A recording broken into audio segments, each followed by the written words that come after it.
what I usually do is I just run down and I don't want to touch it.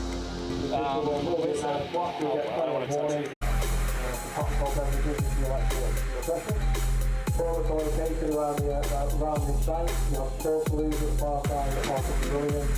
We have some outdoor toilets just up the stairs at the pavilion. So there are plenty of toilets for players alike. Water stations are located to the left and right hand side of the pavilion. So please stay hydrated today. Yeah, I'll probably need about 10. Yeah, easy. In good health, ready to play. We do ask you to remember not to do that on field of play. This is going to maintain the field of play for as long as possible. If you are out on right now, we do apologise, but please make your way after. We have to be successfully so that obviously when you're playing in your games, if you don't get any injuries or keep the risk on the field. The first tent and the medical tent and information tent will be located just to the front of the tent line between the fan zone and the main pavilion. We are not with the open right now, as I mentioned, but we will be hopefully operational by the start of play at 9 o'clock. This is why merchandise to remember this week for yourselves and obviously to look. You've been enjoying it? Please it's good. There. Very good. We give Wilford break from the oldies there. Yeah, all the good games are there, isn't it? Yeah, that's what we kept telling you. So now, right, go across, just enjoy it. It's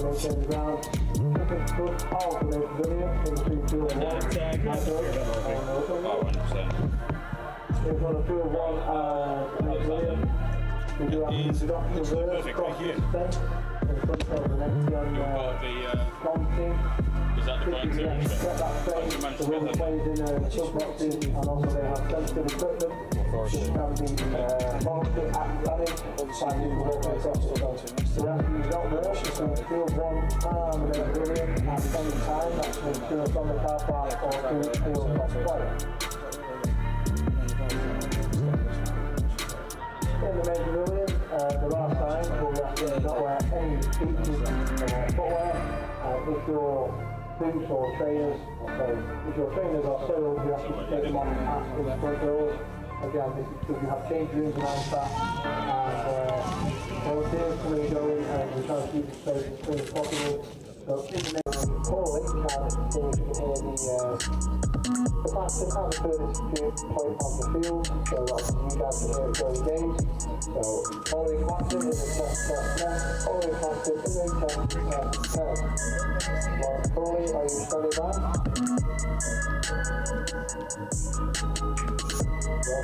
Ollie Clapton and countdown to test.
'Cause international officials, can Fiji team managers please make your way to the control room in the pavilion. It's an urgent message for PG team managers. This announcement, please inform them that the officials for international clubs are asking for PG team representatives. Pitch side mic check. Pitch side left mic check.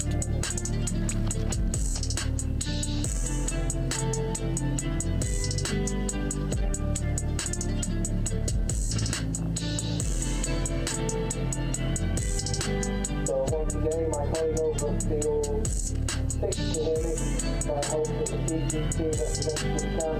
If there is a PG team representative, aka manager, PG team manager, please make your way to the control room, which is located in the main pavilion to the left. PG team manager to the main pavilion.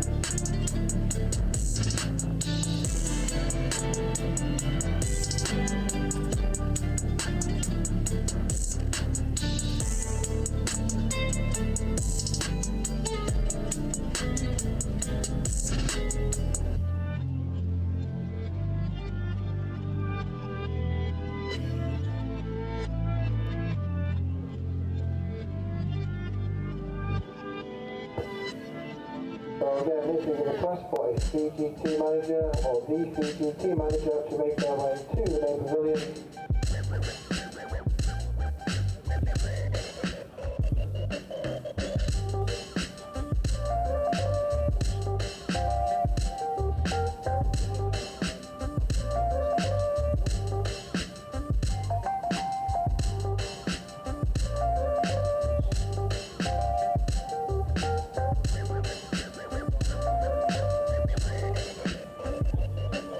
We are qualified representatives to Fiji.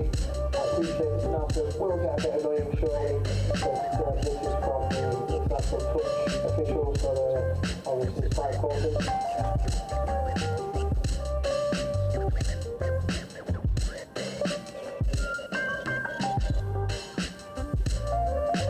So playing officials, the following test is a test. So please do not be alarmed. Countdown is passing in 10. Currently, no. So do you think that we could find a state of origin happening today and like do an update kind of every so often for degrees in Australia?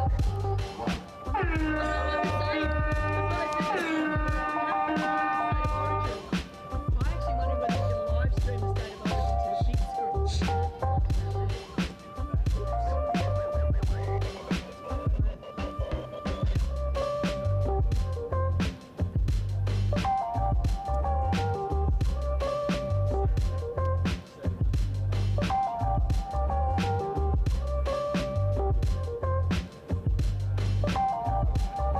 Are you ready?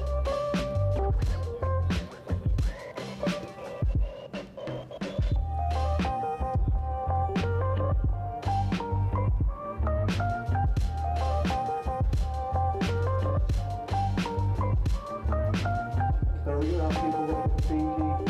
Fiji cancelling the announcement with the manager.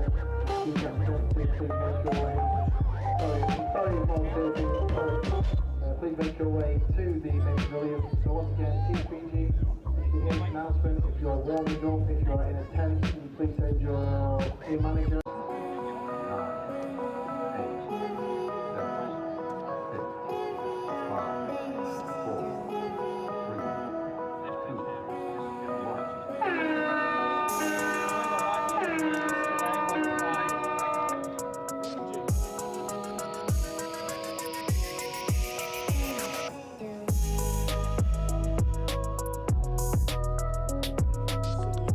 So once again, Team Fiji. Your representative or team manager, please make your way to the control room. This is Team Fiji. Please come to the control room.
the traction test completed. If you hear the klaxon at 9 o'clock, obviously I will give you warning. That will be the official start time. If we do need to test it any time in between that, I will inform you. So should we go through on that matter? I cannot be over 2, 6, 6 through 8. So if you are on the field to play, please do not warm up on the field. Just set up the ground. If you are on the field to play, please remove yourself checklist. Find a space where there is no lines. Walkway from the front drop off, there's plenty of field space.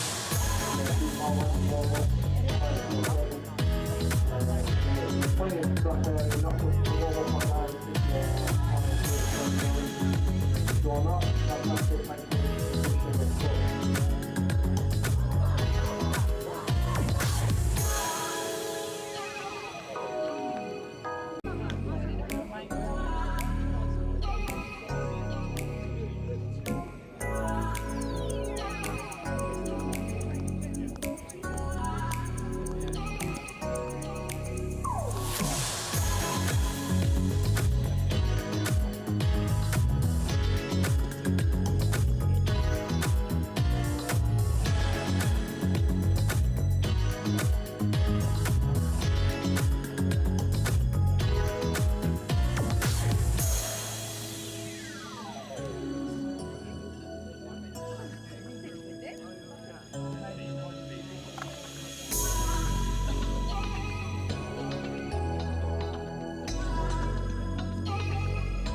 So as we head towards the 10-minute warning, we want to be sure to like 10-minute warning. Just a reminder that the fan zone is just to far side of the place, the referee's attention with the large screen TV, ready to get off for them to do. Current location is the quarter room to the far side of the main pavilion, and small warning still on side on the stairs at the main pavilion.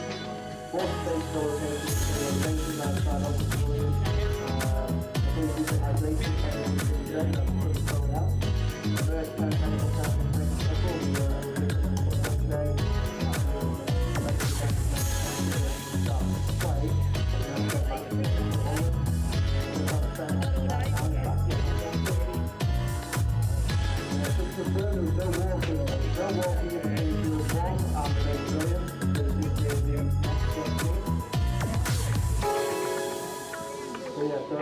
Walking into field 1 and the main pavilion where NextGenXV is set up in the car park to the fan zone.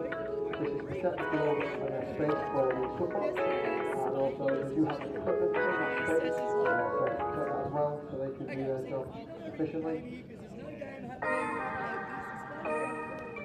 Playing officials, your 10-minute warning, 10 minutes till the third paddock of the day.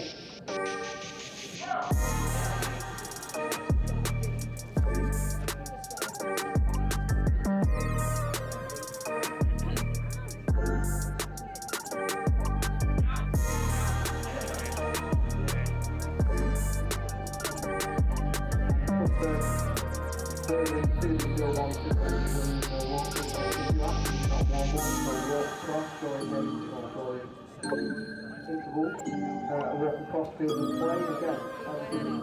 Protect the ground, field are safe to play on and in the best condition and quality of play today. So we do ask that if you are going to walk out of the river, do not walk across.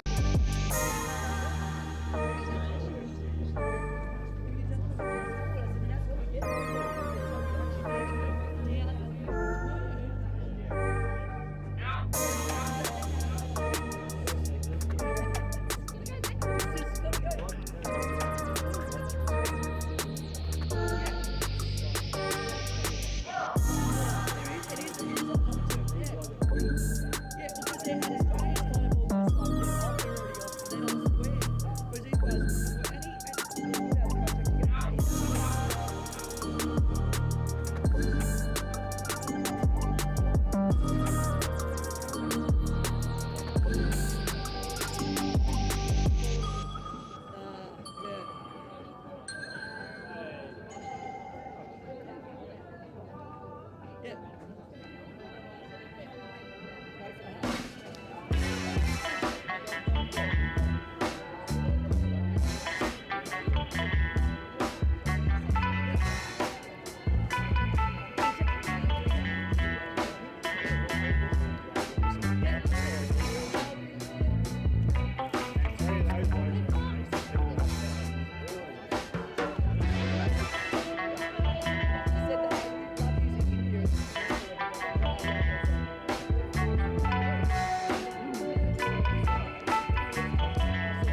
So once you head towards the first tap up of the day, we do ask that one head towards the school crossing, do not walk across the field to the main field.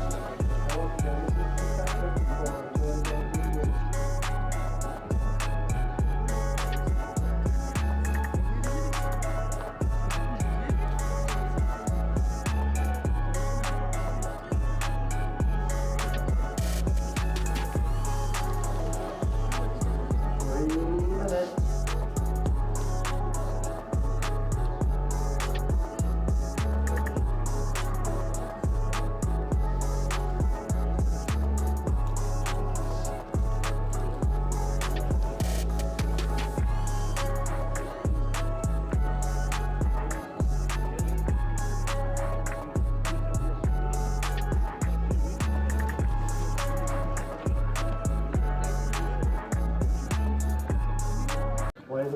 Players and officials, this is your 2-minute warning. Players and officials, 2 minutes.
Official 30 seconds. Well, very good morning and welcome here to Riverside in Nottingham for the Touch Football World Cup 2024. James Preston and Kate Davis-Babin, former England Opens international, to bring you all the action. Very good morning to you, Kate. Morning, James. Excited to be here. Looking forward to a good game of touch that we've got coming. Well, we are ready to get underway here. Wales with first use of the ball against France in this women's 35 division. So up towards that 10-metre mark into enemy. Lovely ball there. Nice early release. Just through the hands. They just catch her on the line, though. So back to the 7-metre mark. They keep driving forward now. And pretty good start in the opening 2 minutes here from Wales, Kate. Yeah, it's looking like they're working towards their box there, coming back on, trying to keep that momentum coming on. It's particularly important. Unfortunately, ball down there. So France have got another go, sort of from their halfway. A good opportunity here for the French. Trying that first set for Wales, but haven't seen too much in terms of that French control as of yet. We know they can get on quite a roll here in the women's 35s. As up they come now through Elsbach. And unfortunately, they won't get to do any kind of rolling here except for a turnover. That's good there for Wales. They can capitalise on that mistake there. A little pop pass now from Evans, and then finding support through the middle. Nice strong charge here from Lettman. Picks up good ground. Quick roll ball too, so not quite the strike dump, but enough to work with nonetheless as they roll it back now, Evans, and this time they do have a nice little wrap here through Lettman, who sends it wide. Oh, just out of the grasp there. A little wider still was Carol James, and had she pulled that one in, I think another try was brewing there for Wales. Yeah, I reckon so too. Good pace on the ball there. They're finishing it off in the right place as well, down in that far corner. They're not making it easy for France to get up and out there. And just here as well from the sidelines here in the subs box, great communication from the French, and always like hearing the inside the French. They'll drop it down with Elsbach. Still looking for a little opportunity down this short side. Turned away now, Mallion. They'll go for a nice straight drive here. Wales were nearly caught unawares on that occasion. Back to the 7 they'll go now. Popping a little pass here for Frelicott. Frelicott wider still now for Colombi. And they'll take a settler here. And now Colombi looking to launch a little raid. Tracking across to the side. Nearly had them backpedaling into their own in-goal area there. But Wales, once more, it's a strong defensive unit. Yeah, they're working hard there, and a nice easy drive up for them really if they can execute this. They're right up by the box. They just need to keep that pace going on and try and keep those mistakes to a minimum coming back up to the halfway. Pretty strong with their subsets here as well so far. Wales continuing the momentum on as they cross the halfway threshold now. Nice little pop pass right at the line, and they'll take off out of acting half. Floating a pass out wide. It was building there, but coming off the shoulder of King. Here is the turnover in favour of the French. Yeah, unfortunate ball down there. Underfoot, the ground is quite damp today. That ball will be greasy as well. So got to be really safe on those hands. There's a multitude of factors, really. A lot of rainfall in the past 24 to 36 hours, and not to mention also that early morning dew that they've also got to contend with. Yeah, definitely. Another easy turnover here from France. More good field position to begin this set here for Wales. They restart things and head up towards halfway now. Two women there to meet her. And then heavy contact momentarily. That could have gone either way. So they keep charging forward here, the Welsh. The meters on offer. They've got a bit of space out on this right-hand side, but for the moment they're happy to work through the middle. Lettman takes off and gets good meterage in the end. Finding the support here of Price. A good touch made from France. Last one now to work with. I think they might have lost track of the touch count momentarily there. Unfortunately, a bit of a silly mistake from France there. So it'll be interesting to see what Wales do with the repeat set on the line. Now here for Lettman, slowing it down, and Evans out of acting half. Back to Lettman. She's the architect of this Welsh side. So they step up to meet her there through Guitart, and now wider still they come, and all of a sudden it opens up out of nothing really. Natasha Matthews goes in. It was all too simple there for the Welsh. Yeah, lovely ball there, just bringing the French middles up, just exploiting that inside really, step back. It was an odd one because they seem to have their measure there, the French. Yeah, I think it's just maybe a bit of a drop-off of communication in defence there, but they've got another set now, so let's see what they can do with it. Notta brings it forward and drops it around about 15 metres away from the line. And now, before they march here through Coutart, Once again here for Malian. Malian bringing out to this left-hand side. Little pop pass here from Notter, and now they dive from distance here to French, and they have gone clean through Marie Frelicott. Lovely ball there. Lovely dive, lovely finish. So you can just see the reaction there from the Welsh bench. They're not particularly pleased about that try being scored. They could see it building, and there it is with Frelicott getting across. Marine Frelicott, lovely play. Here it is again in the lead-up. Just playing at pace. Yeah, good dive there. Good scoring on the outside. Just got them on the back foot a little bit there in midfield defence. Nice drawn pass here from Wales. That looked close to being a touch pass, and I think they will come back for it. And here is the late call from the officials. All over it, of course, 193 referees throughout this Touch World Cup over 7 days. Yeah, there's absolutely loads of them. And they're putting in so much work as well. The amount of the pace that these referees need to be running at, and making those decisions at pace as well. It's really impressive. I don't envy them. There's an issue here as well for one of the French women who's come to the side of the field and hobbling about on that left leg. So a bit of sprays come out for the ankle. Try and keep you across who that is in just a moment as the French work it out to this right-hand side. So the injury here is to Gracia Fabjancic. Now France go forward through Canduan. Now a little bit of room to move here for Dansett, and Dansett. Sub off there. They're going to be a little bit fatigued after that defensive set. So let's see if the French can exploit this. So Frelicott, the try scorer so far for the French. Now hopping in at acting half. Nobody there in support though. So France have got that one well and truly wrong. There's only about 4 on the field at the moment. Still waiting for the reinforcements to arrive. They should be there now. Frelicott wanting to come forward. And that's a real schmozzle of a set there from France. Yeah, that's unfortunate. That's unfortunate. They've sort of let Wales off the hook there a little bit. Wales now able to march upfield with relative ease as they get those fresh players onto the pitch, and the momentum continues to flow here. A good subset here from Wales. Yeah, it was a lovely drive there. Lovely getting up on the ball. Now out here for Ebby Hodge. Back through the middle they come now. Van Schauwick. Ebby Hodge drops it down quickly. Van Schauwick, they've got them all stripped for numbers out on this right-hand edge. Well, they actually had the numbers there, but they crowded each other on that occasion. Yeah, a little bit. In that case, maybe sort of looking to go back the other way, to be fair. The French are sort of covering that corner quite easily now. So maybe time to start switching it up a little bit. Well, it was telegraphed, that particular play. You'd like to see perhaps a little bit more variation right at the line, but now the French working upfield here, about 10 metres shy of that halfway line. Popping a little pass as the troops come into action now. Oh, and that certainly looked to be forward, they'll say. Play on for now, though. That was right in front of us. Not so sure about the call as France will work off the back of it here with Dansett. Now worked away once more here. Dansett on the follow-up. Turns it back on the inside now for Cologne. A little bit at the moment.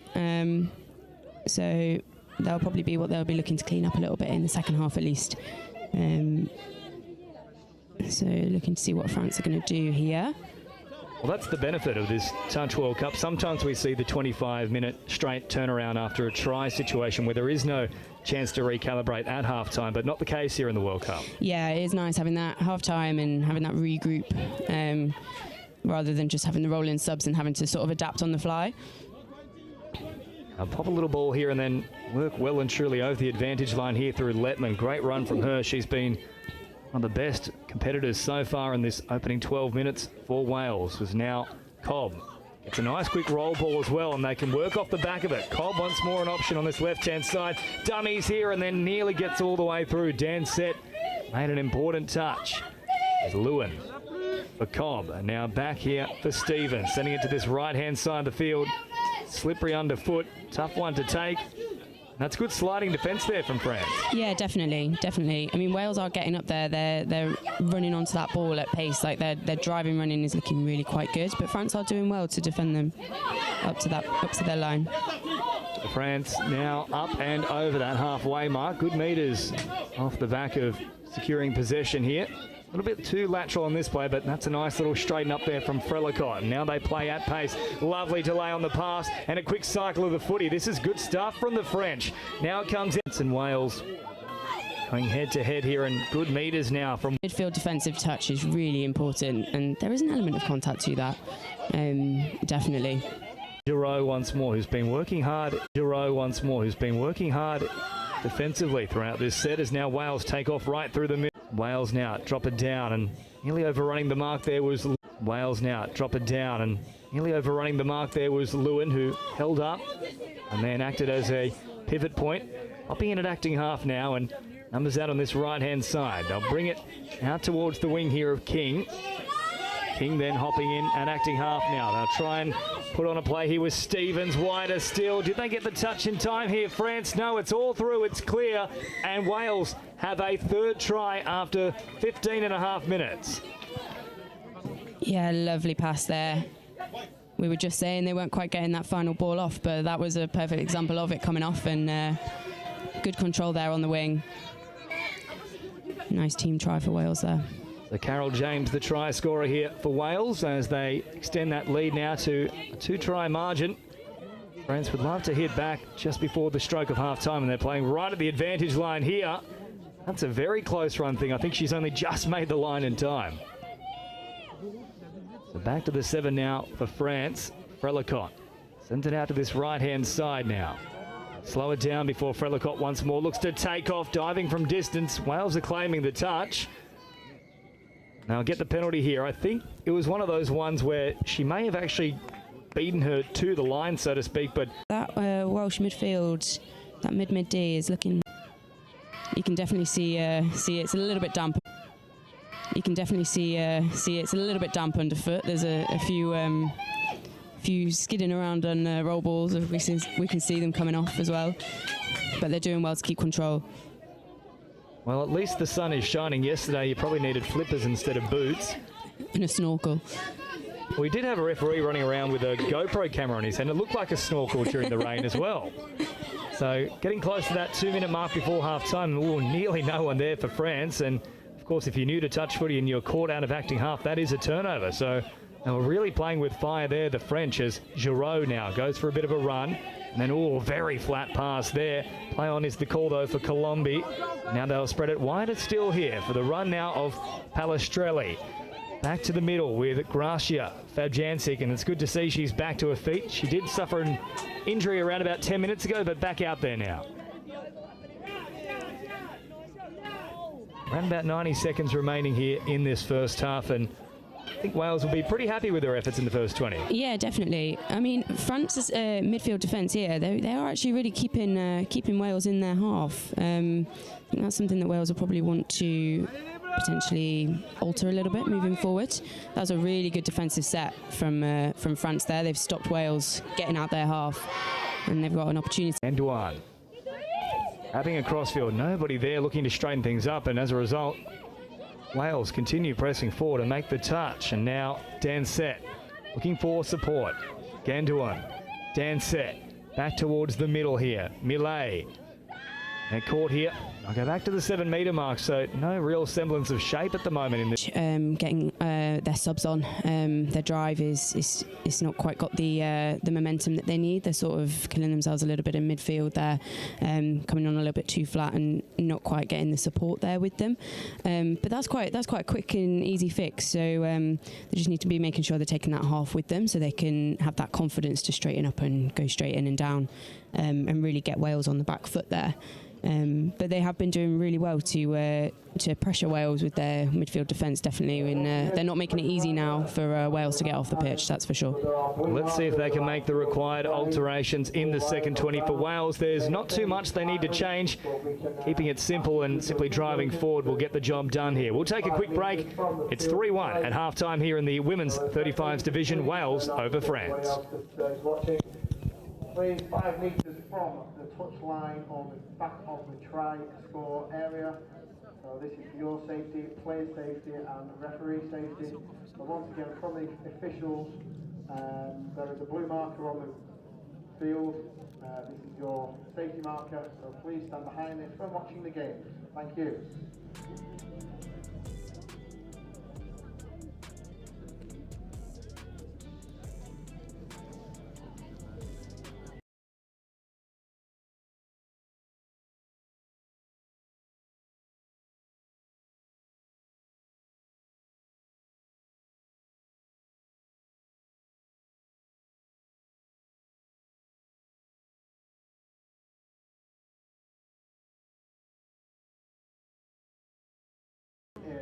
Pavilion. That's for the McDonald family.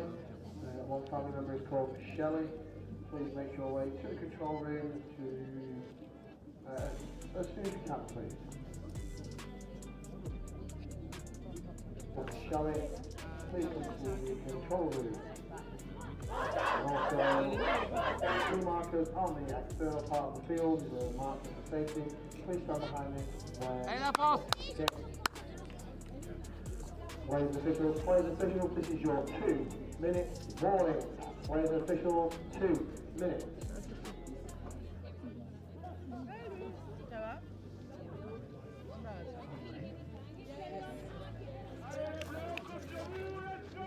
Allez filles, on leur marche dessus.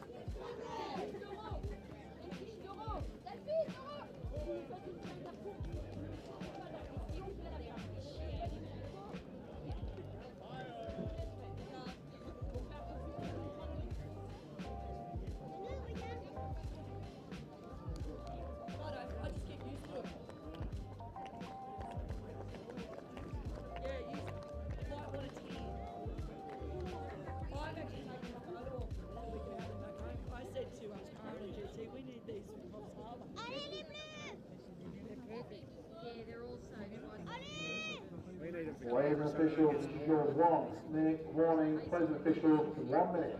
Actually, I was listening to your feedback. And I thought, that's exactly right. That's exactly what I was going to say to Ange. I thought it's perfect because that's what Ange is doing. She's going down. Her sevens can dance. And I thought it was so.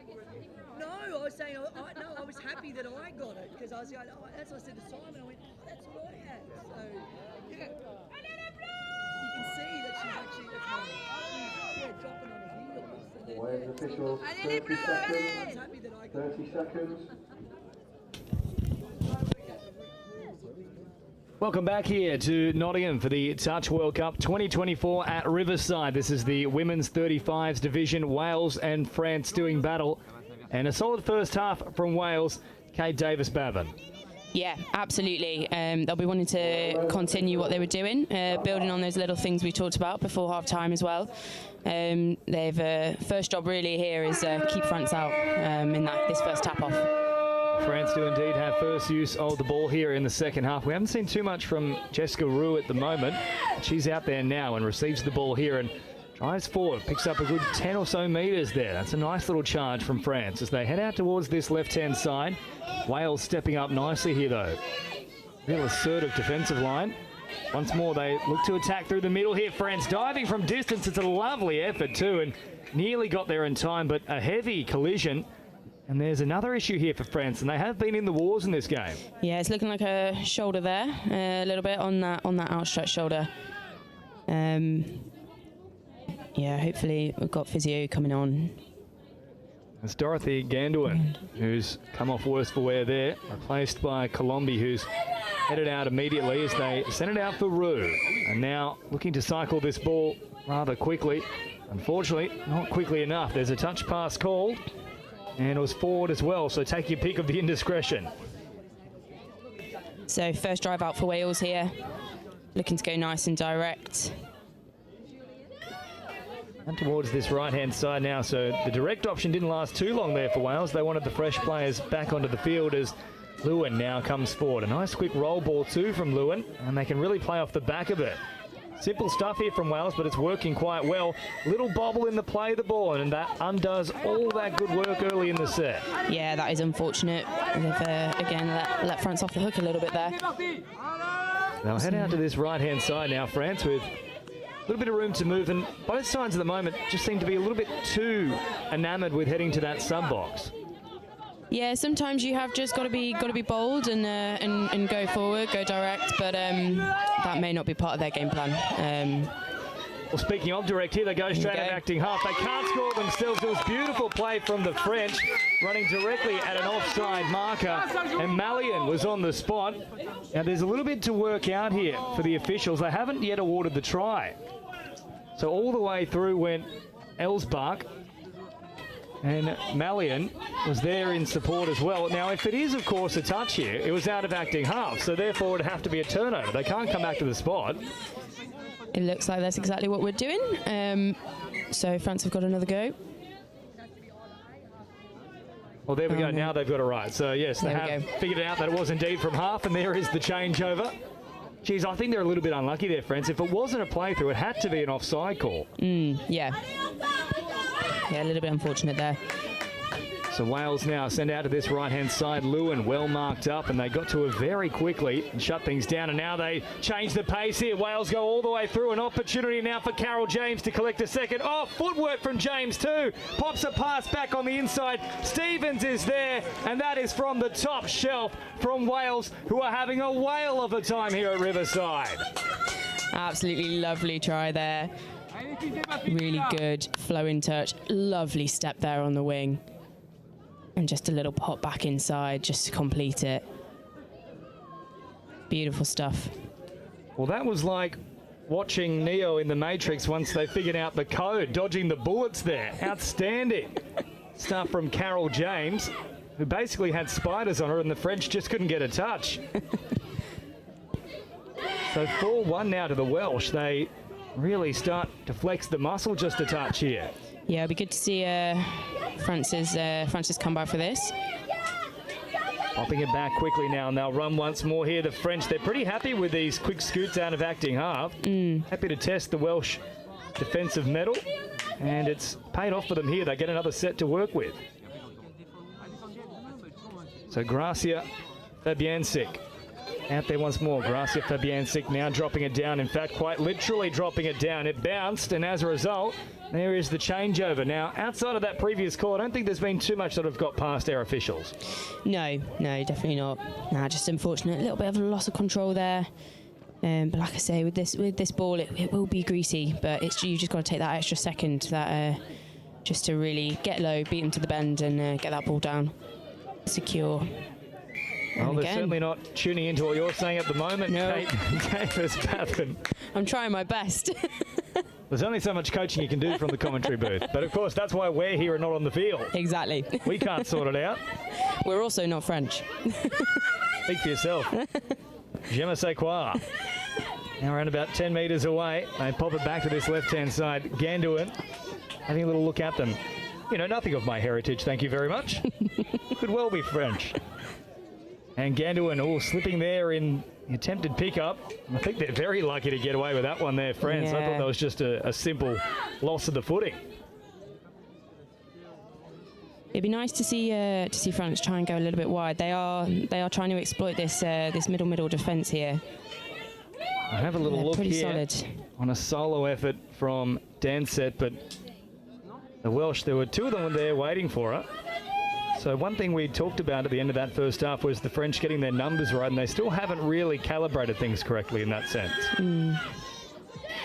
Danset, however, this time figures out the option. They just had to keep going that way. They've turned away from the extra woman out there with the additional number, and now Danset back to the middle. Ganduin, and that will be a turnover once more here. So seems like they get a little bit flustered once they hit the 7 here, the French. Yeah, it's just that final completion is not quite coming off. Like you say, just needs to carry on going there and hitting that line at pace, drawing that wing in.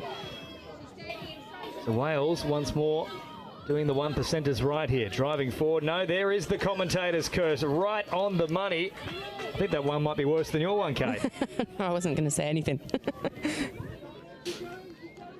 France now get a nice little turnover of possession here, right towards that halfway line, and they'll cross that marker now. Ooh, another one they're probably lucky to get away with on this occasion. Then a real mix-up here in the subset. So it's all gone wrong for France, but now they put the foot down. Great speed here from Ellsbach, and Ellsbach bucks herself all the way across the try line, and France get their second.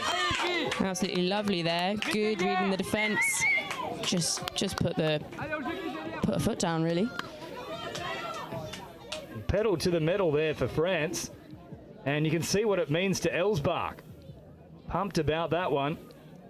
Yeah, definitely just caught the Welsh defence a little bit there on the back foot. Interesting as well, we see, there's a lot of parallels between touch football and rugby league. When the ball hits the deck in rugby league, often the defensive team just seems to stop, and it's happened there with that real mix-up of a subset. There was just players left, right and centre, and Wales didn't really know how to mark up on it. Yeah, definitely. definitely. And to be fair, France did have that little bit of momentum on their side as well. There was a little bit of confusion in the subbing off, but they had that go forward and they used it, which is good to see. Now Wales looking to go for the direct route straight away. Good sliding defence though from France and shut it down very quickly. Yeah, lovely defensive touch there from the wing. Now France working through the middle here. Positive signs in the opening 8 minutes of this second half. This one is not done by a long shot. As now they once more head towards this sideline here, the French. A little bit of a slow release, and as a result, there you go. So I think this time called for not being square with the play of the ball. Yeah, that's unfortunate. Just gotta get those basics right, unfortunately. And it'd be good to see what Wales can do with this. They're quite close to their line, got a little bit of way to go. Now Matthews popping a little pass and then still alive there as an option momentarily. They'll head back to the 7 now here, Wales. Matthews hanging on this left-hand side. Lettman driving forward now, drops it down nice and quick here as away they come with Evans. Evans out to this right-hand side. They got across quickly here, the French. Ball goes to ground, otherwise that would have been very close to being a 5th try here for Wales. Yeah, definitely. Unfortunate there for Wales, but they should be happy with that. Just got to defend them out now. The dummy to no one in the end.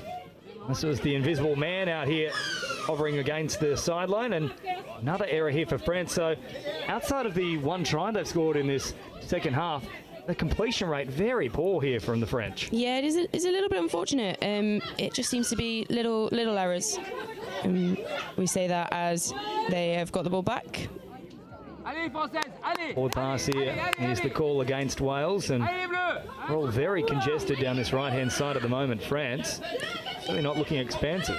Looks like they're getting their reinforcements on. And a ball down there. And Wales have got another attempt to get up out their half. Well, for France, surely the message has to come out from the coaching staff: just complete a set. At this point, yeah, that's they've just and their initial midfield defence is looking really good. Like, they are keeping Wales out there. You know, as a coach, I'd be looking to say, you know, keep them down there, don't let them near our line, and then hold on to the ball when you have got it. Wales certainly not listening to that advice, but they'll get away with one here. Initial indiscretion from France, and as a result, good field position here as we come inside the final 10 minutes of this match here in the Women's 35 division. Wales up 4-2, but they won't get a chance to launch a raid here because once more, it's just been a litany of turnovers in the past 5 minutes. I don't think either side outside of that try for France has completed a set in that period. Yeah, it got a little bit scrappy along this sub box in terms of going back and forth. So hopefully last 10 minutes can sort of they can fix that. This is better stuff here from France now, and they keep the momentum driving forward. Nice little roll ball here from Colombia, and they take off once more through Ellsbach, who really puts the foot down now. And that was a much better set there from the French. Yeah, they were getting Wales a little bit out of position there, putting in those diving touches. I should be happy with that. Now Wales working away from their own end here, engaging the defensive line with the outstretched arm, taking the touch, looking for that quick roll ball, and then also heading towards the sideline to get those fresh troops back onto the pitch now. Fatigue starting to set in inside the final quarter of this game, and look at the French here just driving forward. They can sense a little bit of desperation here in the Welsh line, and as a result they get exactly what they asked for. Yeah, really good defence there from France again. Yeah, that far side wing and link is working really hard to get up there and pressure Wales, and they've not quite adapted around it. The Colombia now, Ganduan back out there as well. So that's great to see here for France. The two players who did sustain an injury throughout this match are both back on deck, and now they'll really look to attack this line. And I think this may also be another injury here for France. Very slow back to her feet is Dansette. She was hoping for the playthrough on that occasion. Yeah, it looks like she was. There was a little bit of discussion there, but they got another go at the line. Dansette drops it down now. Ganduan on the last, brings it all the way forward, but a good touch here from Wales, and they survive that little threat. Yeah, unfortunate there. Maybe the pass would have been on a little bit better, but Now we get to see Wales driving up out over to their box again. Once more, this up and in defensive style here from France, which they've really clicked into another gear in the past couple of minutes. Yeah, absolutely. Like, that pressure is incredible. Well, Els back on that occasion was the woman who stepped up and applied all the pressure, and as a result, the ball going to ground as Elsbach once more pops a little pass here for Danset. Elsbach to the middle. Now for Frelicott. Got the first try here for France and has looked likely throughout the rest of the match too. Picks up and then pops a little pass right at the advantage line. Nice cycling of the footy there from France. They had to keep going to that left-hand side. Frelicott has identified it. They get there quickly, but Wales with great scrambling defence slide across and make the touch. Good defence there to cover 100%, but that was a really, really good set for France there. Brilliant flowing on, good transition from getting new troops on. They do have a fresh set to work with though here, France, so they can really start to apply the pressure now. Elsbach with a flat pass, then diving from distance. I think they get the touch in time here, Wales, and honestly the ball probably came down short of the line anyway. So back to the 7, France go now. Short pass provided here for Notta, who sends it out to this left-hand side. That's got to be another forward one here for France, and it's just these simple errors. There's no real pressure and they're still turning the ball over. Yeah, it is unfortunate, but that's happening with both teams actually.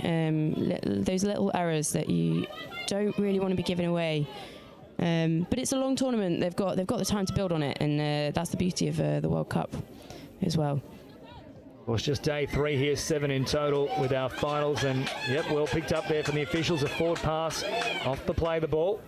So more good field position here for France. They'll start this set just on their own side of halfway. Grabbing forward, geez, that one could have been called forward as well here for France, and it will. So they're struggling to get through more than about 2 or 3 plays in a set at the moment, the French. Yeah, it is unfortunate. It's one of those easy fixes. Just working hard to get your player on side, and maybe just taking that step back as well, and that will help with their momentum as well. Looks like we've got over the mark. I think both sides are guilty here of just trying to get exactly on or as close to that advantage line as they can with every single play the ball and delivery out of acting half, but sometimes you just have to pull it back a bit. Yeah, definitely, and you do want to push it as much as you can as well, but there comes a point where you've got to accept these officials, they are hot on it, they are pulling it up, so got to adapt. Elsbach there, also pinged for an incorrect roll ball, not square to the try line. If you're new to touch football, much in the vein of rugby league, you need to be facing directly towards your opponent's try line as you roll the ball back. You don't need the foot on it, but the hips do need to be square. Otherwise, Shakira starts singing as well and telling you that they lie. Now heads out of this right-hand side. They'll float a pass. Good touch is made. Jamming in there from Rosette. Now, good meters here as well for Wales. This is probably the best field position they've had in about 10 minutes. Yeah, it'd be good to see if they can exploit France a little bit here. They drop it down quickly. Last one now here for Wales, running it offside markers. They'll float it deep here. And they did get the idea right. Yeah, the execution a little bit too slow. Yeah, she's looking for the pass off there, but again, that French defence, they were reading that actually really well, and just knocked it off there. You can just hear the audible groans through the Atmos mic here of the French sub-box. They can't believe another error has gifted possession here to Wales, and that was one that could have gone either way, potentially backtracking in an offside position and then playing at the ball. We have seen those called as a forced sub before. Yeah, not to be this time, unfortunately. So France again, their new troops back on, fresh legs. Now through Colombi. And driving forward here is Gracia Fabiancic. Drop it down, and once more an error here for France. Real coach killer here. It's just those 1%ers. They look good once they get the flow on, but so often it comes unstuck in the ruck. Yeah, definitely. They've been playing some really good flowing touch, like when they're getting up to that line, and I think when they've we've got a ball down there. So France have got another opportunity to attack that line. This is from quite a good field position. Well, I would say 80% of this second half has been played in the Welsh defensive half here, but once more France will turn it over. It's not as if they haven't had their opportunities here, France. Yeah, it's you've really got to capitalise on exploiting those mistakes that Wales are making, and vice versa really as well. But Wales looks like they're going a bit more direct. And now driving forward here is Katie Cobb, and out here for King. King sends it a little bit wider still, and now they put the foot down. So this game has got away from France very much on the clock as well. There's only 2 minutes left. Essentially their next possession, they need to come away with points, and that will not help their cause either. Another fresh set here for Wales. If they're smart, they can see this one out. Yeah, definitely. It's a little bit about game management now. You want to be keeping that ball up that end as much as possible, forcing those errors, pulling those penalties out. And Shalwick, unfortunately, shall turn over the ball here. So 90 seconds to go. France can get a try in this set, and we could be heading for a grandstand finish, but it needs to come quickly here. They've probably got to go away from the subs box for that matter. They just have to drive straight ahead, and that's what they do through Ganderwin. And now Ellsbach sends it on for Frelicott. Wider still. Coutard dropping it down. A very flat pass there for Notta, but play on is the call. They'll roll it back now. This is a good set here for France, but it comes unstuck right at the end. And I think it's the previous one. Yes, forward pass out of the ruck. It did look to be a very, very flat ball, and they've been pinged once again. Yep. So that'll do it here for Wales with less than a minute on the clock. Margin of 2. Not even a major miracle could save France at this point here. Yeah, just waiting for the rest of the Welsh team to sub on here. I'll just keep cycling the footy here, Wales, and soaking up every precious second. No real stress about things for them. They don't need another try here. They can simply kill the ball away from the French box. In the end, they'll head towards the French side of the field, though, but that ball going across the sideline, I feel that might have been a little bit of gamesmanship as well. Yeah. Only around about 10 seconds remaining here for France. Can they finish with a consolation try? There's a bit to work on moving forward for the French team, but when they've got it right, they've looked really good. Yeah, lovely running there. Like, this drive is looking really good. Just on last play. There is the full-time siren there, and both teams have decided that'll do them for this one. Game played in really good spirits here, but for the French, I just need to tidy up that ruck. Yeah, definitely. And you know, their defensive touch was looking really strong. You know, that scoreline could have been a lot bigger. But they were really keeping Wales honest and trying to keep them out their scoring half. So yeah, it was good to see. But yeah, a few things to work on from both teams. But it was a good game.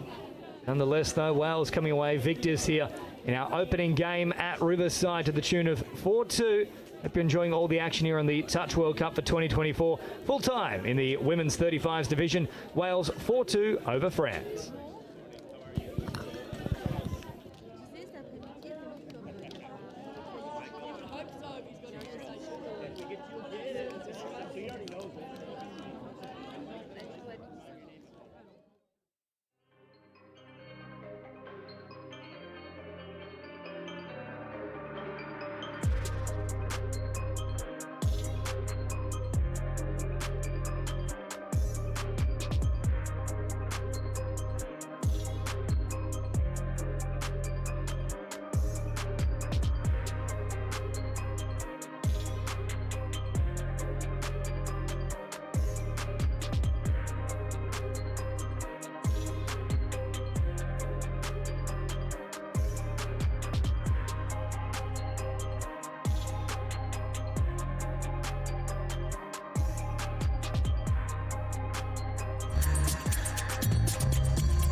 I love Nottingham, the home of Robin Hood. From the bright lights of Goose Fair to the peaceful nature of the Sherwood Forest woods. There's a feeling of togetherness, unity, pure, honest, love. And that feels great like a bright summer's day at the horses down by the lake at Colic. All I Love Nottingham. The River Trent, the embankment, the Nottingham Carnival, different cultures dancing. The diversity, just walking down Columbus Street on a Saturday. The two lions in the square stand tall with pride. And when the markets in town come alive, it gives me life. Listen, as the council house clock chimes, and depending on how many times, lets you know the time. I've been to concerts at the Motorpoint Arena, and I've been to concerts at the Nottingham Caves. I've been here all my life and I'm still amazed by this place. I love Nottingham. Sometimes I stare at Hockley's graffiti colourful walls, and sometimes I gaze at the deers running round Woollerton Hall. Supreme thrills, from chilling up at Green's Mill or up at that castle on the hill. Nottingham, I love you, and I always will. Visit Nottingham today.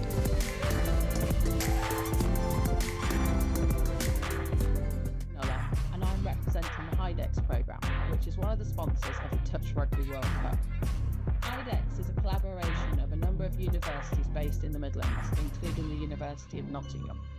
One of HIDEX's main aims is to support industry to innovate, developing new products and services in the hydrogen economy.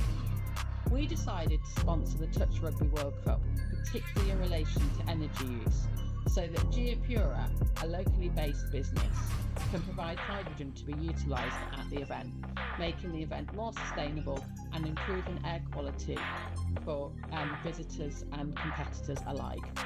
We hope this support will encourage others to look for more sustainable ways to run similar events in the future.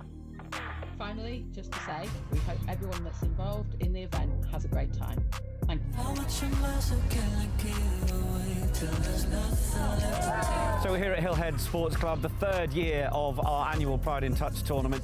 We have 16 teams, over 200 players. We've got about a dozen or so referees. We've had also a whole heap of volunteers. It's been brilliant to come to Glasgow after previous versions in Manchester and London, and it's ended up being our biggest tournament to date.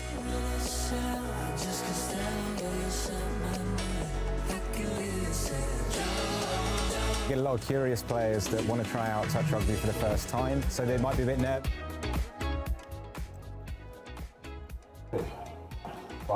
Welcome back here to Nottingham Riverside Sports Complex for the Touch World Cup 2024. James Preston and Kate Davis-Bevan to bring you all the action. This is the men's 50s division here. Scotland taking on the United States, and two very proud nations go head-to-head. Yeah, it's going to be a good game. Looking forward to it. And we're off to a rolling start already. So Scotland with ball in hand, send it out to this left-hand side, and now hopping in at acting half. That's Esler, who will slow it down here and waits for Crozier. Crozier once more to the line, popping a little pass there. They were running a little inside line, just didn't get there in time though. So USA looking like they're coming over to their box, straightening up there and getting fresh legs on for this drive-in set. Good meters here from the USA as well as they head up over towards that halfway line, stopping on the run and then turning back here for Woods, who plays it quickly. Might have been in front there, and yes, he was. So Greg Courtney was having a little look at the defensive line, then turned back to Woods and said, here you go. But unfortunately, he'd well and truly overstepped the mark. Good opportunity for Scotland here, almost at their halfway.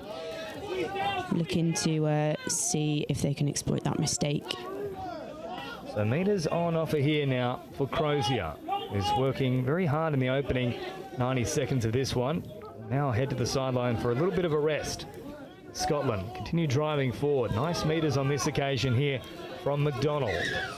Now for Burns, but indiscretion in the roll ball here. They've stepped over the mark, and as a result, easy passage upfield now for USA. Yeah, it wasn't quite meant to be there for Scotland, not quite getting to their line there. And a good opportunity for the USA to get that drive in, that roll in coming on again. Okay, you would have played against Scotland a fair bit throughout your career in the Women's Open. What's the setup like for the Scottish international touch scene? Yeah, that good, strong physical players. It's always a very good game. From my experience, it was it was a hard game. It was a hard game. You come off feeling a little bit bruised, like we were talking earlier in a previous game about the contact element. Scotland are a big rugby union nation as well, as you're well aware. So the sort of translation across from that, it makes for good, strong touch players. So yeah. The athleticism on display there from Gregory Wilkinson sliding across for that try. Let's just remember, this is men's 50s. Tell you what, if I did that, my hip would be about 3 rows back into the grandstand. So now Scotland come on for a charge with Craig. Craig drops it down now once more, has a little look at them. Oh, lovely little delay on the pass. USA stepped up into the channel, made a play at the ball, and as a result, here's another set to work with for Scotland. Yeah, just knocking that down there, giving them 6 again. Not really what you want to be doing on the line. Craig now sends it wide. The option was a good one, but just a little bit too deep. You can see there from Lunny just saying, sorry, I know I was meant to be on that particular spot, but yeah, maybe the legs couldn't carry him. Looks like they got another go at it. The initial indiscretion from the USA. They'll have another little look at the line here as a result. Scotland.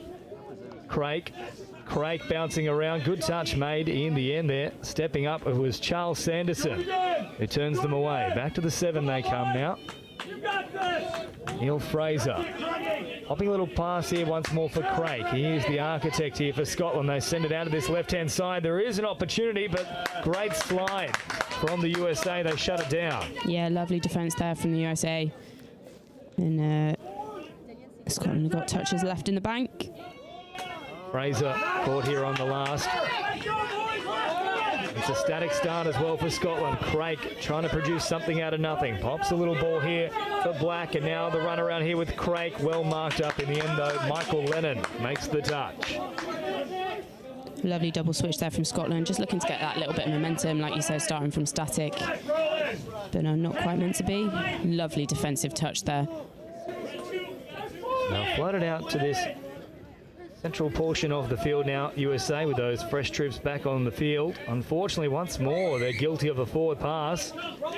And I don't think they've been over halfway at this point yet here, USA, in the opening 5 minutes. Yeah, Scotland got another go at it.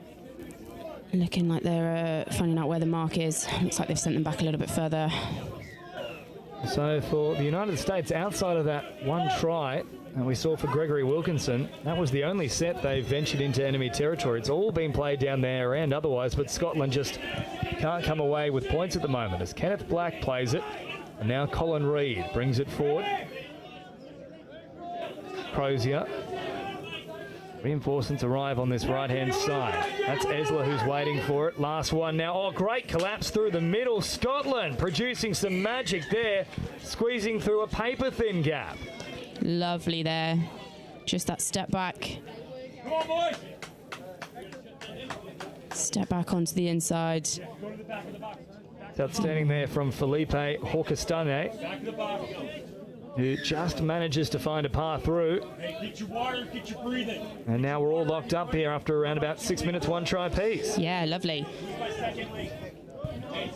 So next job for USA. Let's see what they can do in the Scottish half. Brown has a little look at the line and nearly went all the way through. They're looking dangerous on the line when they're getting up there. Wilkinson, he's the man to watch here. He's already squeezed across once. Here he is with the ball now. Popping it once more. Drops it down, looking for that strike dump. They hit it at pace. Lovely little cycle of the footy back towards the middle. They won't need the dive, but Scotland somehow recovered just in time. Stuart Burns was there to make the touch. Yeah, so Scotland looking to get fresh legs on now. Getting across to their box. Little dummy here from Scotland as they pick up extra yardage. Up towards halfway. Nice subset as they get players back on the field pretty quickly here. Craig now, bringing it forward, popping a little ball as they straighten up once more. Craig playing flat now, right at the line for Kenneth Black, and once more, slowing things down now is Neil Fraser. And they've lost track of the count, unfortunately, there, Scotland. That was one of their better sets in terms of driving up the field, but just lacking execution in the last couple of plays. Yeah, just at the end there. But good rolling on and getting up there, and then good change of pace too. You know, you don't need to be going a million miles when you're at that 7 metre like danger zone really. But yeah, not quite finishing off the final ball there. Now forward they drive here. Martin receives it back, plays it very quickly. Taking off here is Charles Sanderson. Martin once more. Martin looking dangerous. Oh, beautiful play from Craig Martin right through the middle of the field. And that was a play that was probably 2 or 3 in the making. Yeah, that was lovely. Just they've got both middles up there really engaged, and just caught them offside. Lovely play there from the USA. The 2-1 now. The Americans in front after around about 8 minutes of play. And Scotland with a bit of work to do here. They've had the better field position in this match, but pretty much the only 2 opportunities the USA have had, they've capitalised on. Yeah, definitely. Good pressure there on Al Esler. They promote the footy here through Orcastanye once more. Comes out of this left-hand side. They must score here. Scotland, oh, they hold the ball for an eternity. They might get away with it. But, geez, otherwise the try has gone absolutely begging. And I think, yes, it will be confirmed here. But otherwise, that was a very nervy moment. Here it is again on the replay. The big dummy comes out from Colin Reid and then, in the end, backed himself, much to the applause of his wing partner, but I'm sure had the try not been confirmed, it would have been a slightly different response. Would have been a different story, I think. It did look like he was going for that wing pass, but he did back himself, and it was the right decision ultimately. It was good. Well, Reid Lovely read them ball well. out. That's what we can say for that one. 2 tries apiece now. USA on the attack once more. Last time they were down this end, they came away with points. They might do so again here. Good saving touch in the end, though, from Scotland. Colin Goldsworthy is the man that made it. Rolled back here for Lennon, and now supplied for Sanderson, who drops it down. Craig Martin having a little look at them. Bombing long. What a pass. That is from Martin. Oh, it's bobbled at the death. And as a result, Scotland survived, but that's the first real exponent of the long ball we've seen. That was unfortunate. That was a beautiful long ball. Just not quite finished off at the end, but a lovely defensive touch there from the US. Well, it's quite an interesting contrast here. USA seem to have all the tricks around that 7-metre mark, but the drive from Scotland, that's kept them in the contest. Yeah, their subbing move on, they're getting those fresh legs on really quite effectively. They're getting the USA on the back foot, but it's just on that line. They're not quite getting through. Good metres here from Craig, who's still live in this play. Now sends it wider still. And in the end, they'll simply kill it well away from the USA box here. Not a bad play to finish things off as we approach the quarter-way mark in this game. Lovely defensive touch again there from Scotland. Just really slowed down that drive across to getting those fresh legs on. Good pressure coming in there from Craig. Catching the USA right on that halfway mark as Wilkinson turns it back on the inside. Last one now. A bit of a static start here for Wilkinson, and as a result, unable to do too much with that final play. And still here, Scotland winning that field position, but yeah, definitely that midfield press has really disrupted that sub and move on, and it's paid off for Scotland. Again, they're looking to get their fresh legs on. So Kenneth Black now trying to charge forward, but forward pass off the play the ball here for Scotland. They haven't had too many errors so far in this match, but that's a good opportunity now for the USA to start building a little bit of pressure. Yeah, definitely. It's looking like we've got some coming across to the box. So floated out now here for the run of Stanton. That's certainly a famous name in league circles. It's not the one that we're thinking of across both league and touch footy. That's Jason Stanton, but he is playing throughout this tournament in the Men's Open division for Lebanon. We'll see them in action a little later today on our main Highfield stream. You are looking to get across all the different divisions. Multiple streams operating for you here thanks to NextGen as they send it out to this left-hand side here, the USA. I'll just check if there was a touch in time. It was a very close run thing, but I think they'll award this one here to the USA. Here it is again. Lovely pass provided in the end from Jeff Woods, floating across the face, and then well taken in the end there from Gutierrez. Yeah, beautiful timing there of the pass, the running lines, and just getting that ball down. Looking really good for the US. In fact, no, they have awarded that the touch was made there from Scotland, so I thought it was a very close run thing. In fact, they might be saying forward. A little bit hard to tell there from the referee's call, but we had a few question marks at the time as to whether it was a try. Yeah, our angle here, we're sometimes not in the best position to read that. So Scotland are on the attack again. I'll be very happy that one wasn't awarded here. Scotland as for they marched through Alan McDonald, and now popping a little past was Stuart Burns, but probably one that didn't need to be thrown. There was a lot of pressure there from the USA. Yeah, a little bit of a fumble there. Again, just getting up there to disrupt that subbing off move. It's working really well. They're not making it easy for the USA to get those fresh legs coming on. Head up and over halfway now. Gutierrez out of acting half, pops the little ball here for Wilkinson. Wilkinson on now for Courtney. Wilkinson taking off, exploiting an offside marker now for Courtney there as well. Oh, good read in the end from out wide. It was Guy Finlay who jammed in and made a very important touch. Yeah, definitely. Again, Scotland just looking to get off. You know what we were talking about earlier in terms of sometimes just getting that direct going forward. Like even if you are going to be subbing off, just having those few touches up the middle, going a little bit more direct. It can really kill the defence in that midfield sometimes.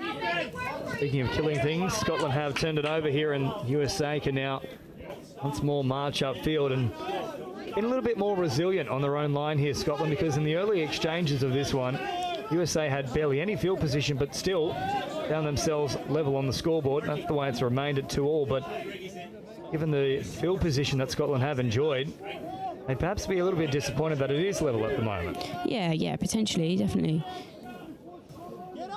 USA slowing it down here. They'll drop it back now for Woods. Woods heading to this right-hand side of the field, looking long once more. Lovely pass, but well read here from Scotland, and once more they turn them away. So Scotland looking to get up out their half and hopefully keep those mistakes to a minimum so they can get up to their line again and see what they can do.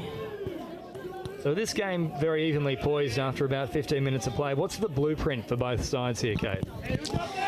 I mean, it's looking like just getting forward, I think. Like it's looking like the Scotland subbing on move is looking strong. The USA seem to be adapting to that a little bit. But there we go. Good defensive touch there. And it's turned over again. But like we said, the US, their midfield, I'd argue maybe a little bit less strong, but once they're on the line, they are being pretty clinical in executing those final balls and just getting that ball down, getting a half there, and exploiting those gaps really that Scotland are sort of giving them. Well, they have an opportunity to do that right here and now. Good field position once more, and they'll get a fresh set on the back of things too. So rolled here from Sanderson. Then is an option once more through the middle. Here he comes now, Charles Sanderson. Drops it down here for Martin. Sanderson again, having a little look at the line.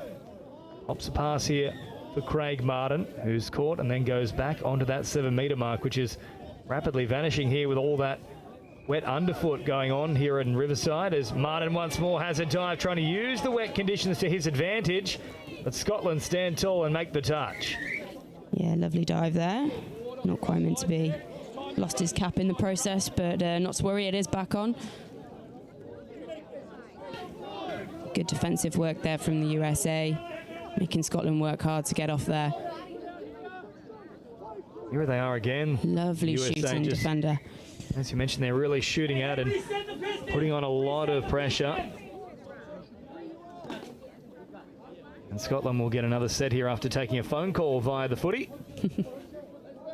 Up over halfway now. Oh, an awkward slip there too, and we've talked about the difficult conditions here at Riverside. Yes, the sun is shining, but it is quite dangerous underfoot at times. Yeah, it is quite damp underfoot, and only takes just not quite having your angles right, and that is it. That your feet are going to go from underneath you. Yeah, we've been seeing it in the games this morning. But hopefully, with this little bit of English sunshine, it will dry up as the day goes on. Played quickly here from the USA, but they'll be happy to slow it down with a bit more of a concerted approach here from Woods. Woods pops a little pass here, and now an opening for Flexman. Flexman nearly trying to flex his way through, if you will, with a little bit of extra gusto. Now Woods picks it up, grabs across field, takes off, nice change of pace, draw and pass, worked beautifully here from the USA. Oh, Gutierrez, I thought he had a little opportunity to have a crack himself at the end there. Lovely reading of the defenders there, that was the right option. And again, look, they're killing the ball in the right place over there. They're really trying not to give Scotland the opportunity to execute that nice flowing sub move that they've got coming on. So McDonald, and now here for Goldsworthy, who plays it up over halfway. So they've probably changed things up a fair bit here, the USA, as Craik once more looked dangerous and nearly set up an opportunity, but they've gradually worked their way into that grinding style as well here, the USA. We know they can do the flashy stuff, but field positions really evened out the last 5 or so minutes. Yeah, definitely. And Scotland have got another go at the line at the moment, looking to get that middle up. Craik is the man to watch, and here he goes, taking off. Oh, beautiful draw and pass here from Craik, who then finds a perler of a ball into the arms of Guy Finlay. And after all the pressure of the last few minutes, Scotland are the ones who cash in, and they take a lead here, 3-2. Yeah, that was a lovely try there. Just going back against the grain. Just got the defenders on the outside, forcing them to make that decision there. And yeah, lovely, beautifully executed by Scotland there. Strange pass there as well from Craik. It wasn't your traditional spiral pass. He almost just let it sing from the palm. Yeah, it got there. Well picked nonetheless, and now a lovely draw and pass here from the USA. They respond immediately, and Mark French is on the spot, and we can say ooh la la to that play.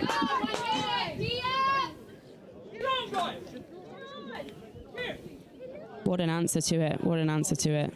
Beautiful finish. Again, forcing those defenders to make those decisions, and just a little bit too late for Scotland. Lovely score there. So just as Scotland get back in front, immediately it's level peggings, and you just can't separate these two sides here. With about 30 seconds remaining in the first half, Scotland one final chance to take a lead into the sheds. The dummy comes out here from Burns, and then he's ultimately caught. They'll go back to the mark here. Yeah, just a bit of a knockdown there, unfortunately. USA don't really want to be giving that away in the final 15 seconds before half time. See if Scotland can build off that. Burns, and now dropping it here for Goldsworthy, who runs out of real estate as the USA continue pressing here. They make the touch, and that's a pretty entertaining first half, and very much a case of two contrasting styles. Scotland excellent with their drive, and the United States quite clinical inside that 7 metre zone. Yeah, absolutely. Like different things to work on, but like we say, score is the same. It's very quite evenly matched. So it'll be interesting to see what they fix and what they work on in the second half, and see how that sways things. All to play for in the second 20. Scotland and the United States are locked up here at the break in the men's 50s division. We'll take a short break ourselves and all the second half action in just a moment. Live here from the Touch World Cup 2024 in Nottingham.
Welcome back here to Riverside Sports Complex in Nottingham for the Touch World Cup England 2024.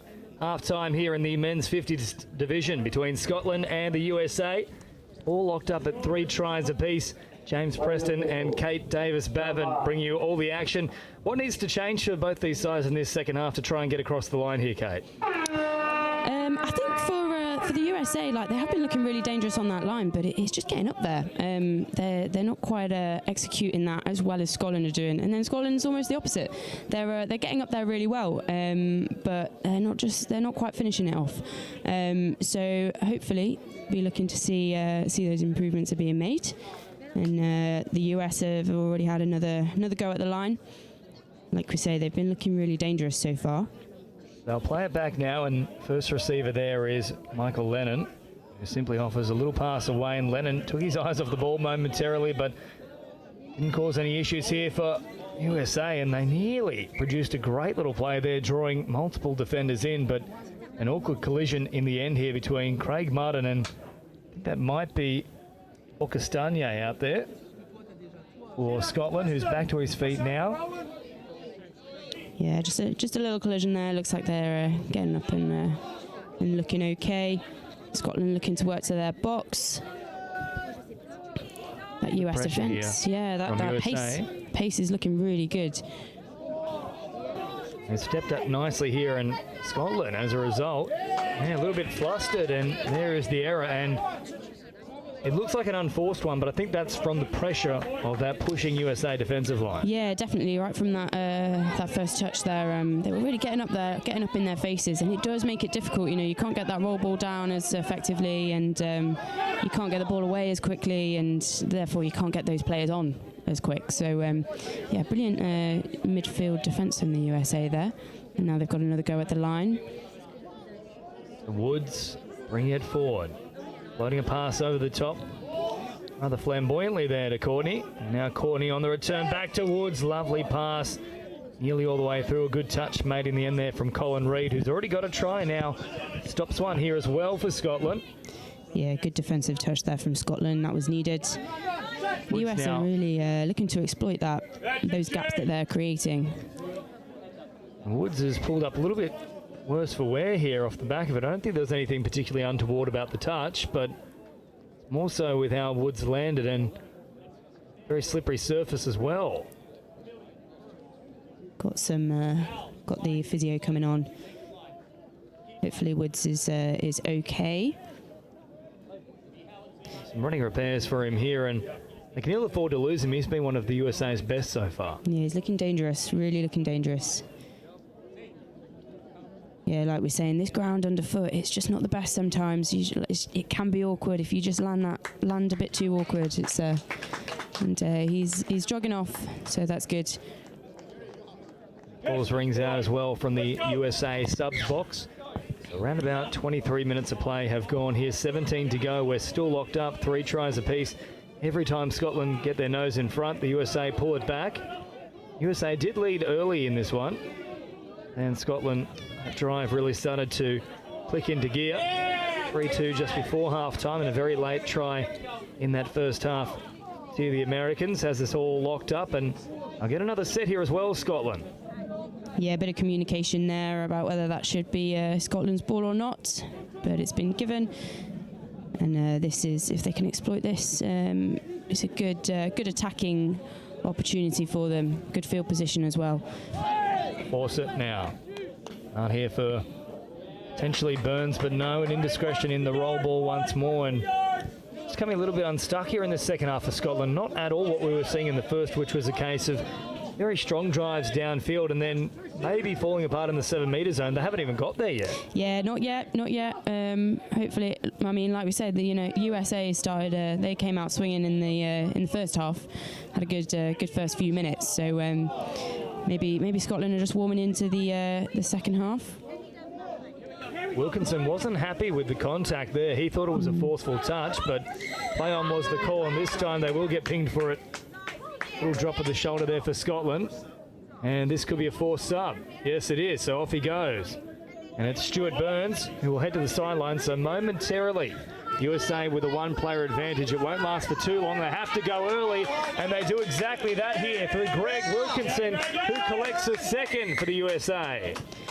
Really lovely there, exploiting, again, Scotland's mistakes there. Got that forced sub. They've got that gap in D. And they're not quite onside there, and just a nice slide in, really. Nice honesty there as well from Grant Fawcett, who gave the referee a little shake of the head saying, no, sir, I didn't get him in time. Yeah. Touch, of course, a game built on honesty. Yeah, that's one of the things we love with touch. We love it's an honest game, it's a fun game, and sportsmanship in touch is brilliant. Now Scotland bring it forward, closing in on that 7 metre mark. They really haven't seen this end of the field too much in the second half, as now Craig takes off, and with a great turn of speed, he does it himself here, it looks like. And yes, it is confirmed. Craig gets across the line, so a little bit of magic here. When something came from absolutely nothing there, it was just a foot race between Craig and Harold Newton, and in the end, Craig makes Newton croak. Yeah, absolutely. 2 number 11s there, and he just beat him in that foot race. Absolutely lovely. Again, just really good heads-up touch there. It's not particularly anything fancy, but it pays off. Just look at where the defender's hips are. He was turned in a little bit, and we obviously knew he could back himself on the outside. And now we get to see if the USA can respond. Lovely dive there at the line, but the touch was made. They just can't be split, these two teams here at the moment. Tit for tat after each try is scored, as once more Wilkinson looking dangerous. Would love a dive from distance again. Third time's the charm here. Wilkinson has a hat-trick, and he has absolutely got his eyes set on this try line. Every time he goes for the stretch, he tends to come away with a result. Absolutely. And, the USA, they're having a response every time Scotland get one past them. It's almost the next set. That's it. They're getting in, and they're getting that ball back down. A hat-trick here for Wilkinson. Typically what we tend to associate with our middles is they've got this beautiful long arm and they can just fire the cannon, but for Wilkinson it's all about the stretch. Yeah, absolutely. Absolutely, being able to dive from that 7 metre line almost, especially in this ground, You have to wonder whether he also had a past career as a basketballer. A few slam dunks based on what we're seeing here today. He's dunking down onto the turf. As now Scotland look for an option, and they're just running sideways at the moment like a bunch of crabs here, and ultimately it's easy pickings for the USA. Yeah, that's unfortunate there. The USA, they've pushed them back a bit. Scotland has just lost about 5 metres there.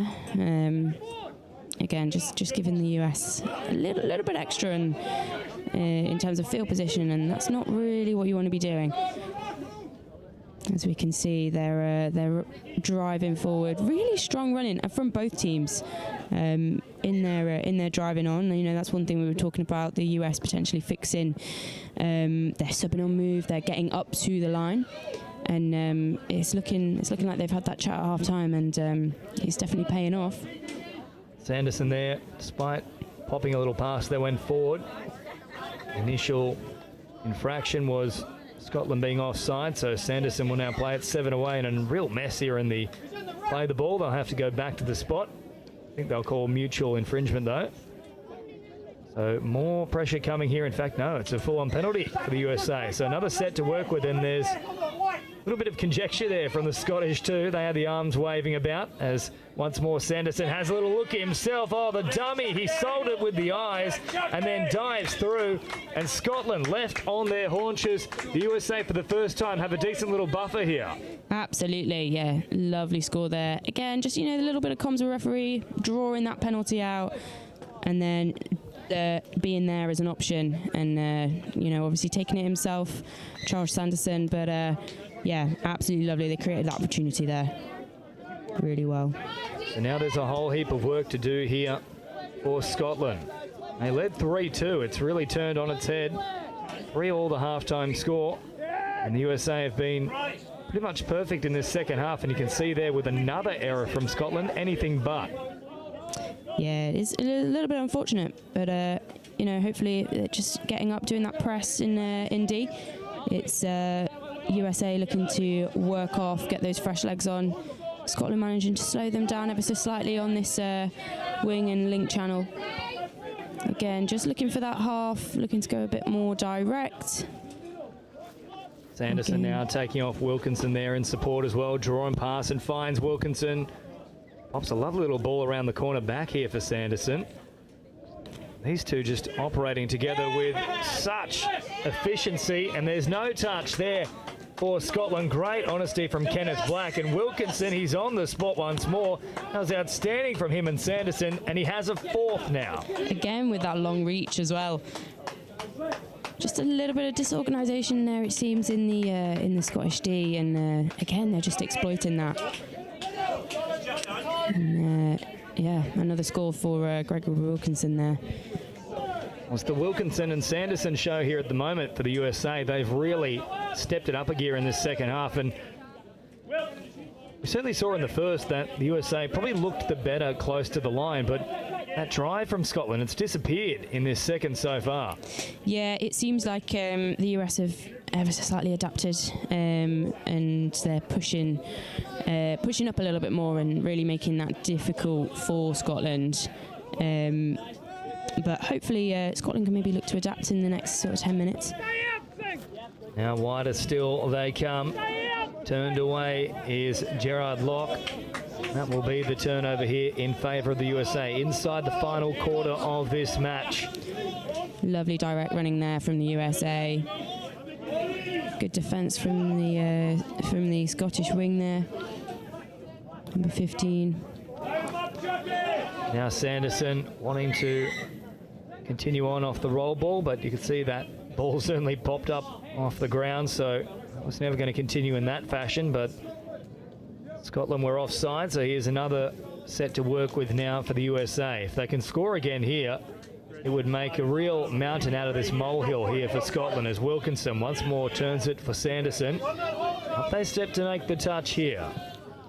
Yeah, absolutely. This is a really important defensive set for Scotland. Chasing four is not an easy place to be mentally or at this point in the game.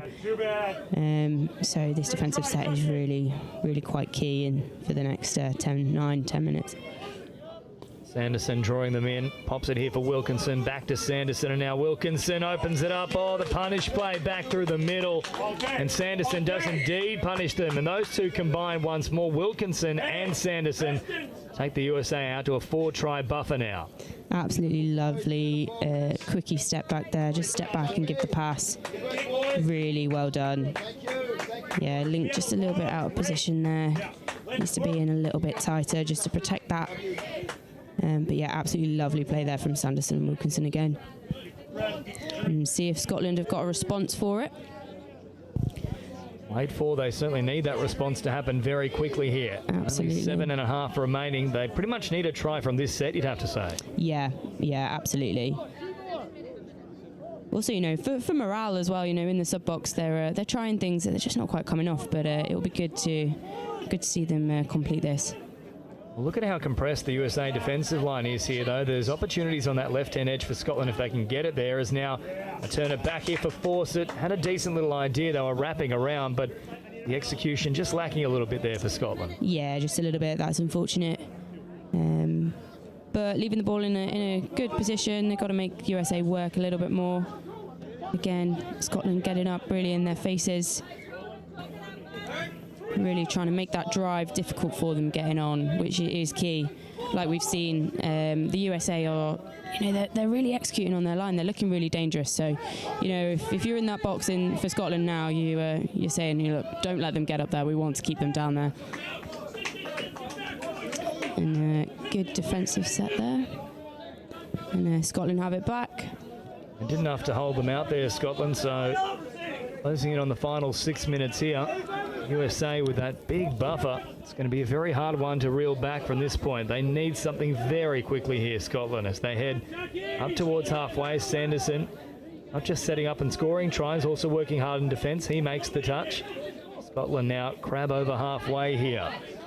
Caught there is Neil Fraser. Craik is back out there, so they have responded here to Scottish. He's looked the most likely of them. Absolutely. Craik taking off now, has numbers in support, puts on the afterburners, gets into the in-goal, pops a pass. Beautiful ball from Craik, and on the spot is Kenneth Black, and they are back in black here. Scotland reduced the margin to 3. Absolutely lovely there, yeah. Just injecting that bit of pace, like from the halfway line. We could see here, just injecting that pace, getting that ball down. Really clean roll ball, really clean pickup. Again, beautiful heads-up touch. The support was there. Diving finish. Absolutely lovely. That's an acrobatic effort there as well from Kenneth Black. That was not an easy one to take. It really was. Really was. Perfectly timed dive. So crucial period coming up here. 5 to go. It's not done with yet here for the USA. One more should pretty much do it, and it won't happen here. Instead, they'll gift an opportunity now for Scotland, so might be a few nerves popping in after that try. Yeah, quite possibly. Maybe Scotland got them a little bit rattled. The USA have been, seems like they've been in control of this game a little bit. Maybe the tables are starting to turn ever so slightly. Just the slightest of bobbles there for Scotland, but that's all it takes. A little bobble can mean a great deal in the context of this game. And once more, USA will have a look at the line here to try and close out this fixture. Yeah, absolutely. That's unfortunate for Scotland because it looked like that drive was really rolling. Just seemed to have that extra little bit of pace on the ball. But USA have got another go at the line from good field position here. They're getting those subs on, getting the fresh legs. Sanderson now at speed, having a little crack at them. Turns it back towards the middle. Lennon. And they've turned it over here potentially. Yeah, there's a call that's come from the sideline. And now it will occur, and there were some really, really upset USA players in the box here. They were just emphatic about the fact that they wanted it to be a simple play and just heading towards the middle. Yeah, I didn't know if that might have been 7 on. It is 7 on as well. USA, here. Unfortunately. Just a little bit of lack of communication maybe coming in and off the box. Well, this is the opportunity here that Scotland have been asking for, so they can start the set from bang on the halfway line. Play number 1 just now 20 metres away from the line itself. So another try here, and there would be jitters going through the USA camp as Craik has it now, slows it down, wants the full complement on deck. Sanderson stepping up to make the touch. Some lovely yards there as well, getting up there. Craik now baying for the USA team to come and meet him. He wants this strike dump, works it quickly here. And better than that, he'll get a fresh set to work with, but they still need to come away with a try very quickly here. I think the USA will be more than happy to just keep giving away penalties as long as they don't get a man sent to the bin. Yeah, absolutely. Absolutely. Scotland looking for them walking forward. Well, Neil Fraser is pointing out the USA players, suggesting to the referee they aren't stepping up enough, and now Craik will take off. Here's a golden opportunity now for Scotland, and as he tries to fire the pass out, it's played at from Wilkinson, who once more comes up trumps. Yeah, a bit unfortunate there for Scotland. It was a good opportunity, but not quite finished off at the end there. Lovely dummy there. Again, lovely midfield defence though from Scotland, you know. They read it. Two-man touch there momentarily. There's now a bit of room to move here for Courtney. They're just about home here, the USA. They probably don't even need another try. They just need to complete and kill it away from the Scotland box. Here is the last now.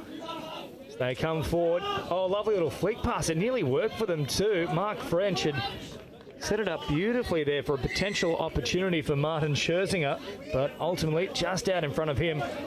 But I think they're home regardless here, the USA. Yeah, again, finishing the ball off in that corner, that's where you want to be leaving it. It does make it more difficult for Scotland getting across. They've got to go a little bit more laterally.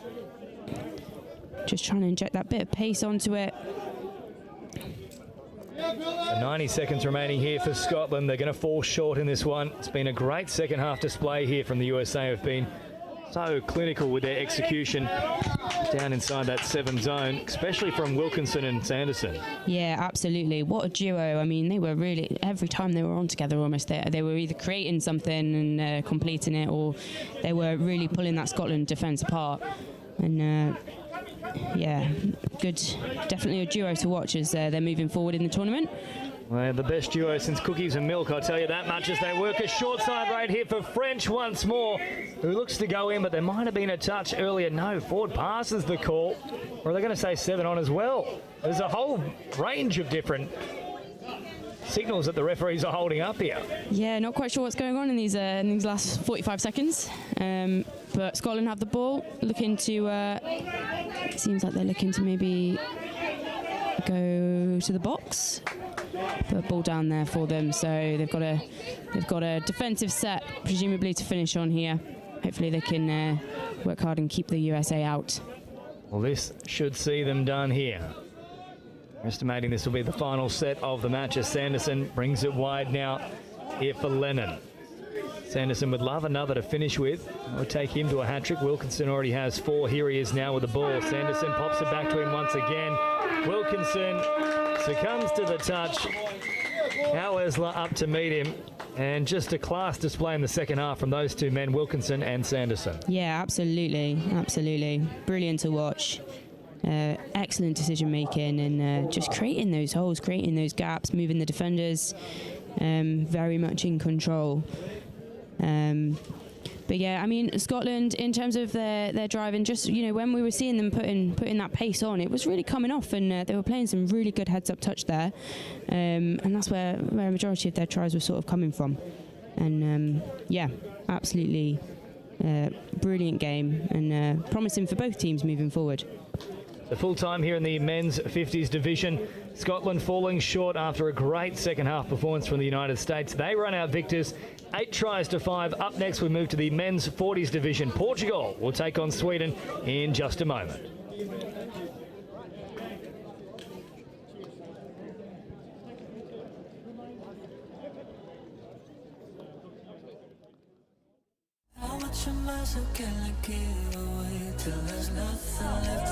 So we're here at Hillhead Sports Club, the 3rd year of our annual Pride in Touch tournament. We have 16 teams, over 200 players. We've got about a dozen or so referees. We've had also a whole heap of volunteers. It's been brilliant to come to Glasgow after previous versions in Manchester and London, and it's ended up being our biggest tournament to date.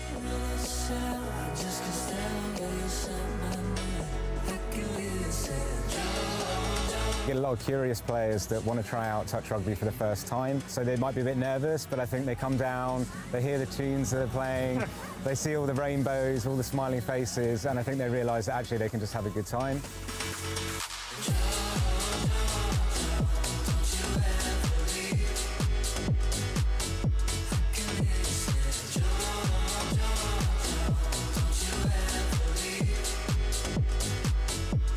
Our ambition is to make touch rugby one of the most inclusive sports there is. We want it to be super accessible to anyone. We don't want there to be many barriers or any barriers to picking up the game for the LGBT community.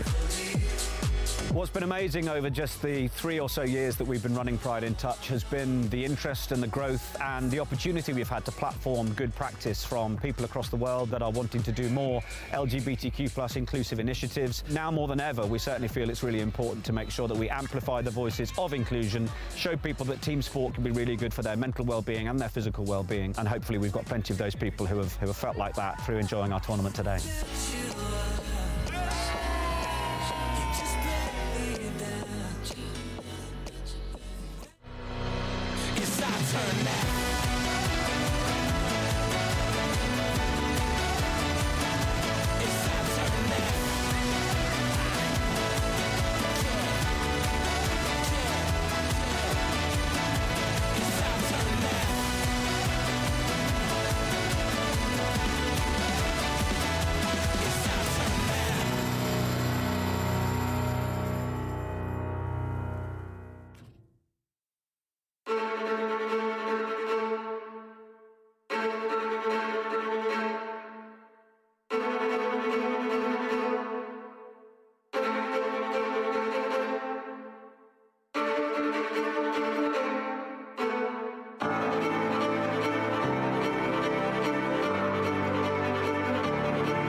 3, 2, 1. Hello, and we are back for Portugal versus Sweden in the men's 40s division. I'm Kate Davis-Baven, and we are a go. We are here at Riverside in Nottingham, and it is sunny. It is sunny and it's beautiful. And we are off to a flying start. Sweden at the line. Looks like they're taking it back to the mark there. Just a roll ball for Sweden. And looking to exploit Portugal's defence here. So, lovely ball down there. Good pace on the ball, diving at the line. Got the ball down, but was the touch in first? It looks like it might have been. They're happy with that. Little nod of the head. They're happy to go again. Happy to have another crack at the line. And we're going again. Beautiful dive there. Referee looking to the sideline, saying it's fifth touch there. That's okay. We're taking it back again.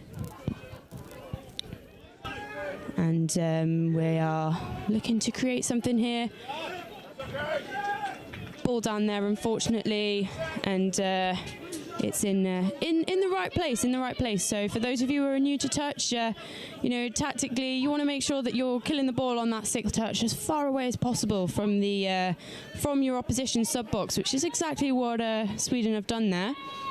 So good game management moving forward. Bringing it back there for an infringement, and Sweden have got another go at the line. Almost from their halfway line, so might be looking to execute a little bit of a tap-off move here.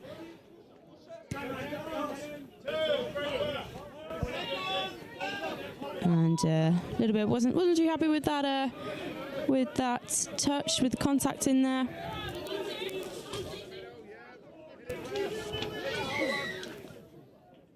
And again, just snake hips, looking for those gaps. But they're bringing it back. It is Portugal's ball, and they are going to be driving up out of their half. Lovely defence there. Just the Sweden's winger coming in there. Getting those fresh legs on for Portugal in this men's 40s game. That's unfortunate there. And again, Portugal have given Sweden that ball on the line, on their halfway. And I think this might be a promising attacking opportunity for Sweden.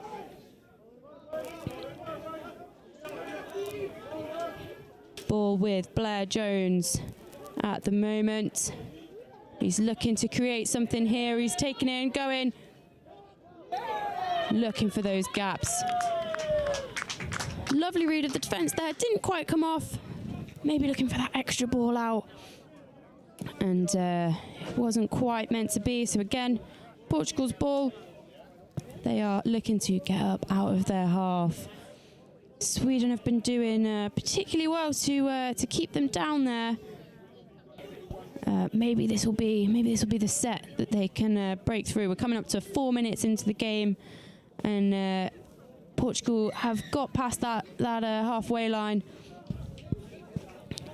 Unfortunate there, bit of an infringement, and we are back. Sweden, loss of control there in the ruck. Sweden not happy. I think they're thinking there might have been a foot in the ruck there, but ref is happy with that, and getting Portugal to take the ball back to the mark. And again, they've got an opportunity to attack from halfway. This is a really good attacking opportunity for Portugal here. And we've not really seen them get a chance at attacking this line. So let's see what they can do here. Lovely pace on the ball there, looking for those gaps. Just wasn't quite meant to be. Bringing it back. Referee is giving them the mark. That's Paulo Santos there with the ball. Taking that raw ball. Looks like he is calling the shots in this attacking set. Lovely long ball out there. bit unfortunate. Didn't quite go to hands. And there we go, Sweden's ball. Looked to be a little bit of a forward pass there, so right call from the ref. And Sweden have the attack. They are driving up. Looks like they are getting those fresh legs on.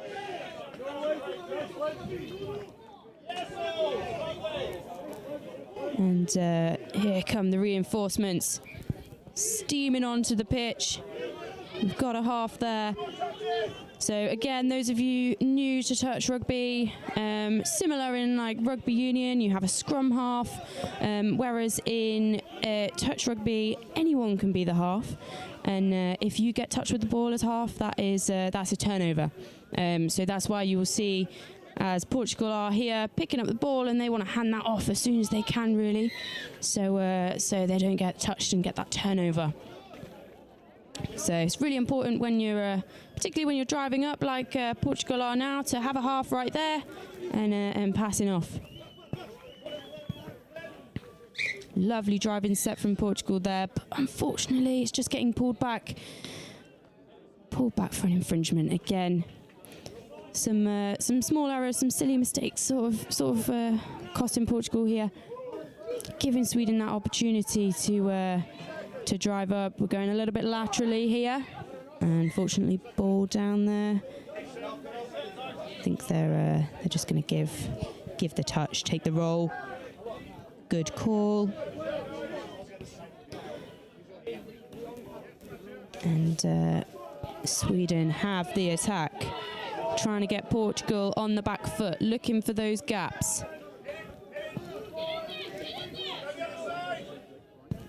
We can hear the chat from the Swedish sub box here in the commentators box.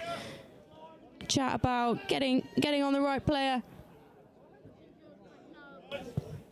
They're just taking it easy. We are still 0-0. 7 minutes in to this first half of the game. Sweden looking to change that right now.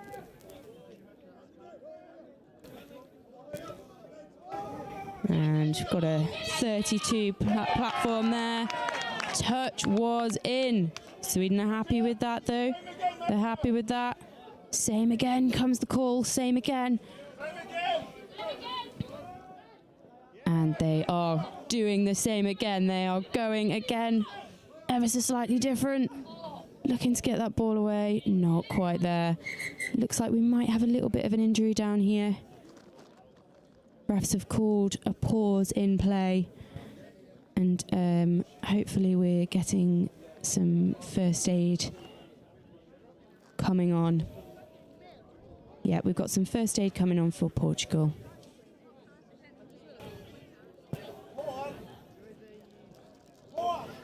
That is Ricardo Silva. Looks like he's getting up. He's walking off. That is good to see. He's happy to stay on. So resetting, Portugal have the ball. They are working up. Absolutely lovely bit of pace there. Oh, that is unfortunate. Just a ball down there. Looking for the pass. It wasn't quite there. So Sweden have the turnover, and they are looking to exploit that.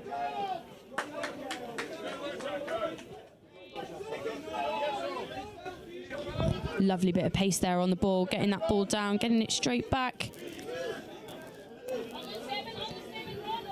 Number 26. And Nicholas Rabbage has the ball. Bit of conferring with the refs there, but it is looking like our first try of the game is for Sweden. Lovely. That is Blair Jones getting that ball there, getting over the line. Absolutely lovely finish there, and they love it. So that is our first score. First score of this half, first score of the game. Score is Portugal 0, Sweden 1. Now, have Portugal got a response for that? We will see. We will see shortly.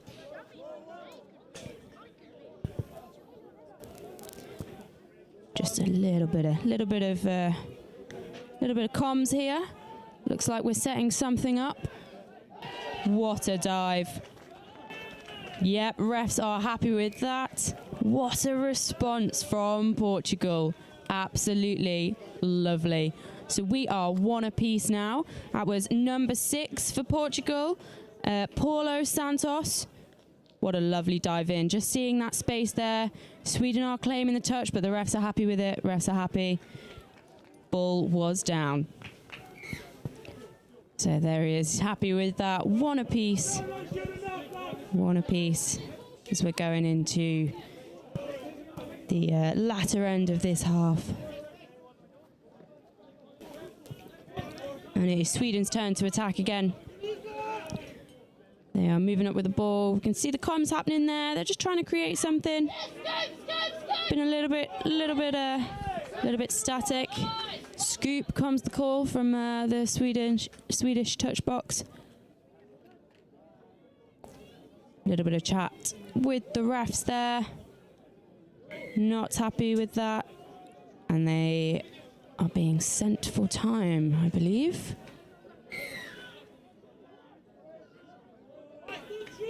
So Sweden really looking to exploit this now.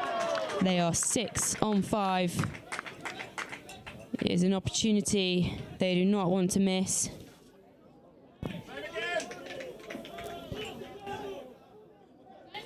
Christoph Baumann there, rolling the ball. Looking to create something in that mid channel there. Oh, not quite come off there. It was just a ball down. Hands weren't quite to it. That is unfortunate. That is a missed opportunity there for Sweden.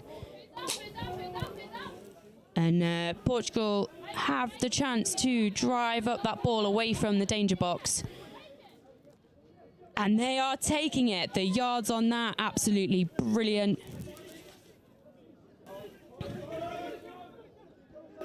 And they are coming on with an absolute injection of pace there. Now let's see if they can translate that across into getting over the line like they did not so long ago.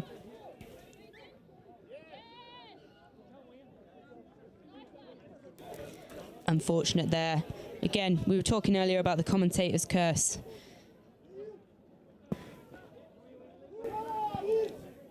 Lovely defensive touch there, but Sweden doing well there to get the ball down, get that drive still going. A little bit of contact there, but referees are happy. We play through. Doing really well there, Portugal, to slow down that subbing on and subbing off drive. You know, as in the defence, in the midfield, that's really what you want to be focusing on. Getting really kind of mucking up that subbing on, getting the fresh legs on. It makes it really difficult and quite frustrating for the teams coming on, because then you don't have that platform that you where you can do your scoop play and that kind of thing off. So Portugal have the ball again. Again, injecting that absolute pace onto it. The speed at which they're coming on is really quite, imagine quite daunting for Sweden. But there it is, a ball down again. Unfortunately, just not quite to hands. Right idea, but not quite executed. Not quite executed there. So it is ball down and Sweden's ball. Looked like a little bit of loss of control there, and yep, it has been called. And we have Lee John Moulton. He was rolling the ball there to start with, and now we are being brought back. Unfortunate there for Portugal. Just some mistakes that are slightly costing them, and Sweden are really looking to inject that same level of pace that Portugal have been bringing coming on the pitch. Potentially a little bit too much pace. It has cost them, and again, it's a turnover Portugal's ball. Now we will see whether they're going to look to go direct or look to get those fresh legs on. Looking at their positioning. It's looking like they are wanting to work to their box. They're sticking to their processes, and they're getting those fresh legs on. They know it works. They know it gets that Swedish team on the back foot. We'll see if it translates across into a score again.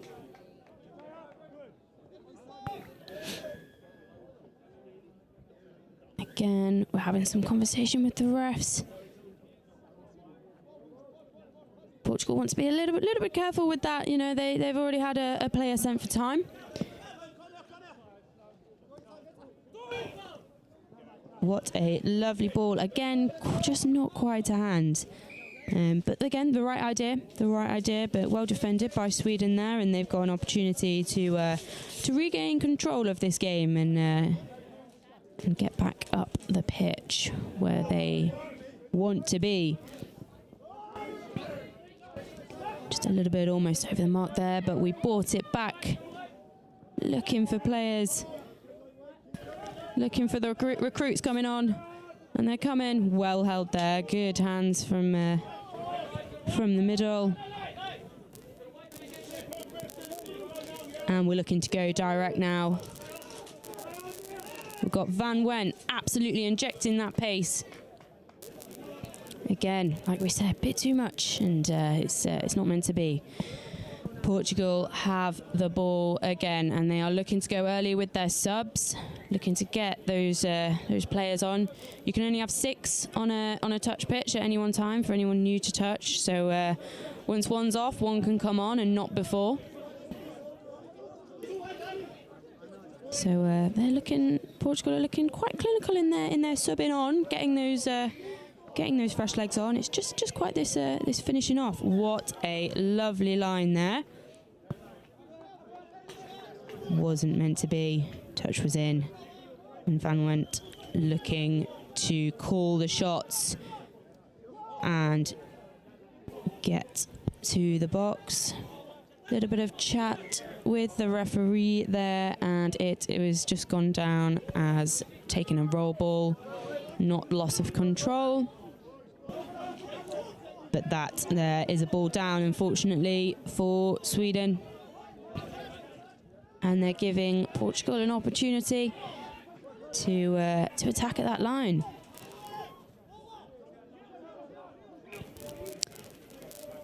There we go. Got Francisco Gama in the middle there, helping call the shots. Ball down there, and he's there on the wing.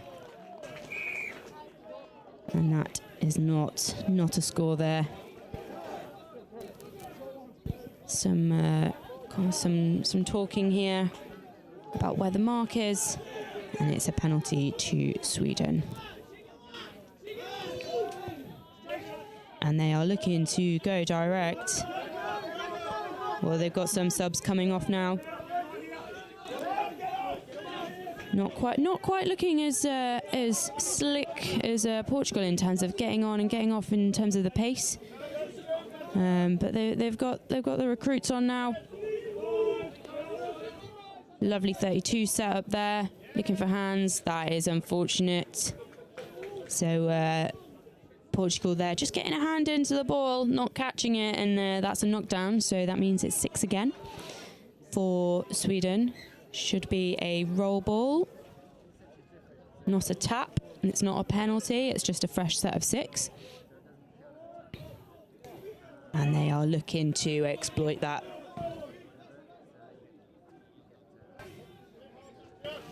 Little flick pass there. Yeah, incorrect roll ball, I think that may be.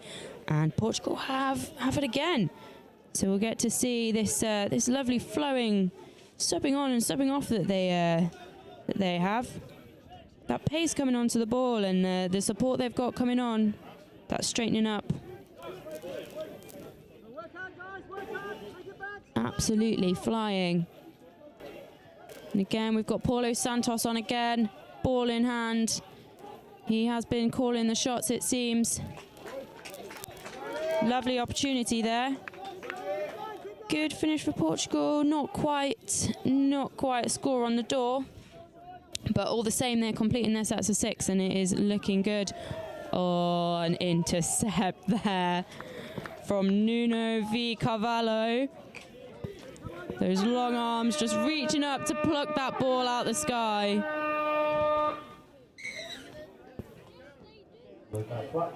And there we have it. It's a ball down try scored there. So we end the half as Portugal 2, Sweden 1. What a first half, and so we're looking over at the Portugal's box at the moment. They're having a bit of a rest, having a bit of a sit down, bit of a team talk. They'll be happy with that, you know, that intercept moving forward into half time. Gives them that little bit of a buffer, but from what we've seen, Sweden will be coming out swinging and looking to fix those little errors that have just cost them at the end of that half. I will take a little break now, but we'll be back for the second half of Portugal versus Sweden, men's 40s.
Officials, 3 minutes, 3 minutes.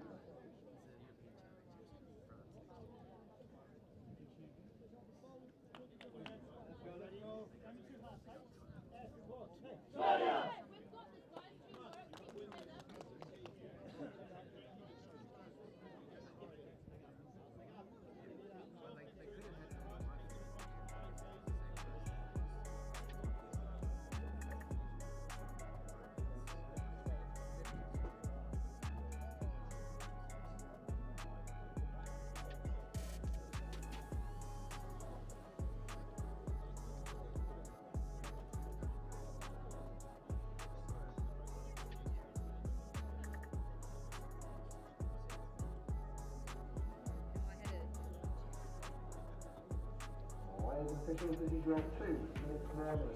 2 minutes till the second half.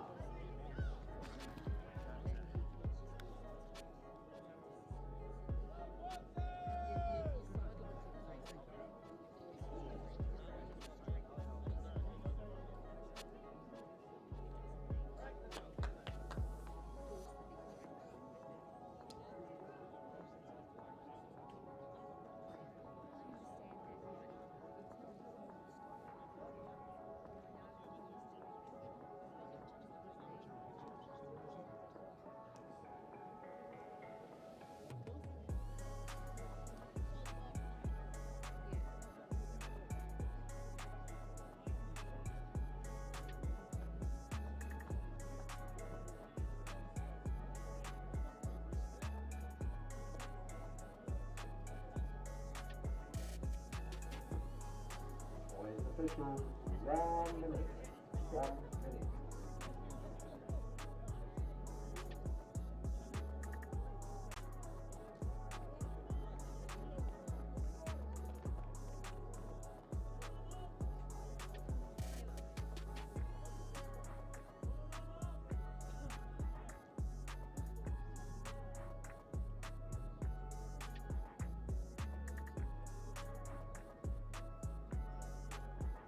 Officials, 30 seconds.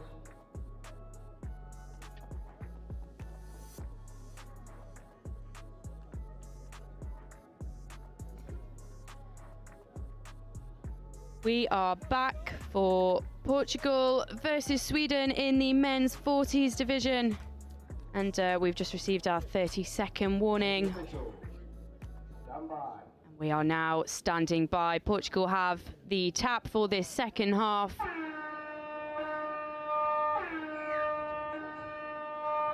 They'll be looking to build on that last-minute score that they had in at the end of the first half. Looking to get up and forward, exploiting that Swedish defence. It's looking good so far. Unfortunately, didn't quite go to hand. But the right idea there from Portugal.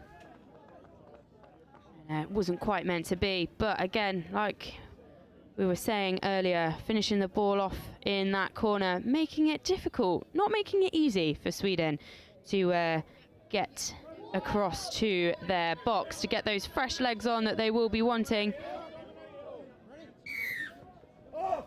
And that is over the mark there, I think, for Sweden. Unfortunate error there. They are scrambling a little bit, but looks like they have recovered well.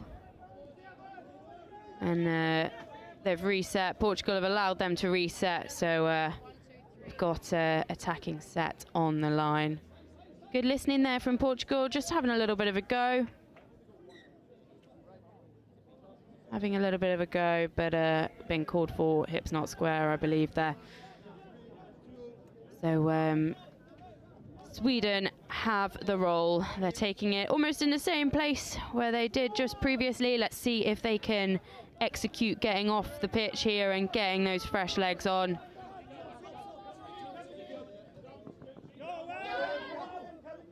Lovely roll ball there. Quick jump across into the sub box. Portugal's defence looking really good, quite midfield. They're managing to slow down this this Sweden men's 40s team. They're camping out on their halfway line at the moment.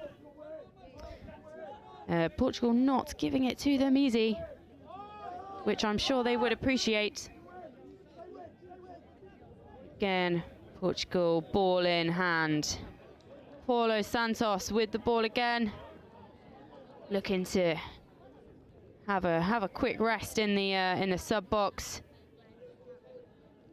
Gaps are appearing in Sweden's defence there, but the refs are happy that the touch was in. Portugal looking to regroup here, and got Brilliante looking to create something here. Ball in hand, little pass, diving pass almost, and it does look like it might be a Sweden ball here. Again, turnover in almost exactly the same place, looking to go forward. Lovely, lovely getting of yards there. Just having to bring it back. So again, those of you that are new to touch, maybe watching it for the first time, where you are touched, you have got to roll the ball in that same position. So that's why you may see people sort of backtracking after they've sort of run past where they've been touched. Gotta slow down a little bit before you get that ball down. Portugal looking for the ball here. A little bit of conversation being had, but no, Sweden are staying in possession, and they have an attack at the line. Good field position here for Sweden. They'll want to be exploiting this and capitalising on it, because they are, as we can see, trailing by 1 from that last-minute intercept from Portugal. Unfortunately, though, oh no, it looks like we are going again. Van Went and David Osler here, looking to call the shots in the middle.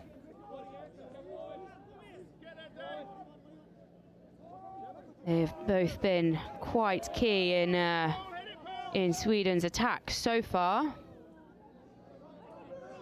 And it is unfortunately a ball down, and Portugal are looking to go quick with it. As we have seen, seems to be their game plan, just that injection of speed, of pace. They are getting the substitutes on nice and fast. Working up the pitch, brilliant defensive touch there. in the midfield from Van Went, slowing Portugal down in its tracks. But looking for numbers. It wasn't quite meant to be at that point. It looked like there was space out on the wing there. Maybe looking to go a bit wide. But Sweden live to attack out. And they're just struggling to get on those substitutes there. But now we are injecting the pace again. And, we're getting back up the pitch. Portugal doing well to keep Sweden in their half at present.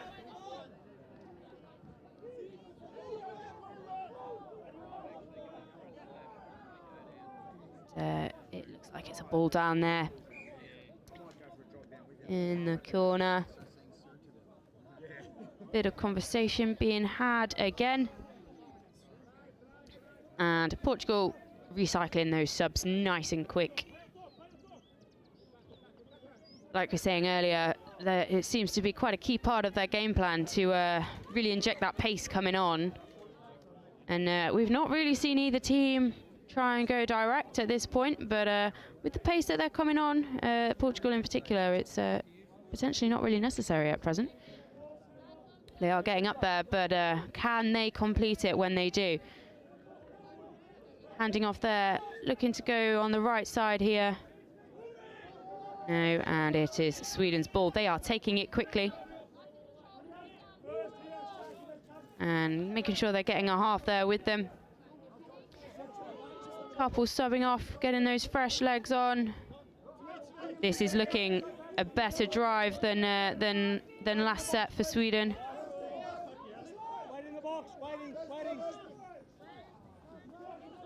Oh, unfortunately, ball down there.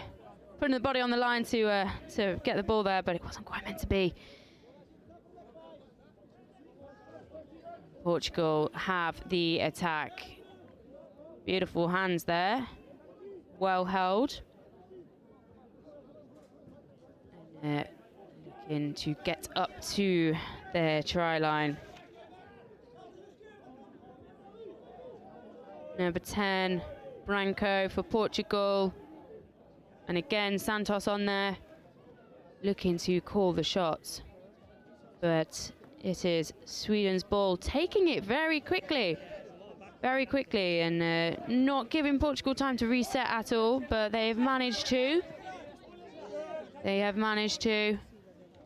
And they're putting pressure on this Swedish midfield attack. Looking to go a little bit wide there to avoid the shooter, defender.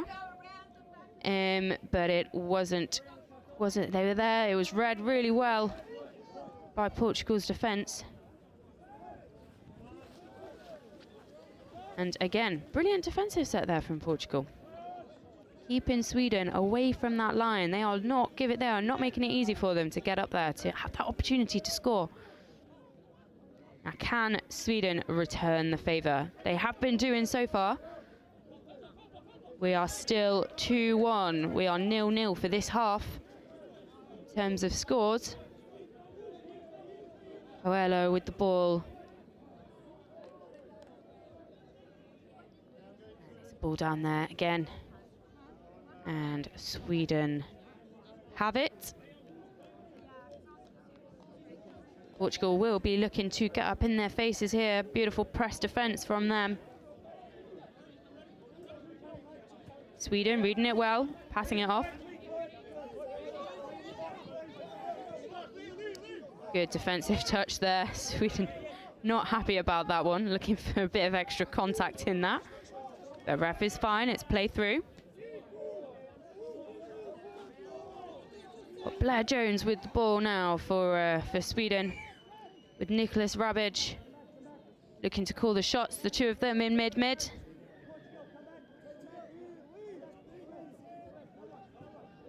And it is a penalty on the line, I believe, for Sweden. Looking to go again. Oh, great bit of athleticism shown there. Good reading of the defence. Always going for that line. You know, if you think that that player is not onside, getting that ball down either way. You know, 50-50 it might work. Touch there. It is Portugal's ball again. Bit of chatter as to where the roll ball is being taken. We get to see this Portuguese subbing on and off move that Sweden have not quite knocked off. They're getting across that midfield line. All too easy at the moment. We have Paulo Santos on again, calling the shots with Carvalho. Hitting that short line. Some discussion there. Throwing the ball away. It looks like. We were speaking earlier about the sportsmanship in touch. They, you know, it's when throwing the ball away is normally a penalty and go back another few meters. So Sweden are capitalizing on that. You know, they are flowing over the halfway line, and there's some conversation being had here. Looks like another penalty.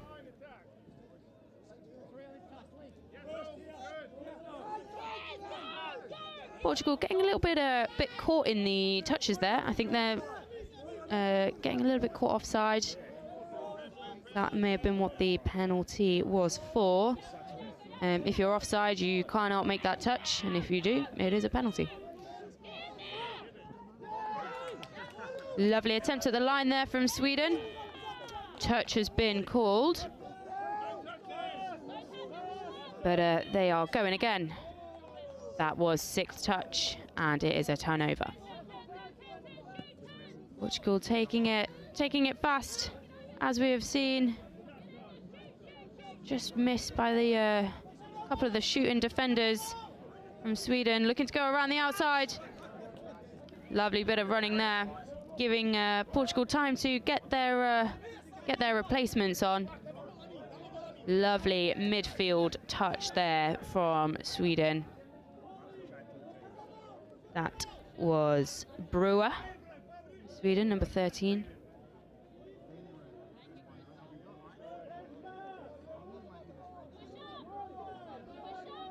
Portugal looking to slow this down a little bit, and that was a ball down there, leaving it over Sweden's box side, which I'm sure they'll be thankful for. And they are getting over that halfway line. Seeing a little bit more pace being injected by Sweden here. It's good to see. And we have Van Went on again, calling the shots. You can see him looking for the pass, looking for where those Portuguese defenders are, and looking for the space. Singleton with the ball now. Back to Van Went. And it's not meant to be. Not meant to be for Sweden this time. It is a roll ball for Portugal. Lovely defensive pressure there from Sweden. That has forced the error, and they are on the fly. And again, it's just that ball down. It's that final pass. That is unfortunate. They had the touches there. They had the touches. It's a ball down. Portugal got a way to go though from their the opposite side to their box. And Sweden are not making it easy for them now. Lovely defensive pressure from the far side wing there. They are getting up in midfield. This is probably one of the best midfield defences we've seen from Sweden in this half. And can they move on and convert this into a score? Using that pressure. They've got Portugal rattled, it seems. High middle defence there from Portugal. Sweden looking to work around it. Nicholas Rabbage calling the shots there in the mid. Little flick pass out the back. Not quite meant to be.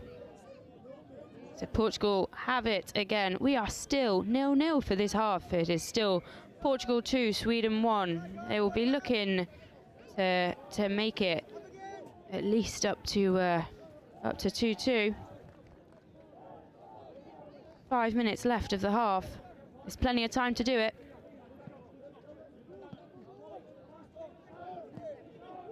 Portugal with that injection of pace. Whistle has been blown and Sweden have it.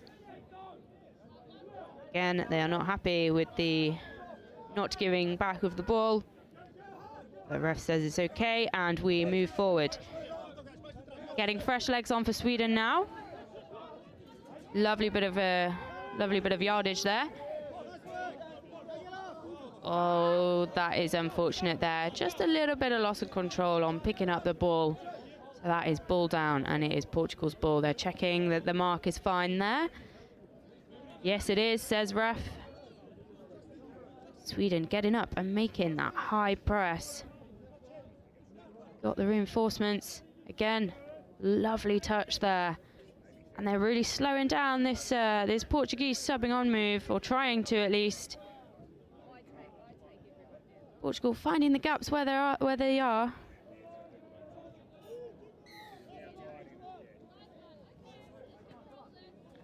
It is Sweden's ball.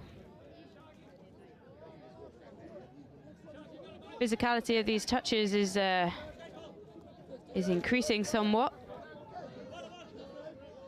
as it often does towards the end of a game. Sweden looking to get this drive. And it might be a score. And that is a score there for Sweden. For number 3, David Osler. He gets over the line from his own setup there. I think they'll be perfectly happy with that execution there. Van Went saw the opportunity. He went, scooped through, and passing it off there for David Osler to complete it in style. So we are now 2 apiece. Portugal 2, Sweden 2. Portugal won't be happy with that, so we'll see if they have a response for it. 3 minutes approximately left of this game. It's time to do it. This defensive set here for Sweden, really quite important. They will want to be keeping it to 2 apiece after their hard work. Lots of chat going on in defense there, we can see. And what a response from Portugal there. They will be happy with that. Number 1, Coelho, just reading the defense there on the step back. Not quite there on side, and the support was not quite there on the inside there defensively. And Bruno Coelho, as we see there, what a grin. He is happy with that. Now, can Sweden do anything to get it back to, well, 3 apiece? It's looking like a ball down there. Fortunate. That was a good attacking opportunity for Sweden off the bat. But Portugal have it again, and they will want to be hanging on to it in this last minute.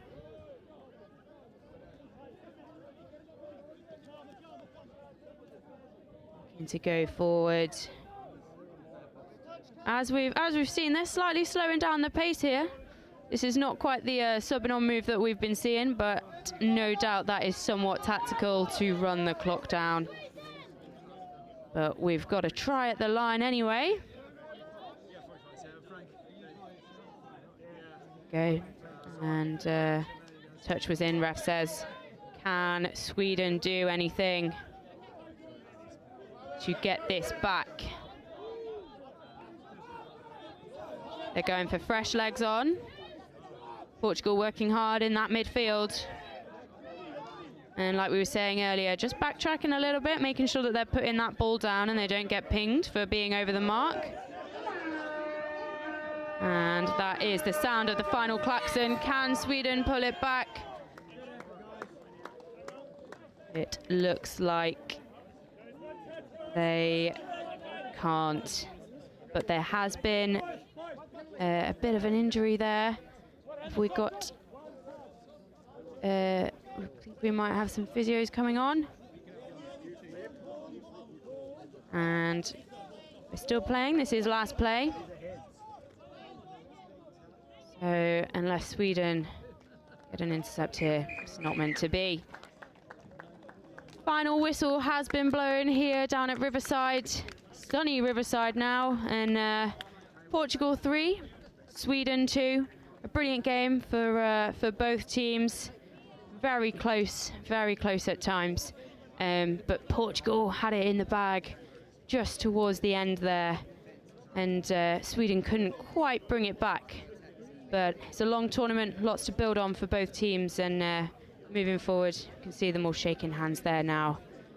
And we will be back for the next games.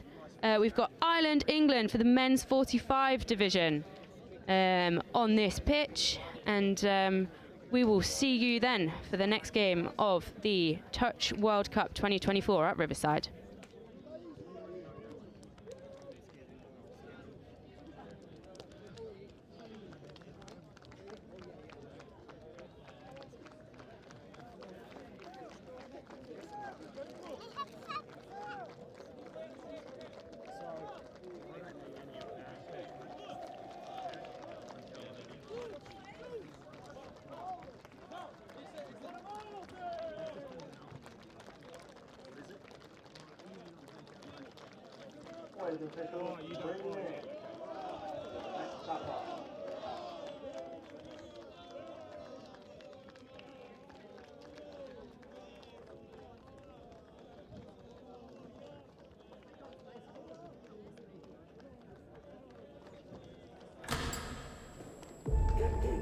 So what does it mean to you? The time? Sweat. The passion. The thrill. The determination. The support. The camaraderie.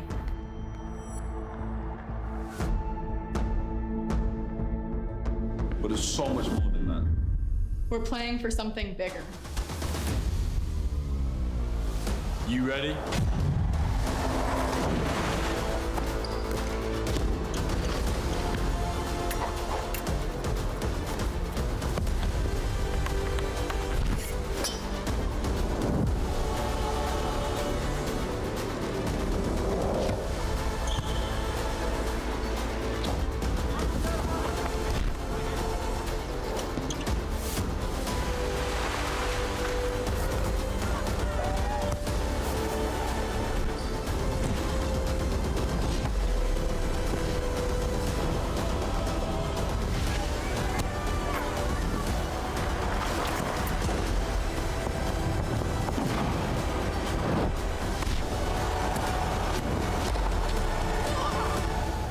Question is, how are you going to leave your legacy?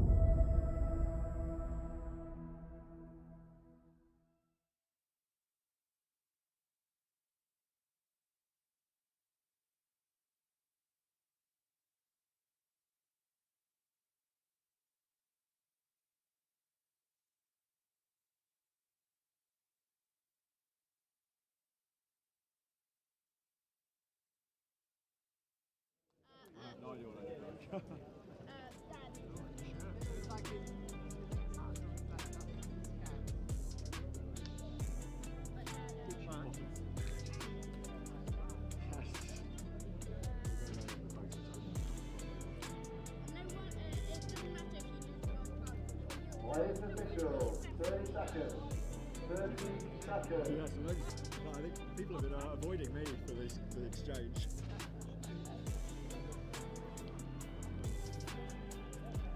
Welcome back here to Nottingham for the Touch World Cup 2024 from Riverside Sporting Complex. A battle of two of the UK's biggest nations here in Greater Britain, of course, if you will. It's Ireland taking on England in the men's 45s. James Preston and Kate Davis-Babin to bring you all the action. England will get first use of the ball, and there'll be no love lost between these two long-term rivals. Absolutely not. This will be a hard-fought game, right from the start whistle really to the end. Obviously, these teams, they come up against each other quite a lot, especially in Euros and friendly tournaments as well, if we can call them friendly. And yeah, this should be a cracker of a game. So England now with a little look here at the line to begin things as they bring it across here for Sue. Sue dropping it down. Now a chance for Roa. Roa really looking to squeeze through. In fact, he does exactly that far too easily in the end. There wasn't really much doing there, but Roa just strolls across the line. Yeah, absolutely. Lovely bit of comms there from England. Just a simple 32 setup on the wrap, straight down. Claiming the touch there, number 4 for Ireland, Patrick O'Sullivan, but it wasn't meant to be, and Michael Roa gets the ball down. And they are happy. They will be happy with that 1 minute in. An ominous start here for Ireland. They'll need to get something on the board here to try and respond quickly, or at the very least recalibrate that defensive setup, because that was far too easy there for Roa. Yeah, absolutely. So we will see what they have got in attack on the line. Little short pass here. Now a chance for Dowling to try and set something up. Send it out to this left-hand side. Ran out of real estate, turned it back towards the middle, but there's an error. So bit of a concerning start here for Ireland, but very early days. Yeah, very early. We're not even 2 minutes in yet, are we? And but England will want to be building on what they have just started on. They've started on a high. They'll want to keep it that way and up the pace, I'd imagine, which it looks like they are doing. Worth mentioning as well for those who are just tuning in for the Touch World Cup, potentially for the first time here, England, one of the real heavyweights of the competition, not just on their home soil, but across the board. It's a really good setup for England touch. And speaking of touch, there's a nice one made right at the death there from Frank Ennis, who just got there in time. So England back to the 7 metre mark now. In fact, that will be the turnover here for them. So that's a little bit better in defence from Ireland. Yeah, definitely. Definitely. Looks like they're sort of trying to fix that midfield, and didn't let James Malik through there. For Foley, out of acting half now, and finding a little pass here for Nolan. Foley just consistently hopping in, passing from the base of that play the ball throughout the first few plays here. Dropped back now from Gannon. Gannon now off to Dolgoruki. They send it wider still, but that was always going to be a tough one for Foley to reel in. He doesn't have the go-go gadget arms. No, not quite there. We're waiting for the ball to get back. And England have the roll ball here. We'll tap, and they're taking it on. So touch made there from Temtem. They head up towards halfway. Now up and over that mark. Good drive here from England. No one really ready to capitalise on it, though, but more to the point, a bobble in the play the ball. And after a very fluent opening minute from England, it's been a little bit sloppy thereafter. Yeah, a little bit. We've been seeing a few teams this morning, like sort of having that little bobble of the ball in their driving, particularly getting off the pitch. Might somewhat be the pitch to blame and that slightly greasy ball, but it is starting to get a little bit sunny now, and hopefully that pitch is drying up ever so slightly. So maybe those little errors will reduce. A little bit of miscommunication there, it looks like, in the Irish attack.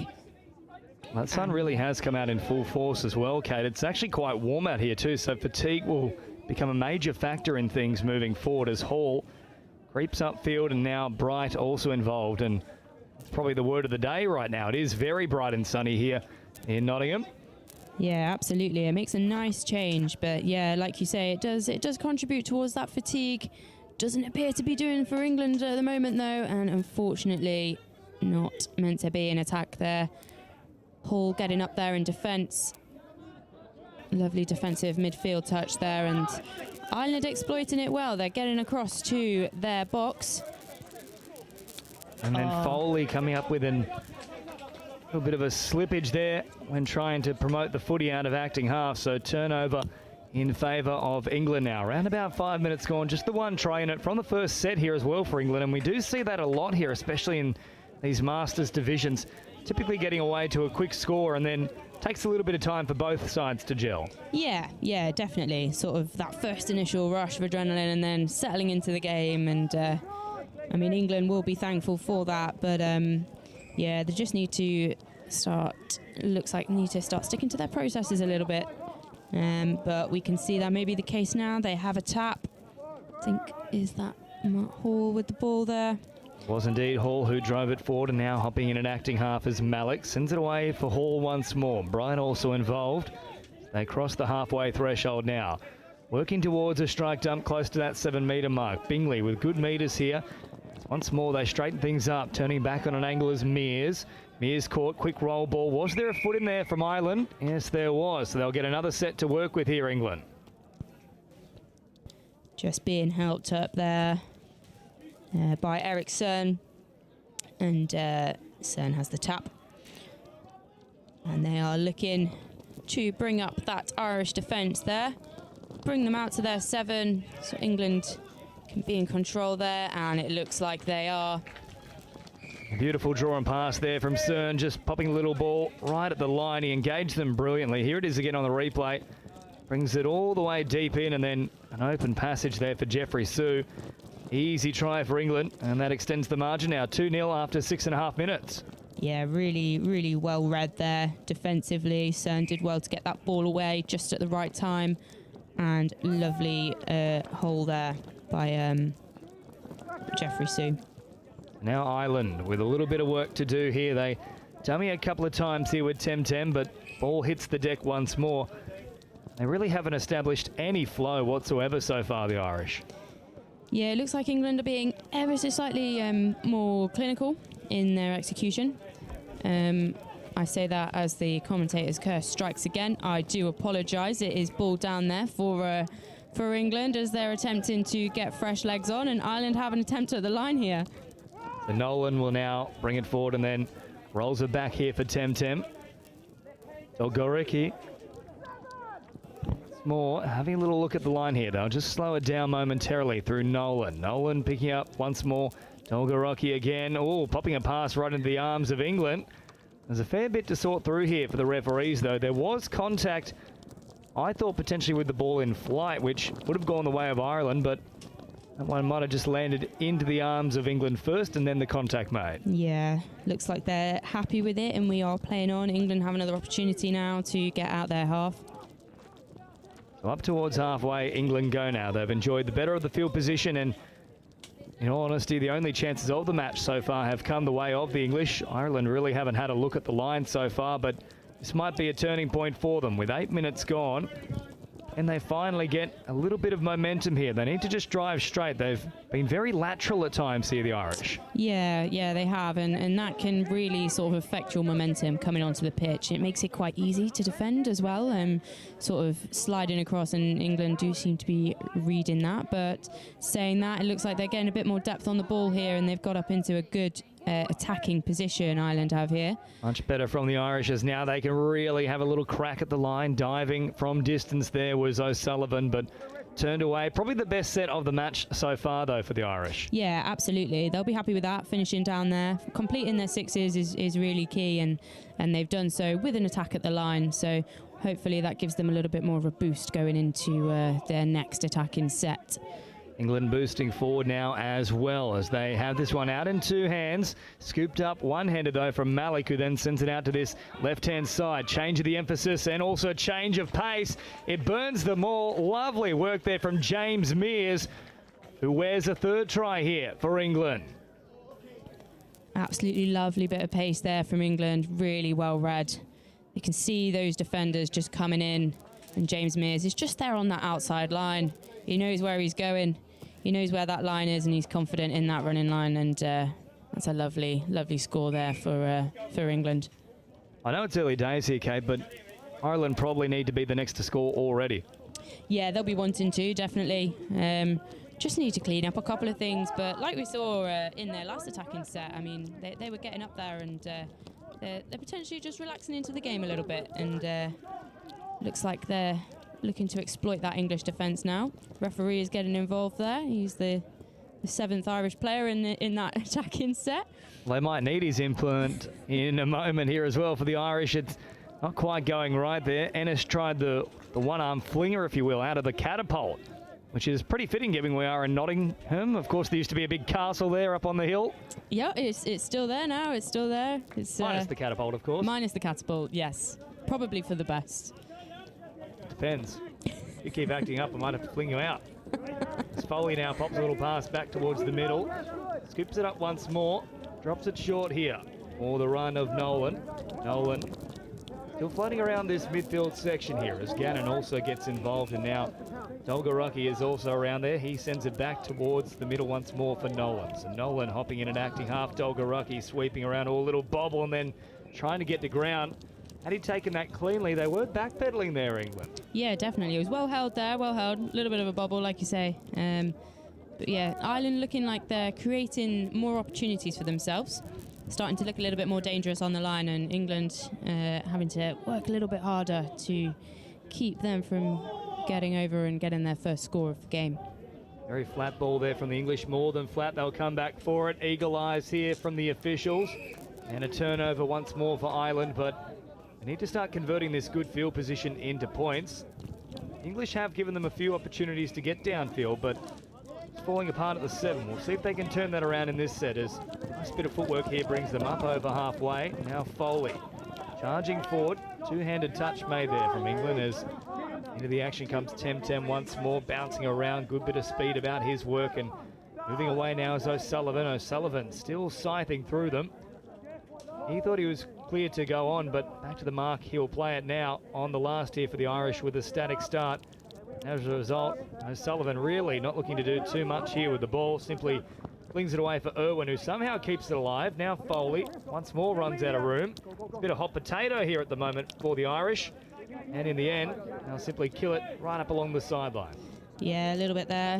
Don't really want to lose too much of their yards that they've made, and they've managed not to too much. They've killed the ball in the right area there, so England got to work hard to get across to their box.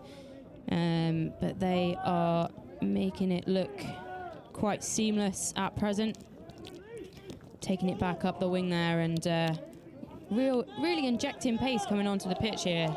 Nice driving set here for the English as now Lecornu sends it out for this left-hand side. They'll pop it away, ball over the top. Oh, there was a chance to just fling it wide immediately there into the arms of Lloyd Hook, who was waiting for it on this wing, but good read from the Irish, and they jammed in. Yeah, definitely. It did look like Matt Hall was trying to get that ball away there. You could see him kind of looking around for it, but it wasn't meant to be. So good defensive set for Ireland there. It's one of the times that England perhaps needed to be Fiji. If there's one thing the Fijians are good at, it's the very creative bat-ons, if you will. Yeah, absolutely. Absolutely. What a joy to watch the Fijian team. With it's that a very different style of touch football at many times, isn't it? Yeah, absolutely. Sort of that open play and just really, like we were talking about, like heads-up touch. It's really nice to watch. Around about 13 and a half gone here. England scored from the opening set. They've kept on the pressure ever since. 3 tries to nil here as they head up towards halfway. The Irish have done a reasonable job getting down the other end of the field. They just can't seem to get across the line, though, as now England wind through the gears and then pop a little pass back on the inside here for Rower, who's already got 1 try. Then turning against the grain. Great hands there from Cerny once more. The touch is made here from Ireland. No, they pulled away right at the last moment. Cerny, as a result, can link up out wide. Ireland get across in time and make the touch. 1 more here to see off, and they are set nicely out to this right-hand side if they do want to try and swing it this way. Instead, Cerny will pop out the flick pass, and that's when you know that there's no other options left. Yep, definitely. It was well read in attack there from Cern, sort of looking to, you know, the touch wasn't made, and he did just carry on and initiated the touch on his terms there. But yeah, not quite meant to be that final pass. But Ireland have the drive coming on now. They're looking to go forward, just injecting that extra bit of pace coming on. Looks like they have their plan and they are sticking to it. Here is Nolan at pace as well with Dolgoruki just on his outside, and the ball goes to ground. And then an awkward one there too for Dolgoruki. He actually stepped on the ball. It was just rolling on the ground. Yeah. And a little bit of a limp there too for Dolgaraki, so hopefully he'll be okay moving forward. But we start to approach this half-time siren as we see Dolgaraki getting back towards the middle of the field. For the Irish, they probably need to be a little bit more creative down in that final 7. Yeah, absolutely. I think just executing a little bit. I mean, this English defence, especially on the line, is looking strong. You know, they've managed to keep him out. That was an excellent defensive midfield touch there from Ireland. Last one now here for England, building nicely. They're all hitting the marks at the right time. Running out of a bit of room here, though, is Hook, who sends it back towards the middle. And England certainly not dying wondering here when they do get down this end of the field, but there's one area that Ireland have been pretty good in. It's that scramble defence. Yeah, absolutely. I mean, England are forcing them to make decisions, but they're managing to sort of slide across quite well, and the comms is there, so they're managing to keep them out for the time being. Now O'Sullivan dropping it back and picked up here on the run from Irwin.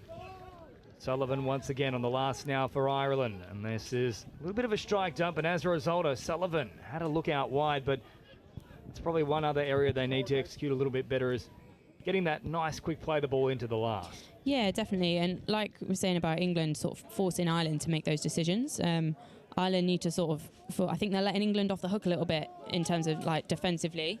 They just need to run at them with a little bit more conviction. I think when they're on that line, sort of varying their pace and judging that and getting, you know, that link to bite in or that middle to bite in and then creating those spaces, which is where England have sort of been creating those gaps for themselves. Good meters here for the English, and they keep it alive too. Little change of pace. They're going to call touch pass here though. So just fractionally late on the release. What is required to occur though for the turnover, and still it's been a while that we've been locked at 3-0 here for the English.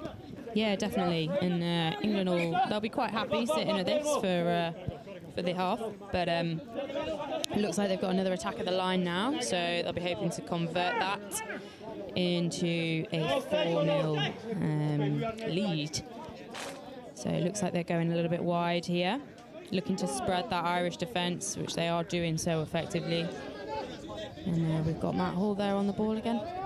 Ball drops it down, and now Bingley bouncing around. A little ball back towards the middle and collapsing so quickly, too quickly for the English. Lecornu is in here for England. Yeah, they'll be happy with that. Again, Matt Hall, really strong, solid dump there. And just on that short line, looked for the wrap, but it wasn't needed. Took the score, and Andre Lecornu, he was in there and backed himself. What a lovely finish as well. Good team try there. And we'll see if they can defend out Ireland as we get into the final couple of minutes of this half. They'd love a try here before half-time, the Irish, as Temtem comes forward once more here. He's gone about his work with plenty of pace, and Nolan will head back to the mark now. So a full set to try and attack this English line as Gannon sends it to the middle now for Dolgaraki. Dolgaraki once more here. Just down in front of Temtem. They'll send it wide early for Foley, but you've got to build a little bit more pressure into the middle before they try and expose them on the edges, because otherwise it's an easy slide. Yeah, definitely. That's what sort of saying like about them, letting them off the hook a little bit. Keep those players honest and, you know, really straighten up and run at them and force them to make that decision. Otherwise, like you say, that sliding defence, the English, they're doing well to execute that at the moment and keep Ireland out. And they will not want to be finishing this half on a 4-0 trail at the moment. England now inside the final minute, working up towards halfway as the pressure comes in here from Ireland. Very close to being a forward pass, but play on is the call, and now they might even be searching for one final one here, England. It's a really good set, and more pressure mounting here as they take off right through the middle. Jeffrey Sue, if you don't mind, has a second in this first half. He will be chuffed with that. Again, just forcing Ireland to shut in and make that. And it just, the decision was there. It was just a little bit late, and Sue just sort of galloping through there, ball down, got the time to do it, and Nice score there for England. And Ireland got about 10 seconds left of this half. See what they can do with it. Final play coming up here for Ireland. Down 5-0. There is the siren in the background. Ennis looking to conjure up something here with a flick pass, but once more it goes to ground, and a lot of work to do here in the second half for the Irish. But for England, it's been a pretty competent first half. Yeah, absolutely. They've been clinical. They seem to be executing what they want when they want, and they're very much in control of this game, and they will be happy with that. Ireland have had their scoring opportunities. It's just that final, that last pass, or that last straightening up and getting in on the right people and that kind of thing. So hopefully they'll have a bit of a team talk. England will want to be doing much of the same, keeping up that defensive pressure. That slide-in D has been working really well. And Ireland will be looking for ways that they can exploit that going into the second half of this game. So all to do for Ireland in the second half here. England with a healthy lead, 5-0. We'll take a quick break here at Riverside Sporting Complex in Nottingham for the Touch World Cup England 2024.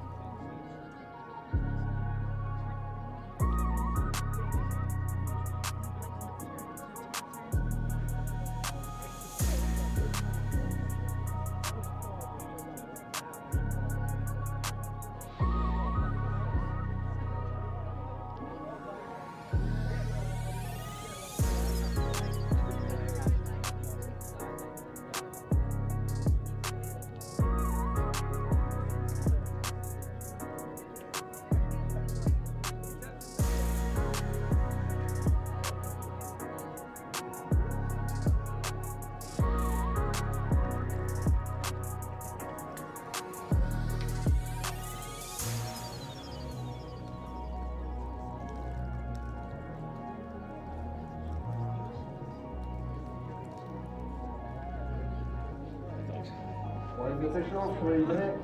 3 minutes. So while it's half time, just a quick word again about what the field of play. We ask all spectators and players, unless you're on that field, please do not walk across them. And also, please field 1 and St. William, we have got fences, blue roads, red and white roads, blue bars, volunteers.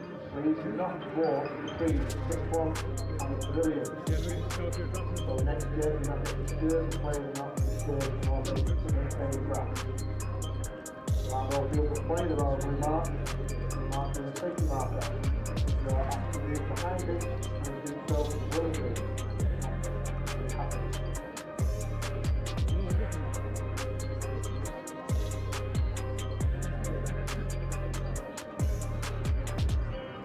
Players officials, players officials, 2-minute warning, 2 minutes.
Players officials are head for 30 seconds of warning. Players officials, 30 seconds.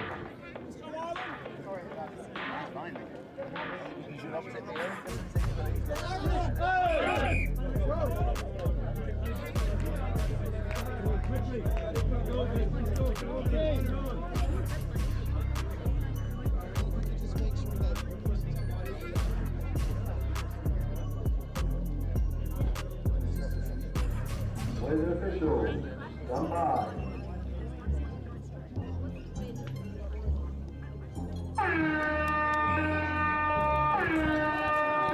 back here to Riverside in Nottingham. Ireland with a lot of work to do here in the second half in this men's 45s fixture. England pretty much perfect in that first half. A few mistakes here and there, but once they got down towards Ireland's end, they certainly knew their way across the line. But the Irish early on here looking to try and fix that run of tries, but get another set here with England stepping up into the passing lane. In fact, they're still going to say this is going to go the way of England. That's a interesting call. Might have come forward out of the hands, I think they're saying.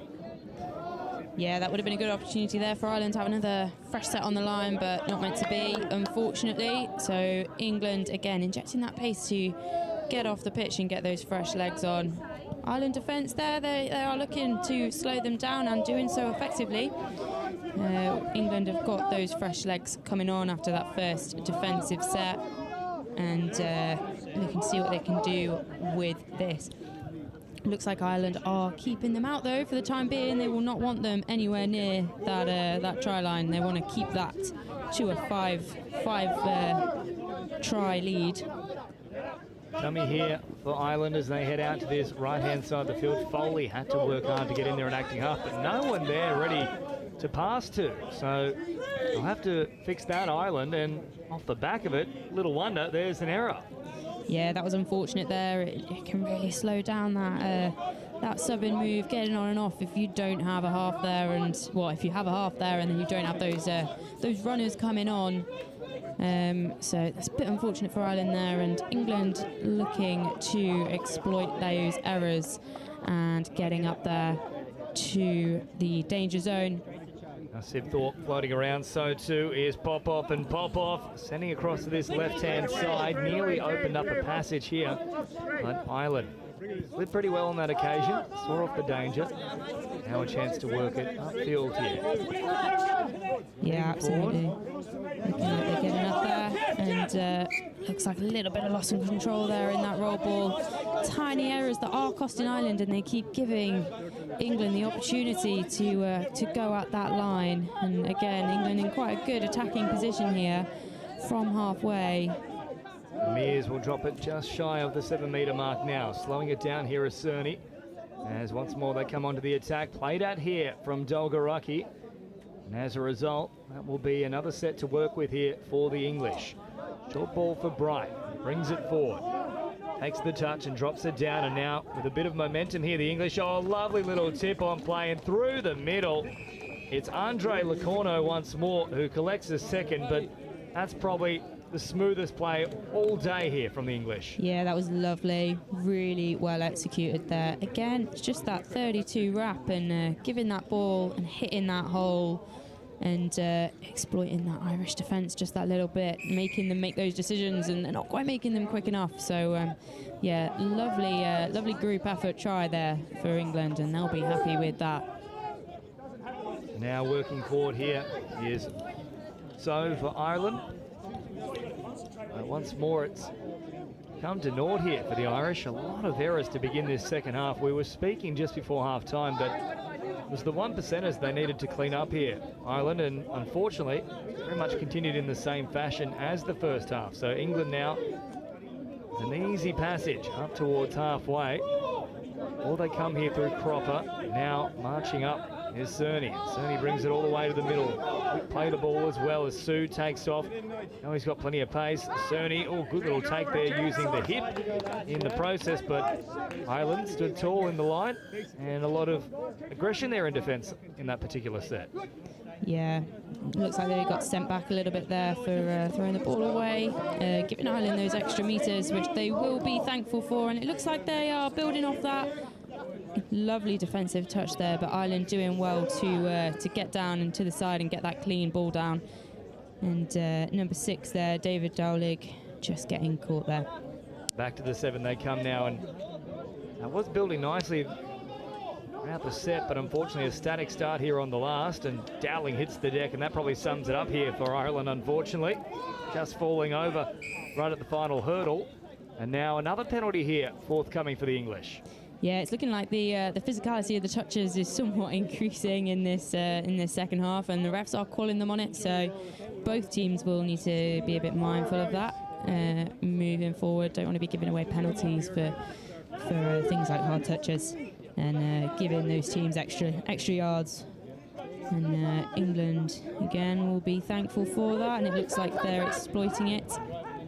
Cornu out of acting half now. Another opportunity here for England. They send it wide early through Lecornu. Back off that left foot comes Sibthorpe, and then Sibthorpe somehow opens up a passage. They all stood still. It was like they were stuck in the mud here. Now, it has been raining at Riverside, but I can assure you, it's not that bad.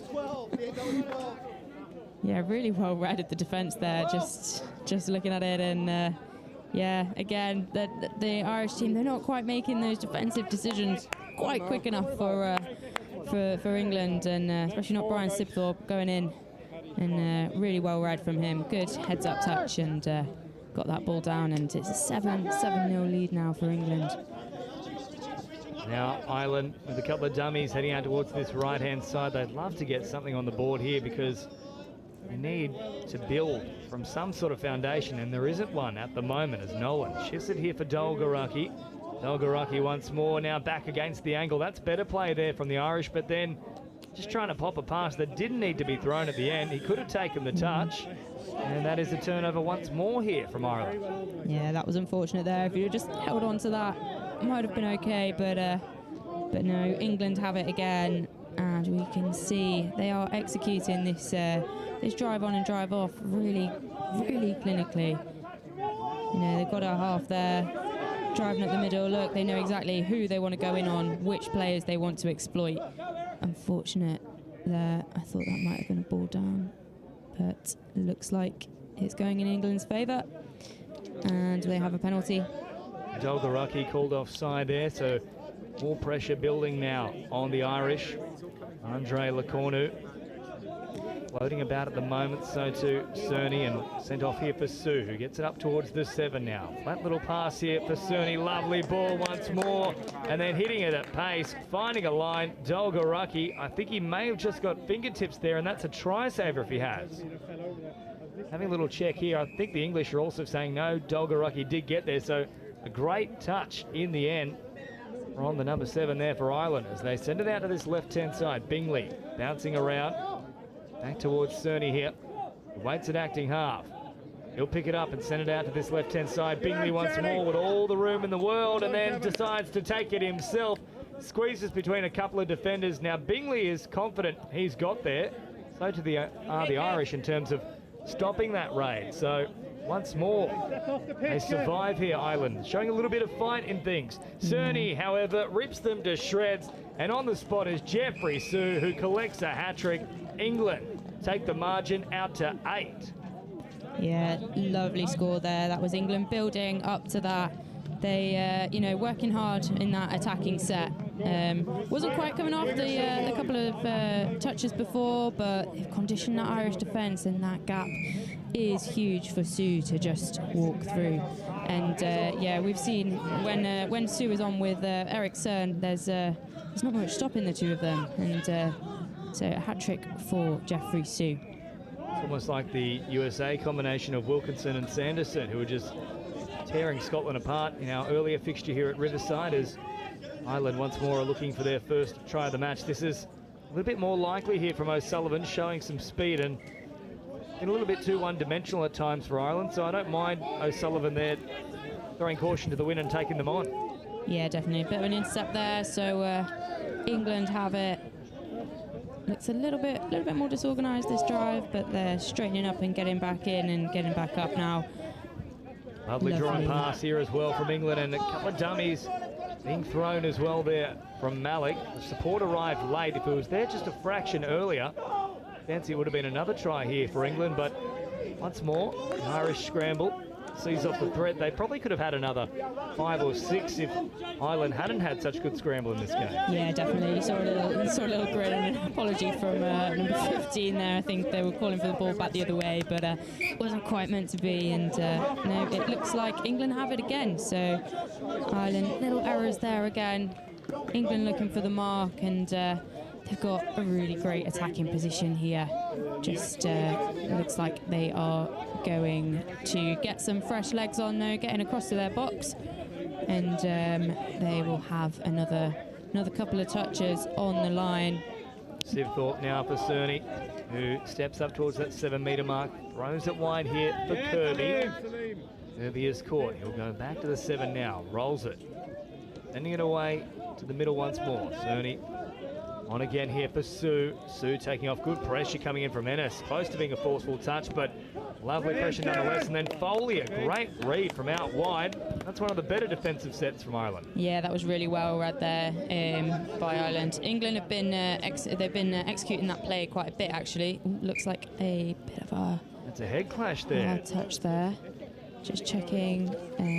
Jeffrey Sue just checking his Irish counterpart is okay. Well, it may have even been the cap that's got him, the brim of the hat. Yeah, quite gone possibly. Directly into the head there of the Irish man, but here he is once more, good to continue. I think that might be Ennis who's come off second best there, so he heads to the sideline now. It's Foley. Pops a little pass here for Nolan. Once more Foley towards the centre. Dolgaraki brings it forward. Sue makes the touch. Nolan picking up and popping a little inside-outside flick ball, if you will, but certainly the English weren't aware of it, but neither was Dolgaraki, unfortunately, so they couldn't capitalise. Yeah, that was a shame. That was a really good bit of injection of pace from Ireland coming on, that sudden move, actually. It's a bit of a shame they couldn't capitalise on that, but England have it, and they will be looking to pull this Irish defence apart. They're certainly doing that right now. Foley, however, just recovers in time. I think that little bobble, that was the difference there for England. Otherwise, another try was coming. Now out for Lecornu. Sends it to this right-hand side, hopping in from a strike dump. Lecornu, great ball off Foley. What a read that is from the Irish winger. Yeah, he's been reading those shots really well, actually. He saved them a couple of times, so it's good defensive work there from the Irish wing. Foley once more brings it forward, can't fend away from the attempted touch there, and popping a little pass here is Irwin. And Foley down the sideline, nearly away.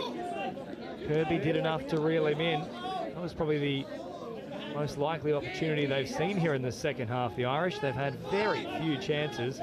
Once more, they scoop it up here on the last now with Slack. Slack trying to put on a little bit of footwork and a little bit of speed, but in the end, England still able to account for him, and score remains 8-0 with 6.5 to go. Yeah, they're just letting this English defence off a little bit. Like, they have got that pace, but they're running into more space, sort of away from what they're creating. So just executing that a little bit, and you know, the classic draw and pass. Like here what we go. England are There doing doesn't here. need to be a draw and pass, because putting down the foot there was Bruce Kirby, and yet again it's that man, Kevin Foley, who makes the touch. He's probably saved their bacon on at least 5 occasions here for the Irish. It could have been captain of tries down this right-hand side. Defensively, at least for Ireland, as now still there is a threat here. Taking off his rower. Through the middle they come now, England, and then just stopping on the run and getting to ground very quickly. They're all backpedaling, unfortunately, there for O'Sullivan. He thought his inside man had it covered, but England far too good, and they capitalise. A 9th try on the board. Yeah, that's unfortunate. I mean, defensively, for the last few minutes at least, Ireland have been really keeping England out. They've been throwing everything at them, and they have been keeping them out. But yeah, just a little bit reaching for the touch, not quite there on that one. But yeah, referee is happy with that, and Jean-Francois Popov, he is the one to go over the line, as we can see there in the sub box. England will be very happy and very comfortable with this lead. Innes floating a long ball, but Sibthorpe read it beautifully, stepped up and took the intercept. Love to see him go the length of the field. You don't see it too often here. Yeah, no. In the men's 45s. I think he thought better of it and thought, I'll take that role. Well, he was thinking of the hamstring as he was catching that ball. Wanted it in one piece. Now it comes out to this left-hand side for Sue, who then turns it back towards the right. Now straightening up on things. Last one here for England as Lecornu comes forward. Oh, Lecornu burns them on the outside. Finds support in the form of Mears. And Mears is having a field day out there, but Lecornu, what a second half from him. Yeah, they're happy with that. Look at that. Just reading it again. It's a bit of a foot race there, and then the Irish link just, not quite there to knock off that defensive touch. And yeah, lovely score there for James Mears. Again, really good just heads-up touch. It's not a specific move that they're sort of planning. It's just players playing off each other and bouncing off what each other are doing. And hopefully Ireland will be able to have some response to that. Looking like they're coming up the line with some serious pace right now.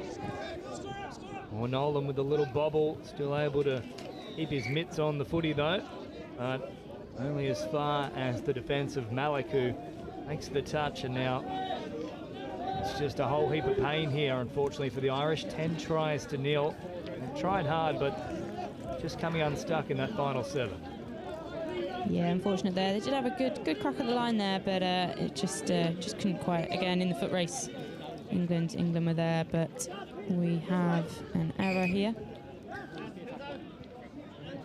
Approaching the final 4 minutes here, Ireland, and Dolgaraki brings it forward. I'd love to see them get across the line. I'm a big fan of the consolation try, Kate. Yeah, absolutely. Absolutely. No, it'd be good to see them get a score, because they have been coming to this English defence. They've not been making it easy for them. They're making them work. Just need to just execute that ever so slightly. Well, that was the golden opportunity there with O'Sullivan, who took off out of acting half, and had he had a few supporters out on that right-hand edge, there was a big gap there for Ireland. Yeah, maybe it's just a little bit of a case of comms in it a bit more. The wing is always in a really good position to see what's in front of the play. So maybe just getting a bit more vocal and telling those mids and links what to do a little bit more. Like, it can be difficult when you're in it to see what's going off on the outside. So just getting a bit more vocal and playing off each other a bit more. See the roll on as well that England have in this particular set. So what we often talk about with that up and in defensive pressure is hitting the line quickly and then jamming back out, but just constant backpedaling there for Ireland. Yeah, unfortunately so. England pressurising them in the midfield as well. I mean, not giving them anything really, not letting them get off to get those fresh legs on. And we're looking for players at this point. He's looking for a half. That's Temtem. Now Ennis bringing it forward, drops it down. One-handed scoop here for Ireland. Nothing really doing as of yet, though. It's a little bit too slow here to cause too many concerns for the English. That's a better draw and pass, but once more easily marking up there. James Mears makes the touch, and touch pass will be called. There is the turnover. So 2.5 to go. England firing a little bit of a warning shot to the rest of the men's 45s competition here. Yeah, absolutely. They're definitely making a statement with this game. And I mean, in these final 3 minutes, really for England, their main focus, at least from a coaching perspective, will be to keep it to 0. They've been playing. They've really dominated this game to let in a sort of last-minute, consolation try. They won't be happy with that, so they'll want to keep this energy going. And it can be difficult as well when you have this kind of lead. You can take your foot off the gas a little bit, and that's not what you need to be doing. So England looking to add though to that tally. They'd like 11 on the board as it's slowed down here from Jean-Francois Popov. Now to that right-hand side once more for the run here of Malik. Malik draw and pass, beautifully worked. And Bruce Kirby, all he has to do is catch it and put it down. He won't score an easier try. And England once more tear apart the Irish defence. Yeah, absolutely lovely score there. Again, just looking up the Irish wing, number 15, James McCall has just come in, and the English are just exploiting that, and Bruce Kirby just safe hands on the wing there and straight in. Interesting as well for the English. These 11 tries, the bulk of them have been on that right-hand defensive edge for Ireland. And the funny one, because Kevin Foley's been outstanding on that edge for Ireland in defence, but that certainly has been the main area they've looked to attack here. Yeah. So 40 seconds to go here. And Ireland get across the line. One final chance here. Dolgaraki popping a little pass over the top, basketball style. And once more, England see it off. So that should be it. The clean sheet looks like it's going to be occurring here for England? Yeah, they will absolutely be happy with that. They should be happy with this performance. And again, they're still not letting Ireland off the hook. They are coming out with them with some pace in these final few seconds of the game, waiting for that klaxon to go. They're staying clinical. They're executing it. You can see they have their set plan in their play. Here they go now. Oh, they don't even need to use the numbers. A beautiful dummy here from Mears, who collects a hat-trick. Well, he has been in fine touch in this one, and it brings up the dirty dozen here for England. Yeah, what a lovely finish there. They'll be happy with that. Not only have they kept it to a clean sheet, but just that last minute try as well, just on the board. And yeah, Ireland will got some things to learn from in that game, but yeah, definitely they were looking dangerous at times against. They didn't make it easy for England. You know, there could have been quite a few more scores there, and like you say, the defensive effort, especially on the wing there, was really quite strong. We talk about 40-minute performance here, 5-0 at half-time for England, but they went on with the job, adding an extra 7 on the second side of things. So full time here, a big victory for the home nation, England over Ireland, 12 points to 0. And up next, we've got a real ripping contest for you. It's the two big guns themselves, Australia doing battle with New Zealand, the women's 40s division up next at 12:20. We'll take a quick break here. All the action just around the corner for the Touch World Cup England 2024.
I love Nottingham, the home of Robin Hood.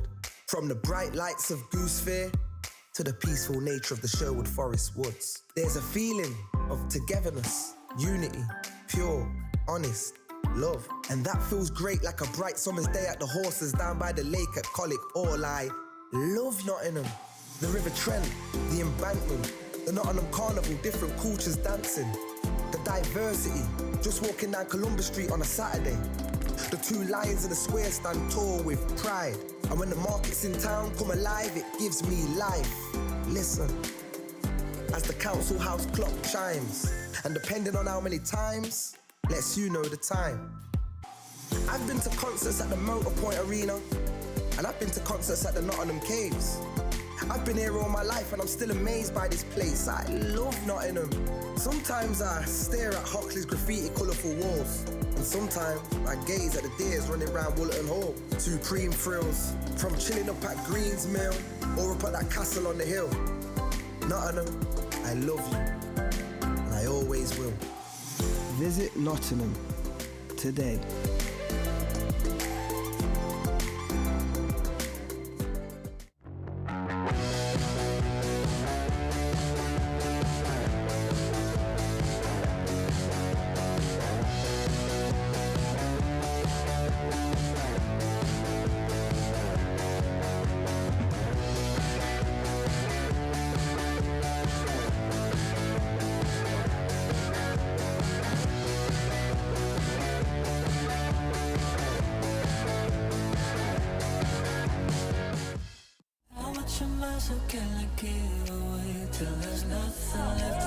So we're here at Hillhead Sports Club, the third year of our annual Pride in Touch tournament. We have 16 teams, over 200 players. We've got about a dozen or so referees. We've had also a whole heap of volunteers. It's been brilliant to come to Glasgow after previous versions in Manchester and London, and it's ended up being our biggest tournament to date.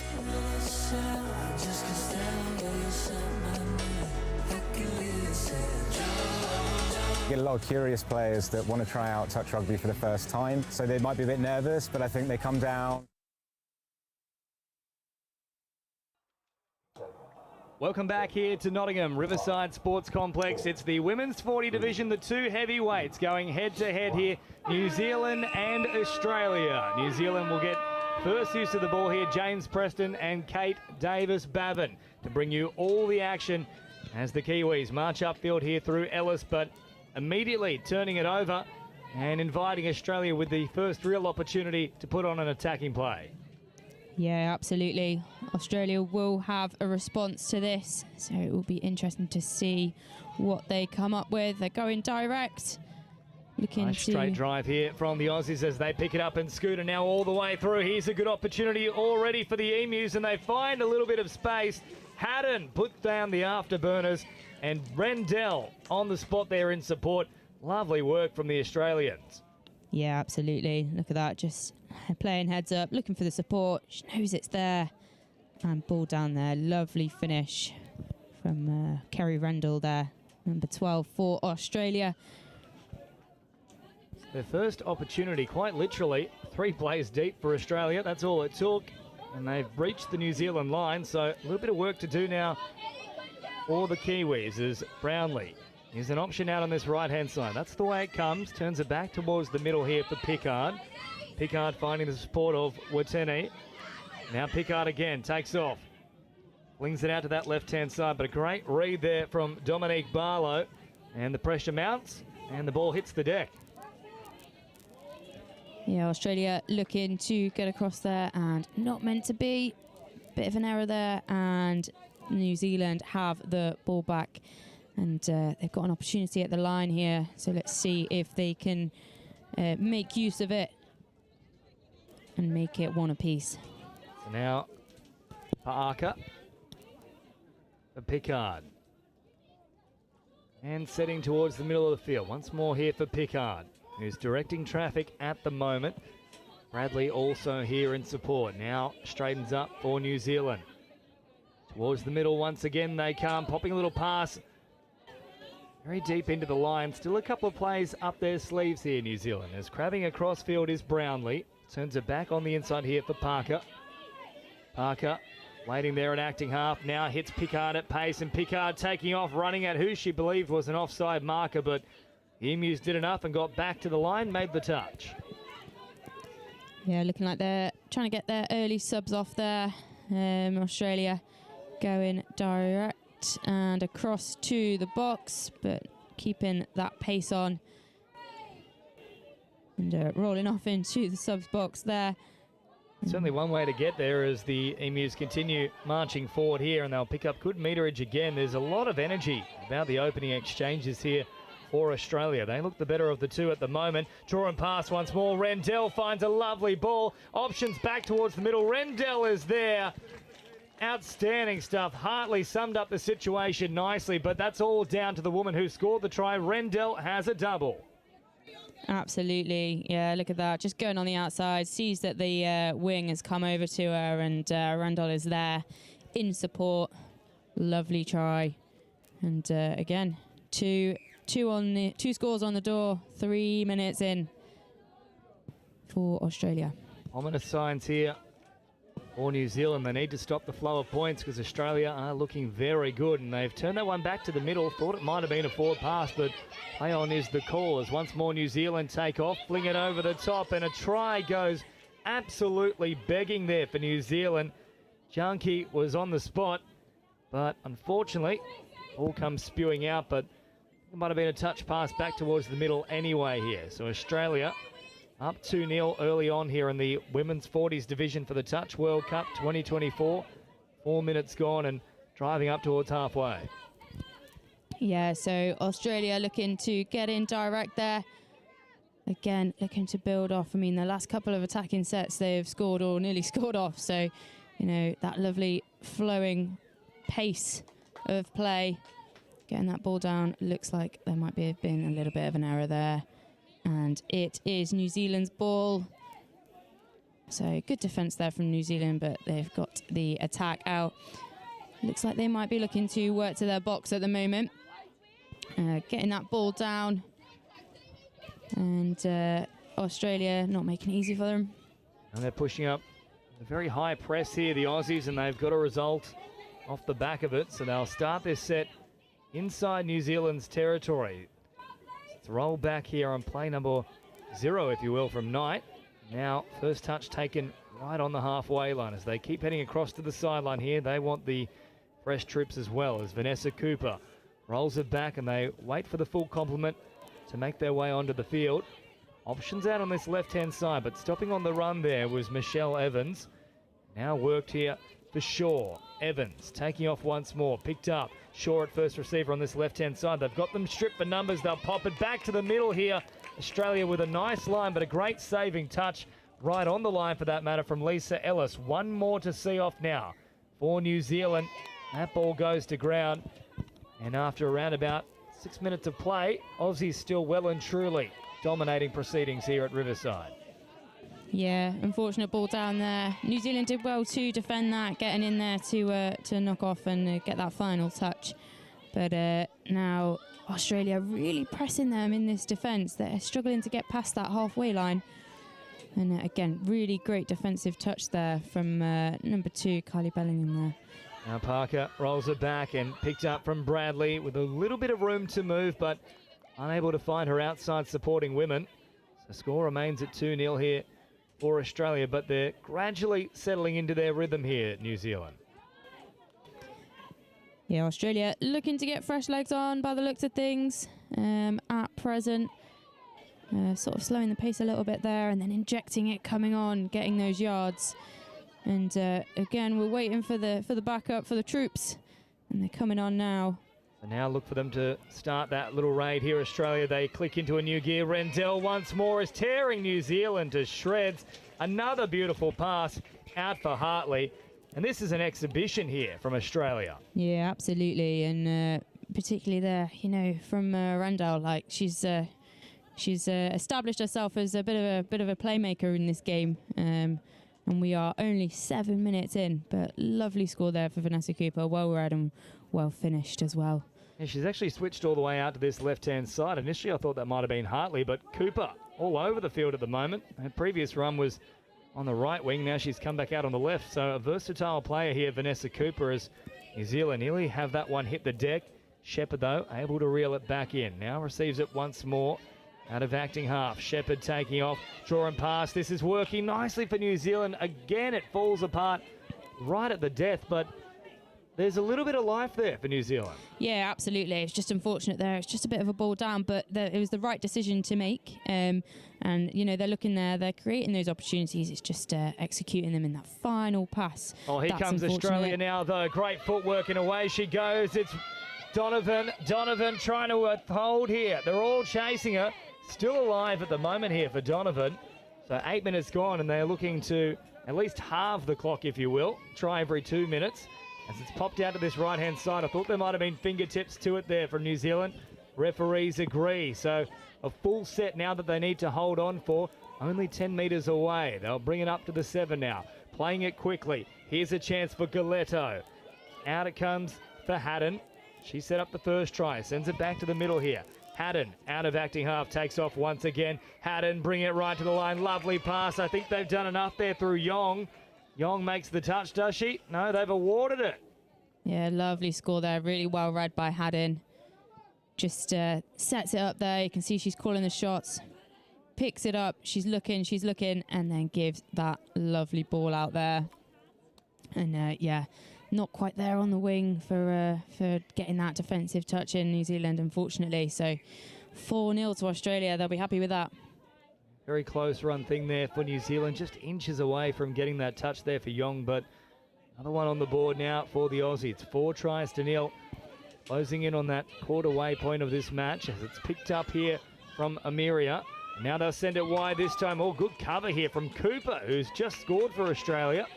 Now saves a try. So she really has been absolutely everywhere as New Zealand still have a few plays up their sleeves here. They'll bring it back to the middle now, dropping it down. Waiting for it is Emery. Emery sends it to this right-hand side and then looking to switch the emphasis and open up a little passage there, but just in between the link and the winger. Yeah, Australia looking to get those yards, to get fresh legs on at the moment again, and really pushing that. Inside, drops it down now just shy of the 7. Floating over again, but once more Vanessa Cooper reads it with relative ease and she's got enough speed as well to get out there very quickly. Yeah, absolutely. I mean, I thought she was still on this other side wing. I thought she'd got around there really quickly. But yeah, like you say, massively versatile player by the looks of things, and reading that defence absolutely spot on. We are also in a location where a little bit of Harry Potter has been filmed, so maybe apparitions happening here and quite being possibly able to jump from one side of the field to the other. Maybe that's the secret. So Australia now driving forward once more. Little dummy comes out here from Knight. Knight, still going through them. Knight has fooled them all.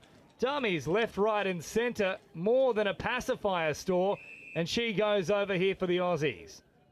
Absolutely lovely score there. So well read. She just keeps going. No, she hasn't been touched, and backs herself and goes. And what a lovely score there.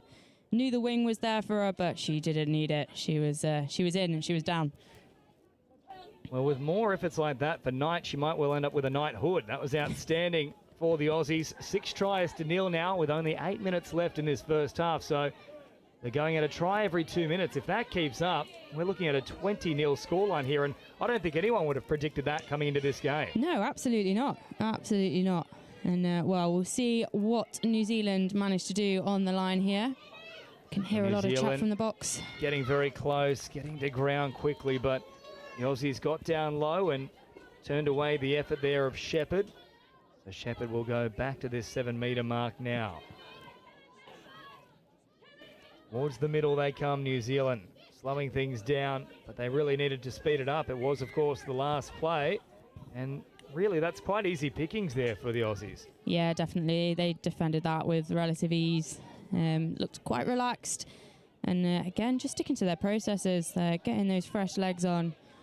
They've got a half there, right there, and then they've got the legs coming on. Now straight drive and dropping it down very quickly here. The Aussies building nicely in this set. A rise for Evans, turns it back towards that right-hand side and then drops it down. Also in the middle there is Shaw, but Evans takes it herself, finds Shaw, juggles, somehow nearly catches the hat in the process as well, but unfortunately the hat goes down and the try goes begging. Yeah, that one was unfortunate. Thought she just held on to that then, but not quite. But again, she's back, minus the hat, putting quite a lot of pressure on Indy there. And New Zealand being called back there to take the roll, and good pressure here from the Australia defence. That's unfortunate. Just sort of the momentum is getting killed a little bit there. Not initiating that touch, but unfortunate errors there, and ball down for New Zealand. And Australia have got another crack at the line from about halfway. Looks like they're getting on some more reinforcements. And we've got Randall. She is on the pitch, as we know. She is dangerous. And that won't be, that's not great for New Zealand if she's off now. But got more reinforcements coming on. Michelle Evans, and ball down, unfortunately, there for Australia. New Zealand live to drive out and get some fresh legs on. That's pretty much the first time we've seen it go wrong here for Australia in the opening 15 minutes. A little bit unaware of their surroundings there. They couldn't quite get the players in the right positions on the field with that subset. And also a little bit muddled once they then tried to take off and head forward. As New Zealand do exactly that now with Parker out on this right-hand side. The ball comes out. I think that could be potentially a mutual infringement there, but yes, it will be called a mutual infringement. I thought there was a little bit of a ill ball security, if you will, there from New Zealand, but a hand also thereabouts. So good call from the officials as they send it out wide. And it's just not building correctly here for New Zealand. You've got to be hitting that strike dump on the last play. Yeah, definitely. Just not quite coming off. Like, they're hitting the holes, but Australia are reading it really quite well. It's just going to be a bit of a matter of adapting to that strong line defence that they've got going. Managing to slow down Australia in their drive on, but again, they're just injecting that extra bit of pace and getting them on the back foot ever so slightly, as we've seen. So we've got Haddon. Oh, the draw and pass once more here for the Aussies. The pass never came, but certainly attracted the attention of a couple of New Zealand defenders. Had she slipped the ball there, Ryan, there was plenty of space out wide for Australia. Yeah, absolutely. Finishing it in the right place, though. Again, not making it easy for New Zealand. That flood defence coming up from the Aussies. It's making it difficult for them to get up and off and get those fresh legs on. They have at least stopped the flow of points in momentarily, New Zealand, as now they take off, and stepping up in the passing lane there was Haddon. That was played at, so another full set to work with here for New Zealand, and the best field position they've had in a little bit of time now is Janke sends it out towards the middle here. Further promoted from Shepherd, and then hops in at acting half on the follow-up. Meters on offer now for Tane. Or Shepherd, that one's just gone to ground. It was a little bit behind her. It was a tough one to take, but they didn't need to rush there, New Zealand. They had another 3 plays up their sleeve. Yeah, definitely. They had the touches there, but it could be a little bit of wanting to get that score on the door before the end of the first half, just rushing it ever so slightly. But Australia do have it back now, and they're going to be looking to make it 7-0. Shaw brings it forward. Evans out of acting half, and Evans left and right, floating it over the top. Oh, New Zealand was standing there waiting for it, and then a big collision there too from Kylie Bellingham, who was ringing a few bells in the ears there of New Zealand after that contact. Yeah, definitely, that was a big hit actually. But managed to keep hold of the ball, and New Zealand are attacking out again, looking a little bit more slick at the moment, getting those players back on. Only momentarily there, though. They really didn't get the subset quite right at all. Yeah, the coming off was looking good, but just not quite got the support to get the ball away coming on, unfortunately. Going a bit more laterally, and it's not meant to be. Final touch there, and Australia going again. Well, in the end, that's probably the poorest set New Zealand have had in this opening 18 minutes, especially that last play. They literally lost ground, so they'll need to recalibrate a fair few things at half-time if they are any chance of mounting a comeback. But Australia in frighteningly good touch here as it's brought forward from Hartley. Now a little short pass provided here for Galetto. Galetto waiting for those reinforcements to arrive. Nice quick play the ball as well, and well, that's an uncharacteristic error for an Aussie side that has done very little wrong. Yeah, definitely. Just unfortunate there, just not quite getting to hands from Kobe Knight there. But making up for it, put it in some good defensive touches there, and almost well held there from New Zealand.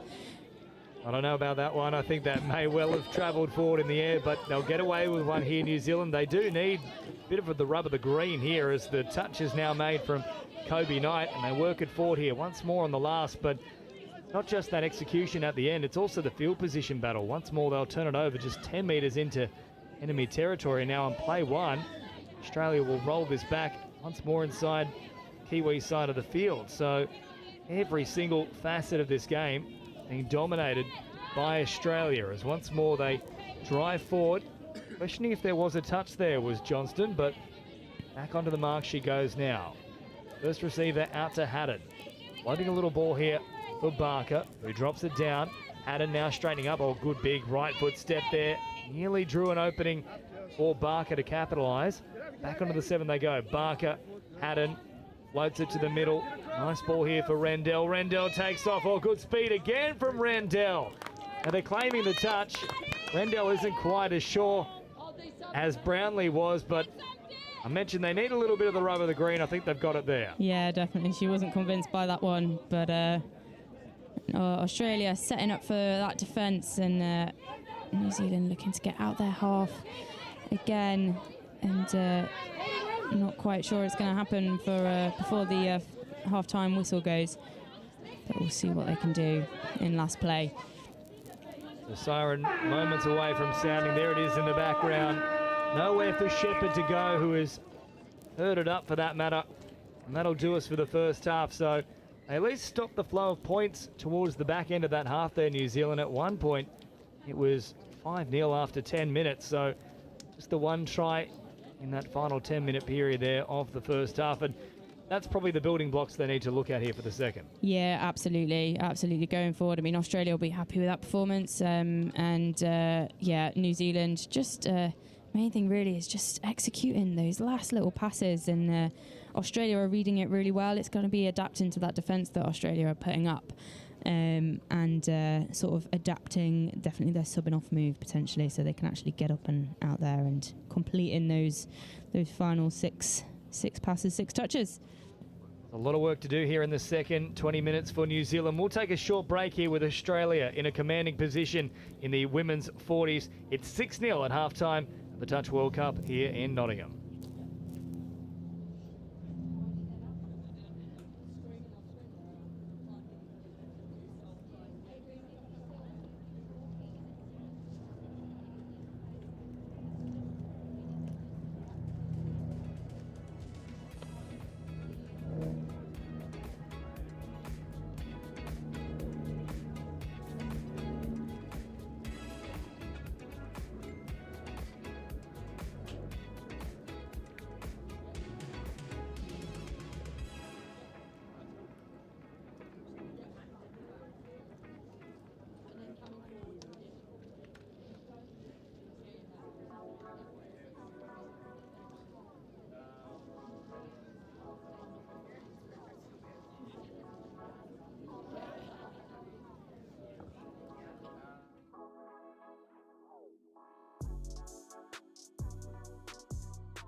So what does it mean to you?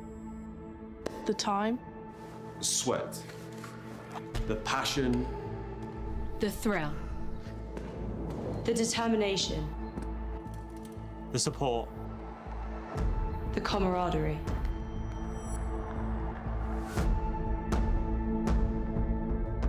but there's so much more than that. We're playing for something bigger. You ready?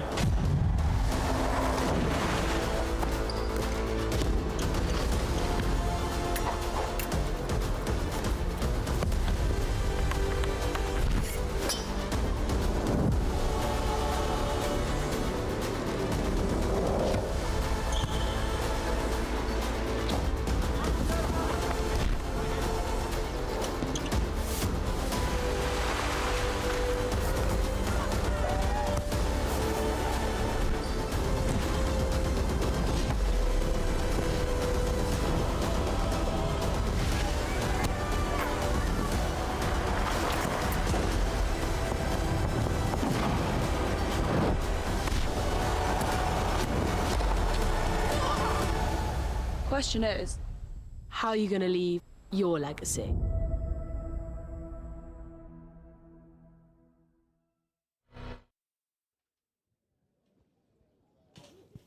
Welcome back here to Nottingham, Riverside Sports Complex, the Women's 40s Division. Australia with an emphatically strong first half, 6 tries to 0. But at one point it was 5-0 after 10 minutes. So New Zealand at least were able to stop the flow of points for the back end of that first half, but still a lot needs to be corrected in the second. Kate Davis-Baven. Yeah, absolutely. So Australia, we can see here, they're looking to go at the line again. and got Kobe Knight there, just getting caught short, but they're looking to pull that New Zealand defence out. Made a touch on the link there and going back insides against the grain.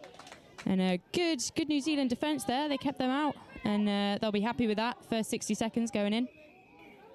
So that's a little bit of an improvement there for New Zealand as now they head out towards this left-hand side, trying to get those fresh players back onto the field in Australia. As a result, trying to camp them in and prevent them from getting out. But nice little change of emphasis there just to pick up some extra metres, but that one's gone forward off the return. So it was building nicely, that set there. The first 2 touches were looking good.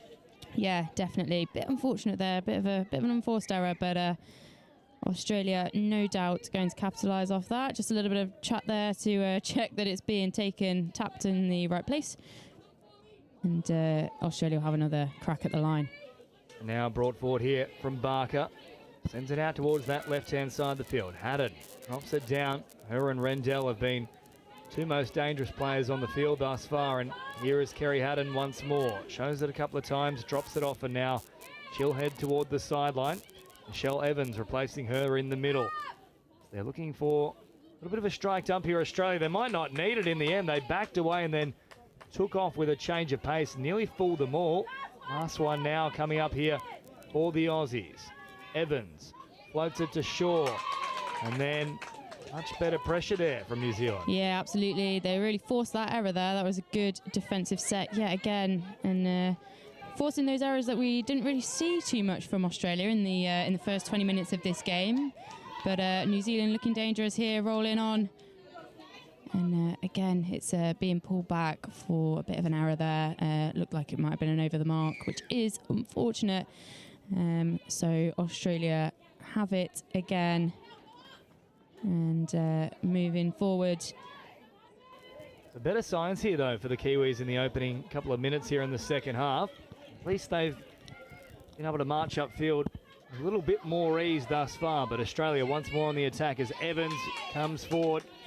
Running at pace, trying to squeeze through the line. Also had the support there of Ryan. In the end, didn't utilise her. So rolled back here. Now for Ryan.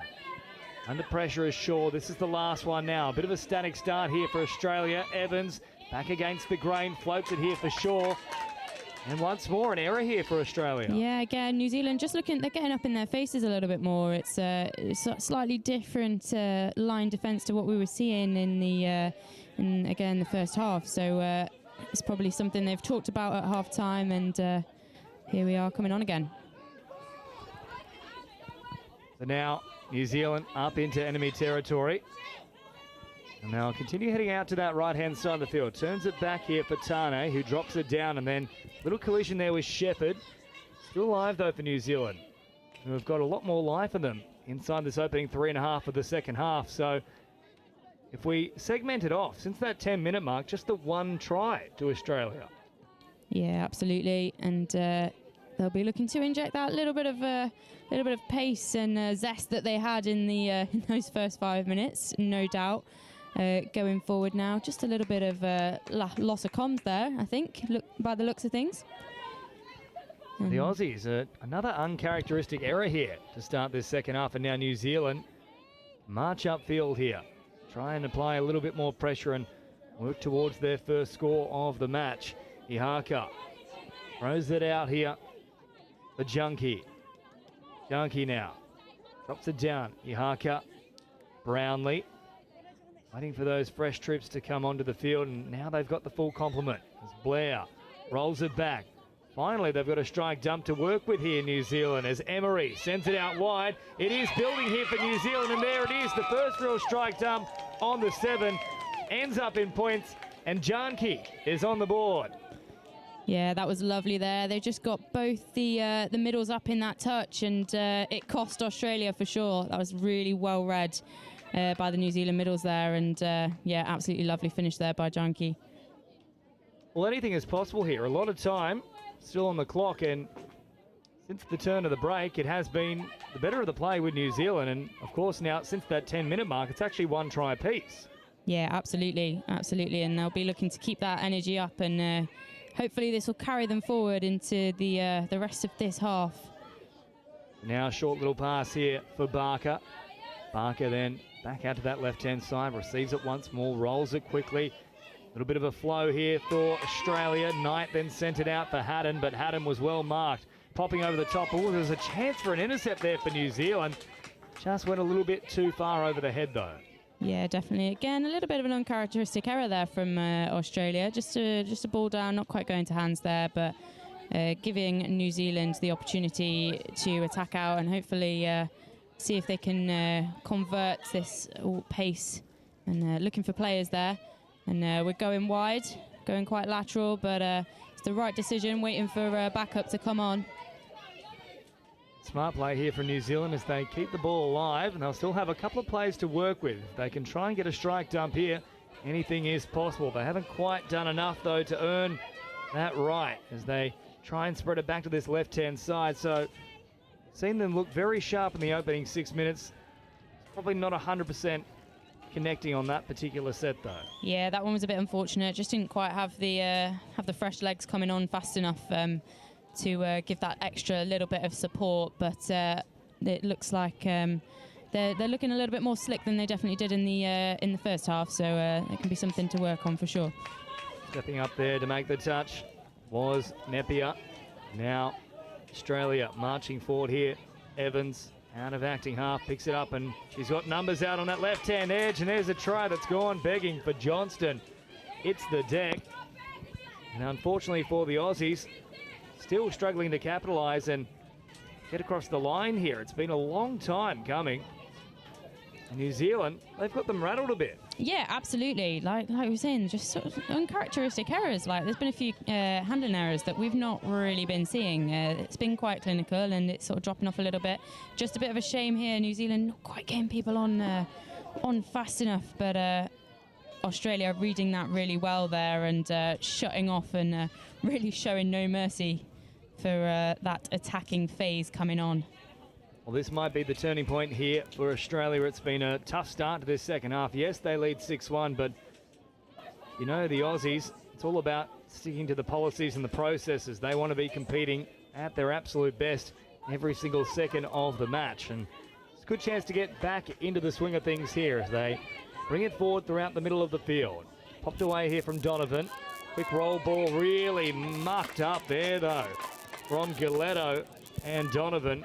They just didn't get that one right, and yet again, more uncharacteristic errors. Yeah, absolutely. I think that was a really good defensive touch from New Zealand middle there, though, sort of forcing that error again. Again, they were just getting a little bit stuck here at this point. They are doing their best on field to remedy that, but I think a bit of conversation needs to be had in the box to make sure that there are people coming on and being there to support, because that's sort of what's killing them a little bit at the moment. And again, a slightly unforced error there from New Zealand. Just a bit of, looks like a loss of control on the roll ball, and Australia have it again.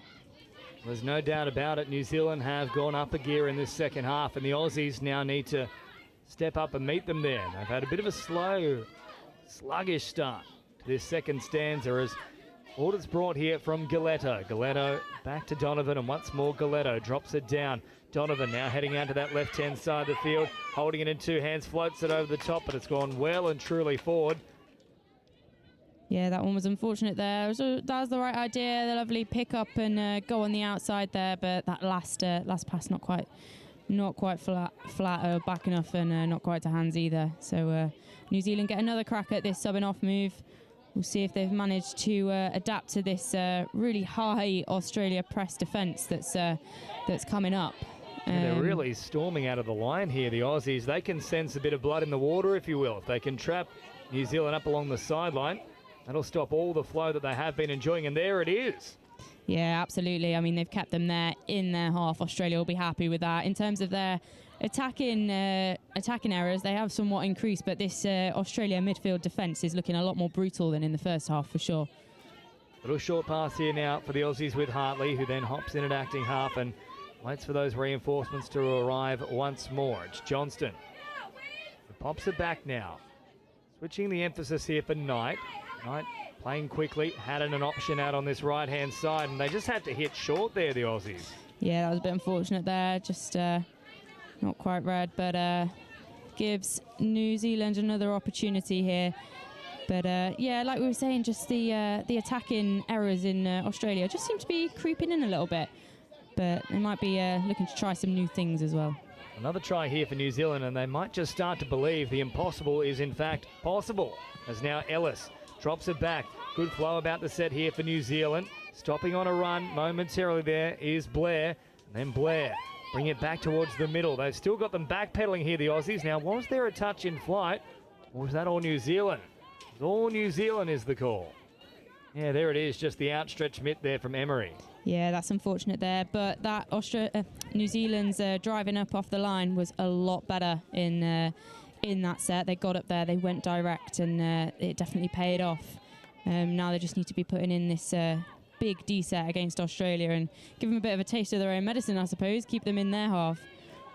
Doing a decent job of it at the moment. Amiria heavily involved defensively so far in this set, is now nice little cycle back through the middle here from the Aussies, and a quick pick up and scoot. Here they go through Evans. Evans still out of acting half. She wanted to play through all the penalty, but in the end, it was a good work there from Tyann Blair, who did enough to get back the required distance. Yeah, absolutely, absolutely, and it means they're not starting off their try line like they have been doing for most of their sets, really, coming out, and hopefully that gives them that extra little bit of yardage and gets them up to that line and getting a bit more time to get the fresh legs on, as we can see coming across now. New Zealand will pick it up here, around about 20 metres away from the Australian line. 6-1 the score. Another try here would give them enough time to still launch that comeback, but it needs to happen pretty quickly. Parker sends it out wide here. And Janke, who has gone across the line here for New Zealand already, won't get a chance to add to her tally so far today.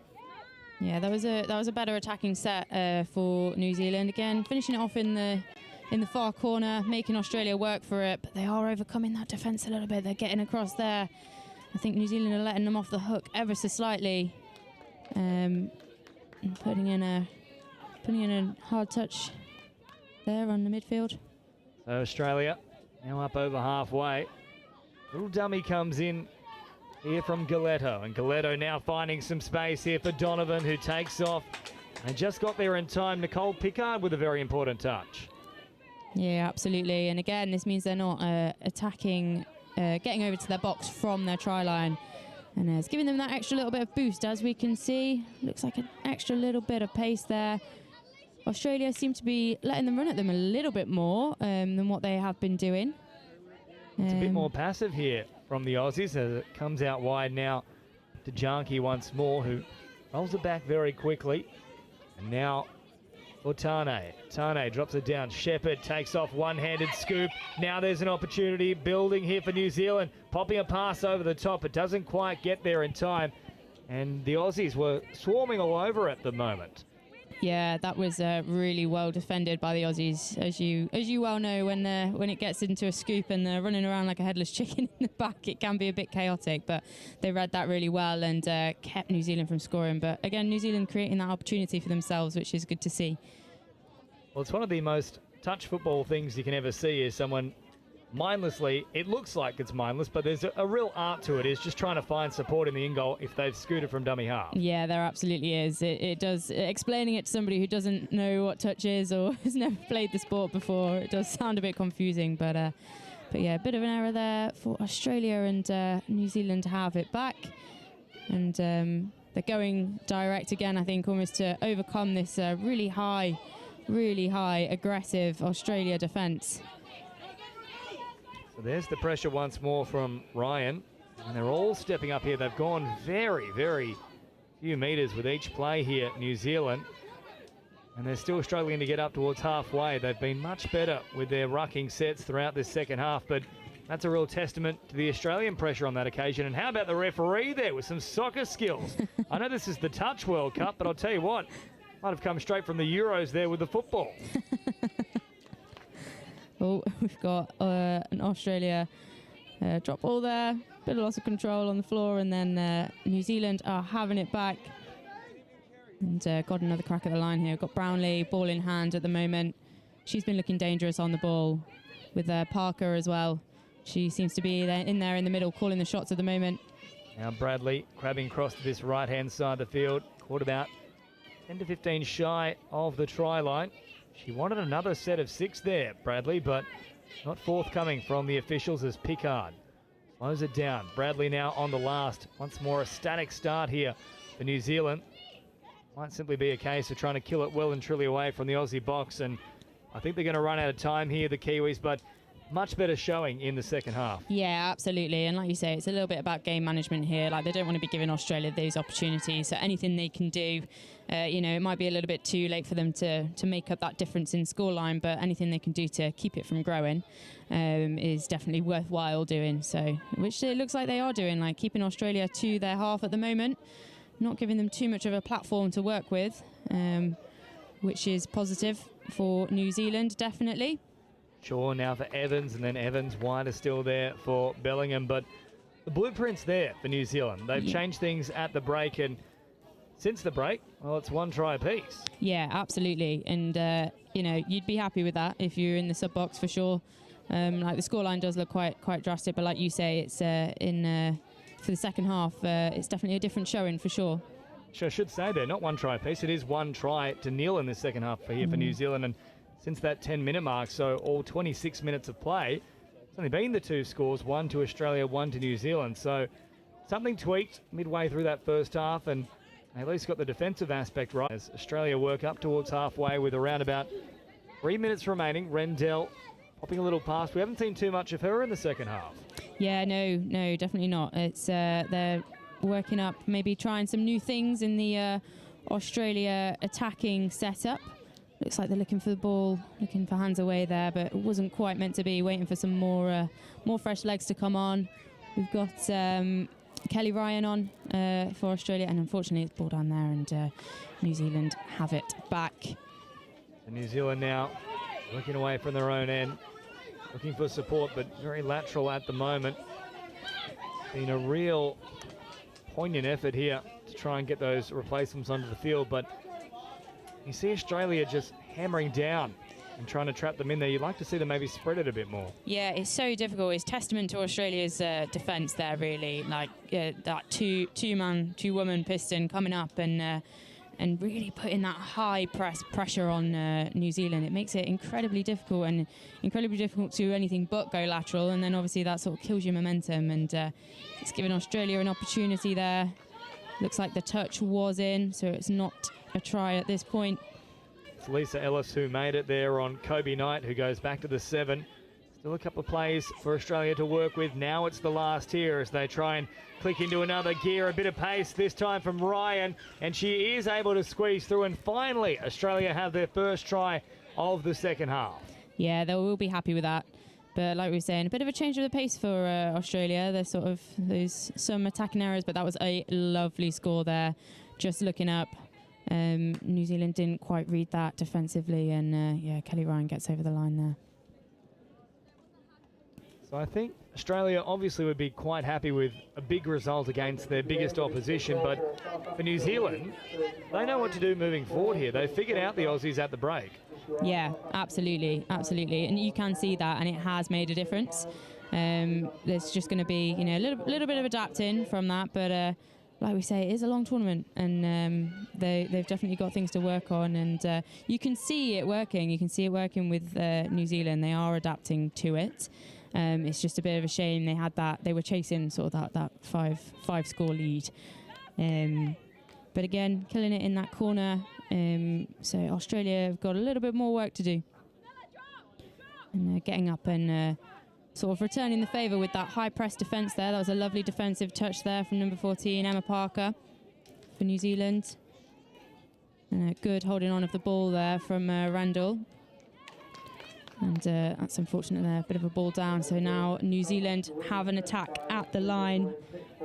The final chance here for New Zealand to put on another try and at least try and claim a win here in the second half. This will be the last play. Not looking at anything particularly strenuous at the moment here as it's popped up from Tane, and that'll do us at Riverside Sporting Complex. The battle of the heavyweights. Comprehensive victory here for Australia, but a lot of learnings for both sides. For the Aussies, They just need to keep doing what they're doing here, and for New Zealand it's a case of they'll take away this second 20-minute period and try and work from there. Yeah, absolutely. And you could see they came out of that half-time and they'd obviously made those changes. Australia were good at adapting to them. But yeah, New Zealand definitely looking like a bit of a more cohesive side in that second 20 minutes for sure. And but Australia hung on in there and definitely kept their comfortable lead for sure. So big win here for the Aussies over their Tasman rivals, New Zealand, 7 tries to 1. Quality performance in the women's 40s. We'll head to the men's 40s next here for the Touch World Cup 2024. It's another strong rivalry. No love lost between these two nations. France and England take on one another, and Simon Whitten will play his 100th Test match. It'll be a great moment for him, so don't go too far. All the action coming your way very shortly right here at the Touch World Cup for England 2024.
Hello, we are back for France versus England in the men's 50s division. I'm Kate Davis-Baven and I've got with me Alice Summers here taking a break from her England Women's Open analysis, joining me today. Yeah, it's going well and the women are doing really, really strongly, but I'm excited to see this game, hey? Yeah, you made a trip down to Riverside, haven't you? Sunny Riverside in Nottingham.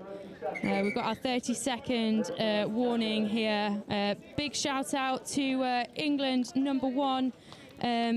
Simon Whitten. It is his 100th Test cap today, so we'll be keeping an eye on him for this game. What a moment for him, as you probably saw on the tunnel that people put out for him. Must mean a lot. So France have tap off and should be a good game. Obviously, like we said, no love lost between these two nations. Yeah, 100 cap, that should bring some experience with him. So hope to see what he can build from this game. Yeah, absolutely. And France starting off strong, getting up there. They'll be wanting to put a score on the door in this first set, won't they, Alice? 100%. Someone to watch out for. That number 6 in that orange cap looking dangerous. Absolutely. Outstretched arm there. Looks like there was a touch in there, though. Wasn't quite meant to be. Taking it back to the 7. England's defence just staying tight there, keeping France out. But France still won the strike play. Oh, was that a trick play I just saw? I think it might have been. It unfortunately didn't quite come off for them, though. It is looks like a ball down there for France. And England men's 50s have it, and they will be looking to get up to the other end of the pitch. And from the England men's team that we were seeing earlier, they were very, very clinical in their execution. And as I say that, it is a ball down. Unfortunately, not quite getting hands on there from John Banks, but France have it again, and we'll be looking to potentially get some fresh legs on for this set. Yeah, just France making their way off and just hitting a couple in the middle just to make sure they don't go too laterally and create that space. Yeah, we were saying it is difficult as well when people are playing a particularly high press midfield defence to do anything but go laterally, and but it really does screw up your momentum a little bit, doesn't it? And but it looks like France have adapted to that, and they are getting up.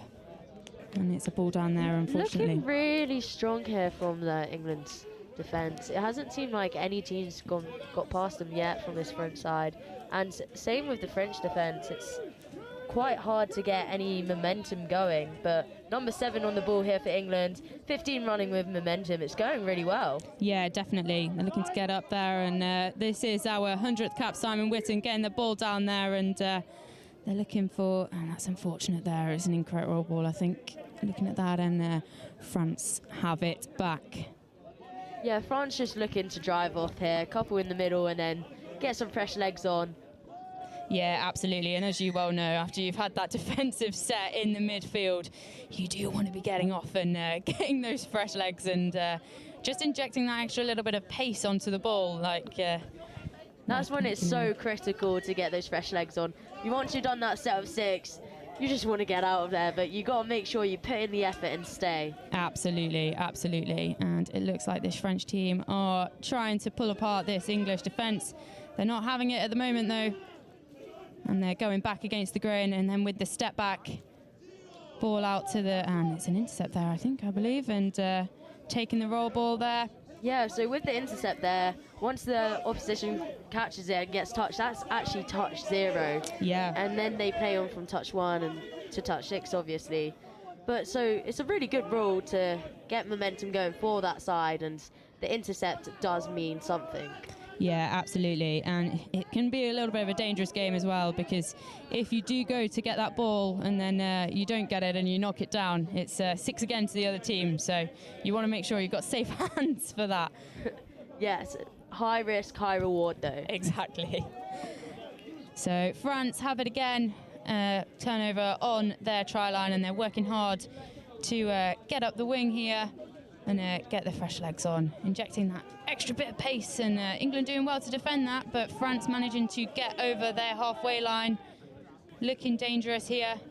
Yeah, France with just that bit more of change of pace, maybe more depth. Yeah. And it's really good to see from them, because nice to build, but still evens, and no scores on the doors just yet. Yeah, 4 minutes in to this half, and be interesting to see where we go from here. And that was what we were talking about there, with the high risk, high reward, going for that ball. France, unfortunately, not sure who it was who got a hand to it there, but didn't quite hold on to it. So England have another crack near the line with 6 touches to play with.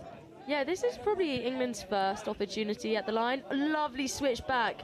Just keeping that depth there by England. Yeah. But getting a new set of 6 on their 7 is so critical. And with France, they'll be wanting to push them out and not let them get any strike plays. Yeah, absolutely. England doing well there to get both middles up in defence, and looking to exploit that. Got the Lee Thompson there, looking to roll the ball in the middle there, calling the shots. You can see him bringing the French middles up, and John Banks there. And lovely score there on the outsides. That is Sol Phoenix on the wing. Beautiful bit of work in the middles there.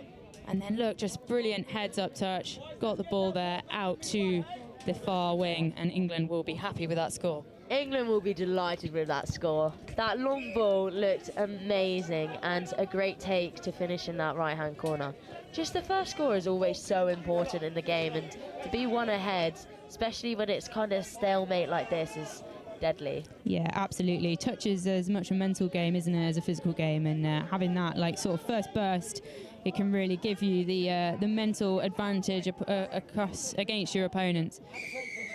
Yeah, France there just doing a quickie in the inside and then looking for the long ball as we see this replay now.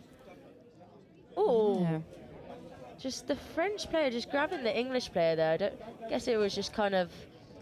Yeah, it looks like it's just been given, and ball down there, and England are having another go, getting those fresh legs coming on. They're going direct, trying not to go laterally, as you can see, and checking back inside there.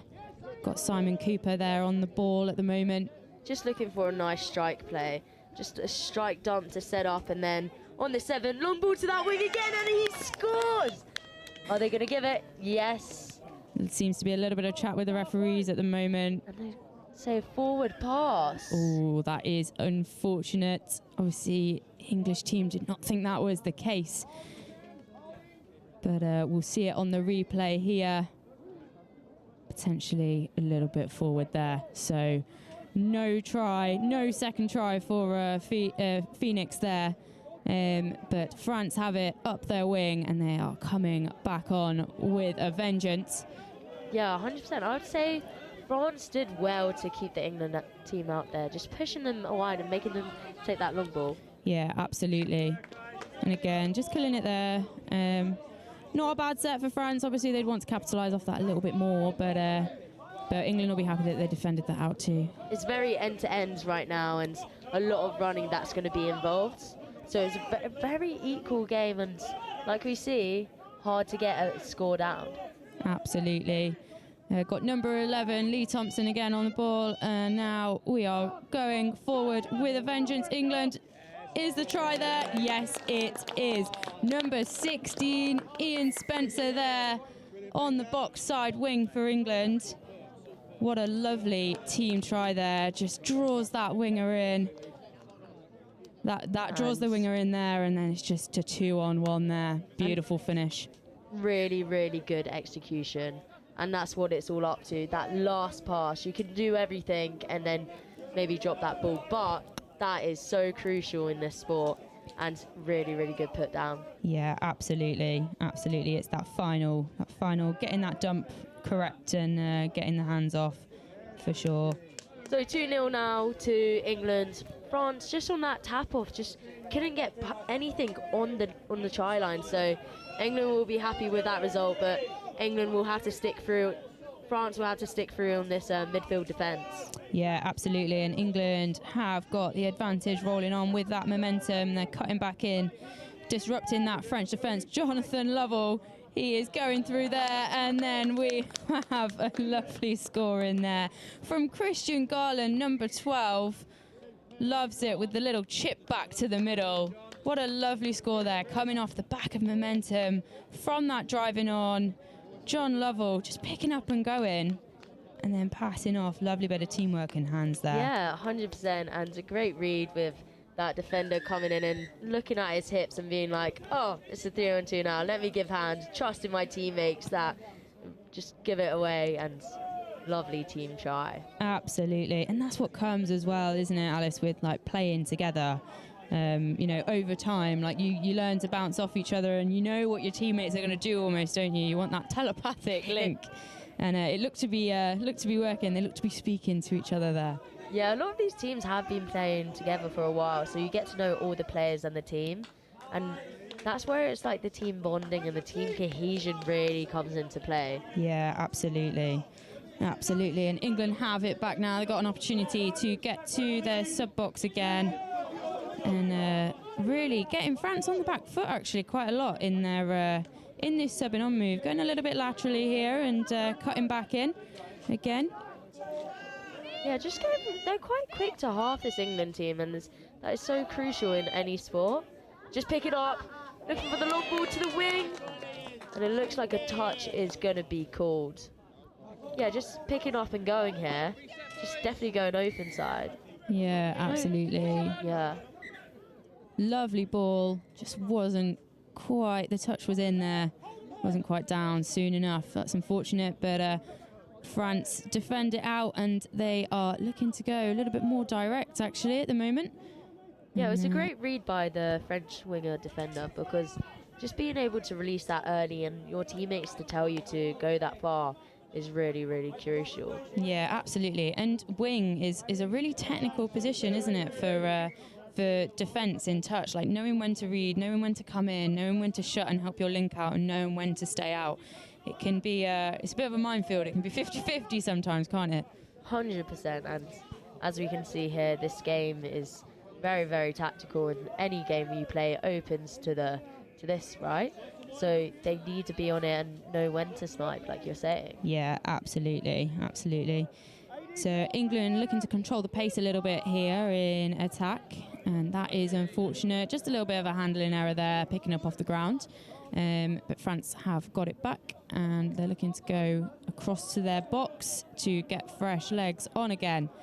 Yeah, just a couple errors we have seen lately, and that's where it all comes down. Giving you those forced penalties from the opposition, or even unforced, is what makes you get those extra meters and can take the game away. Yeah, absolutely. It can be the difference. Like something as small as, just a little bit of handling error, like it can make the difference. And here we go. France steaming through. Are they going to give it? I think they may well be. And again, lovely score there from number 7, Desgrange. And ball is down there, and that is France 1, England 3. They'll be happy with that, won't they, Alice? 100%. Getting a score on the doors is lovely to see, especially with time to go. And lovely little mid play. It was a scoop and then step back and then given into that other mid. It's just so lovely. Yeah, absolutely. But England here on the attack, just looking for the line there with a long arm to the dive. Yeah, they're looking to make a statement there, aren't they, England? And it has been given. What a response to that. It looks like we're going to get the replay here, reaching for that line. Great score. Yeah, lovely score there. England will be happy with that. Bit of a response to the French score, and now France have another crack at the line from their halfway, from their tap-off move. England really looking to get up in their faces, though, and make life difficult for them.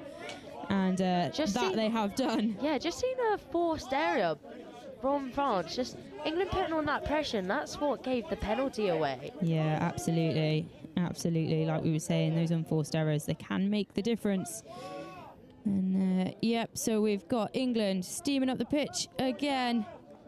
Number 4 there, Simon Cooper. Oh, that's a hand in there. It's going to be a new set of 6, which England will be super happy with. Just going to probably test out France, a bit more of their defence, and see if there's any cracking points. Yeah, absolutely. I mean, getting a repeat set of 6 on the line is you're always thankful for that. You're always dreaming. Exactly. France will not be dreaming right now. They might be puffing. Lovely. Trying at the line there, but they've got the touches. They can have a go and go again. Yeah, that was just Christian Garland with that perfect dive to technique. Just getting down low and just sliding that ball on. It's lovely. So Simon Cooper's come into half here. And John Lovell looking to coordinate the English team a bit there.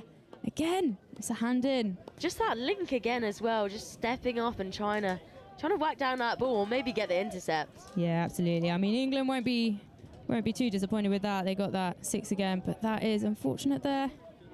How important is it just to get through those 6 touches, especially when you're at the line? Yeah, absolutely. So important. You don't want to be throwing away that long ball unless it's really, really on. I mean, we were speaking about how underfoot today is, it's been raining for the last couple of days here at Nottingham, and it's a bit damp underground, and it makes it a bit difficult to keep hold of that ball. So if you can go for that score in the middle and condition those middles a little bit, that's really your first port of call. But seems to be working okay for England now at the moment anyway. They've got a penalty gone their way, and time to get some fresh legs on for them. They're at their halfway currently. France trying to keep them there. Yeah, just England driving up the pitch now. Really, really good wrap on play. He's given the ball, and the winger is going to get his 2nd try of the day. Yeah, absolutely. He'll love that. Fantastic read of where the bodies are. So three on two, and then just executed perfectly by England. Yeah, that was a lovely score there. And Ian Spencer will be happy with that. 2 scores on the door for him. And Definitely, as you can hopefully see there, a hat trick on the doors. I'm sure he would not. He would not be offended by that. And but France, will they have a response to it? Looks like they're directing traffic in the middle there. We've got Macard there, ball in hand now. Yeah, just France kind of playing with England, trying to get as many bodies up, and that's so important, especially when you're trying to get the offside player on. Yeah, absolutely. You want to sort of have that midfield in disarray. Oh, that was a cheeky ball between the legs. No look pass there. Didn't quite come off, maybe the way that France wanted it to. But no doubt England have the ball back again and will be looking to get some good yards in. Definitely with those trick plays. Looking to be on that highlight reel, right? Absolutely. Get them on 7 touch. I mean, when they come through, they do look good. So we've got number 12 there, Christian Garland, directing traffic about. And we've gone down there. And it is France's ball. France penalty, and just getting those meters up. A really good field position right now, and really driving at the England defence. Just can't seem to get up and put some pressure on them. Yeah, no, definitely. They're looking to. They're definitely playing around with England a bit, like you say. Got Bardo there, putting in the footwork. Diving on the short side. England's player claiming the touch, and it is given. Yep, that was a good touch there. And England are taking it. It's a penalty to England. And looking a little bit slower to get off than what they have. Lovely ball there, but whistle has been blown. Forward pass. So France in England's territory, and really good field position. Let's see if they can capitalise on this. Yeah, this is the position that you do want to be. You know, you've got the time and the space and the touches to set something up here. So France don't need to rush in this instance. They can work to get the right players up that they want to dump on and work out who they want to attack. Yeah, so, looking like a mid play there. Going short side. France going to get a penalty for forward pass on the rock. That is a shame. It's those unforced errors, really. I mean, England defence is looking strong, but I think that's just a little bit of an error from France to sort of let England off the hook a little bit there on their line defence. Yeah, and saving England energy. Absolutely, and they will be thankful for that. Nearly about a minute left of this half now, so England will be looking to keep controlling the pace of the game. Got 13 coming on. Great bit of pace there from Adrian Riggs. And that is unfortunate. It's a turnover there. Adrian Riggs is a great player. Played with him at my club, so lovely to see him out here. That is brilliant, isn't it? Yeah. It's always nice to see people that you've played with like succeeding, especially on the international stage. And England have been so good at that with the international stage, getting so many people out and so many teams. Absolutely. It's a great sign for touch in the future. And look at this from France. Oh, was the touch in? Yes, it was. Lovely bit of running there from the French number 8 there, and then across to number 2, Jean Nopin, and almost gets it down, but England defence was just too quick. Yeah, great touch. Oh, just the hooter going, and it's going to be last touch until he's caught. It's going to be the ball down.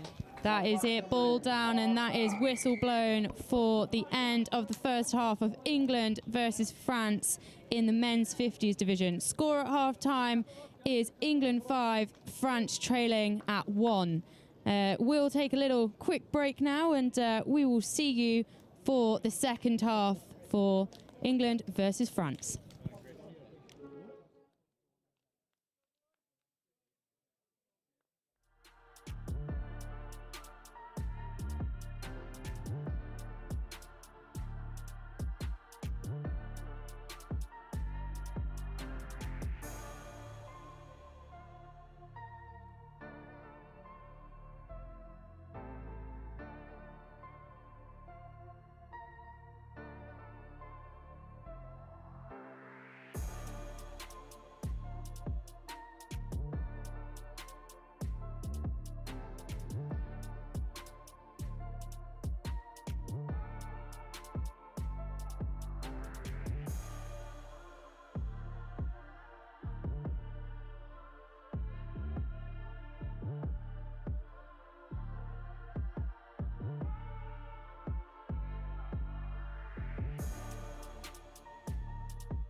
We are back for the France versus England men's 50s game down at Riverside. And I've still got Alice Summers with me, co-commentating. And what are we looking forward to most in this half, Alice? I want to see some more of those trick plays. I want to see some of them pull off and maybe some more steps. I don't know. Absolutely, absolutely. And no doubt that will be the case. So we've got England with the tap off, just waiting for the klaxon to sound here. What would you say that that France main work-ons do you reckon they would have been talking about in the sub box at halftime? Yeah, I would say France just needs to be more energetic, maybe, and hunt. They wanna hunt for that touch, especially in defence.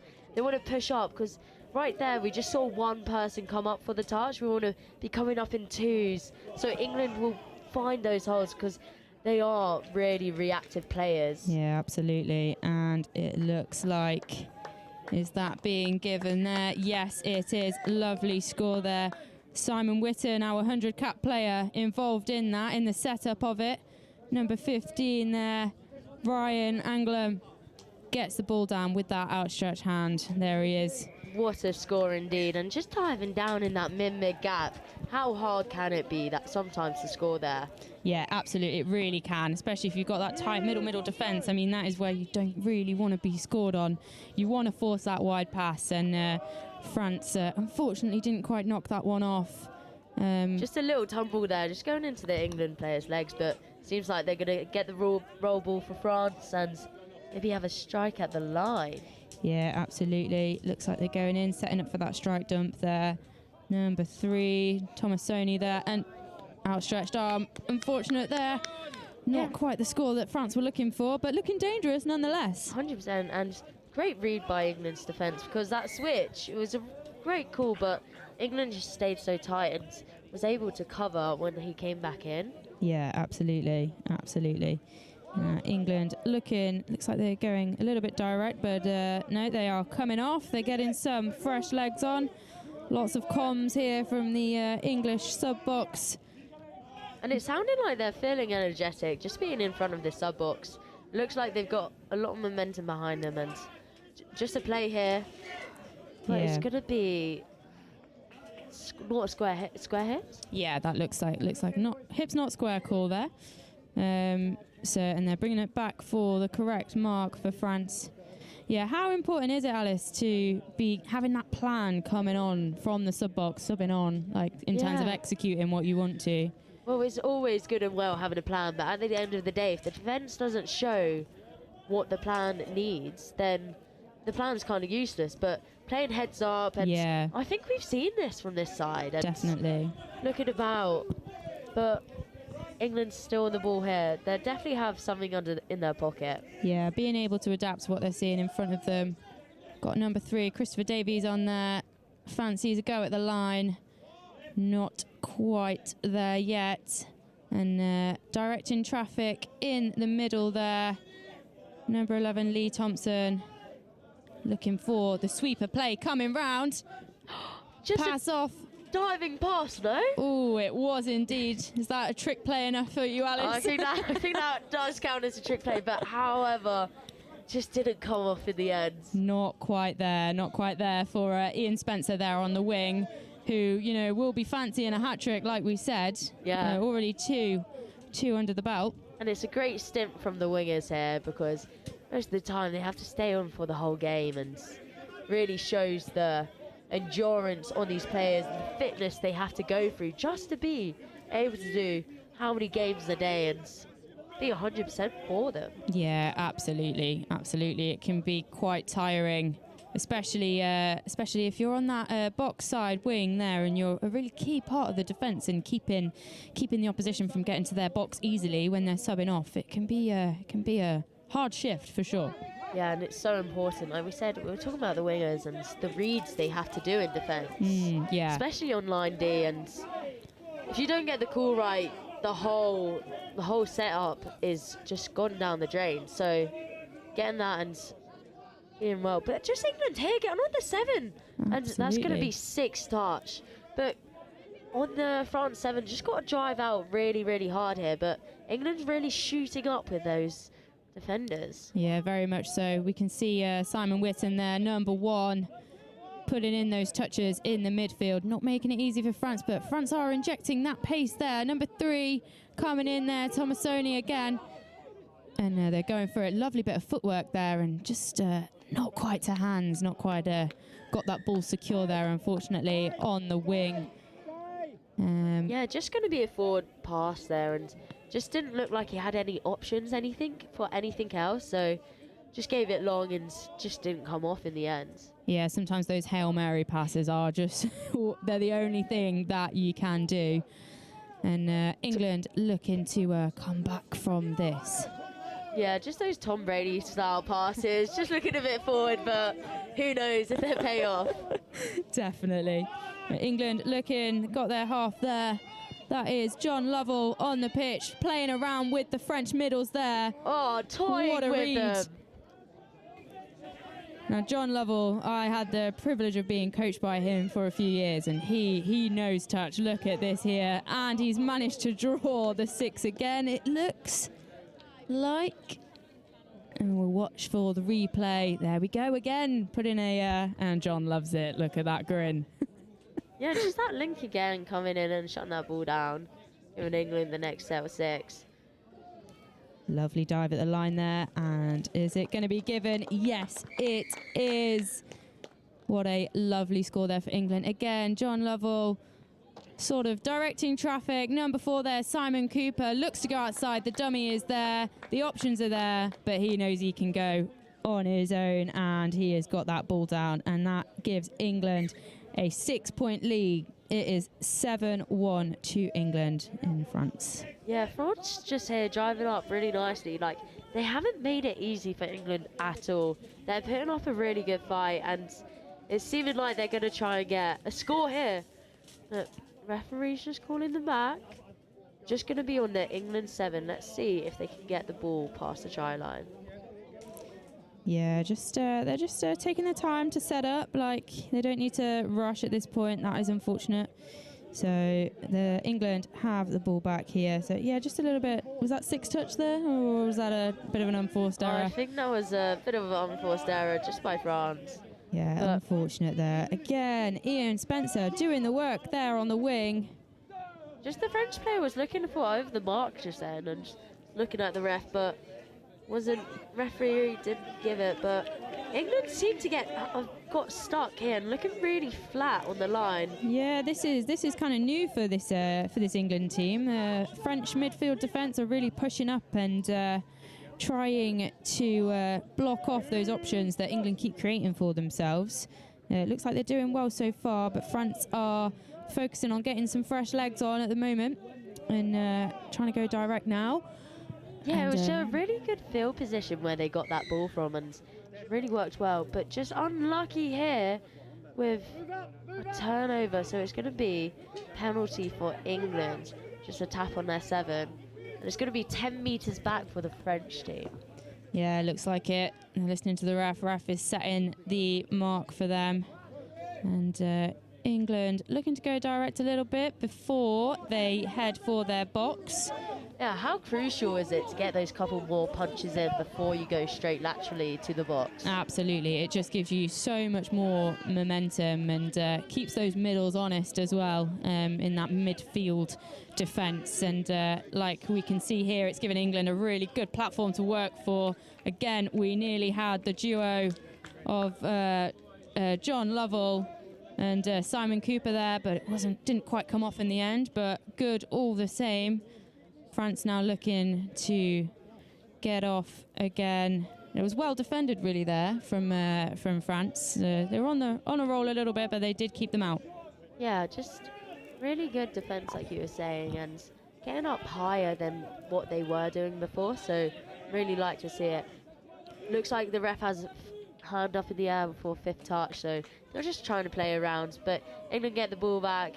Probably going to be looking to get some more legs on. Yeah, definitely. France, number 9 there, just checking, hand up, checking his own side. And a bit of a rare unforced error there from England. Just ball down, and France looking to exploit that, going direct. Yeah, getting really good meters then, especially just coming onto the pitch here. So Eric Fortunel there at half, and he's working his way back out to link, getting into position there by the looks of things. And I think he just fooled the cameraman as well with that dummy. Because he fooled me. I think he fooled me as well. Look at this. Dump there, mid dump. Bit of footwork. And oh my goodness, he falls 3. He falls 3 on the pitch. 2 here.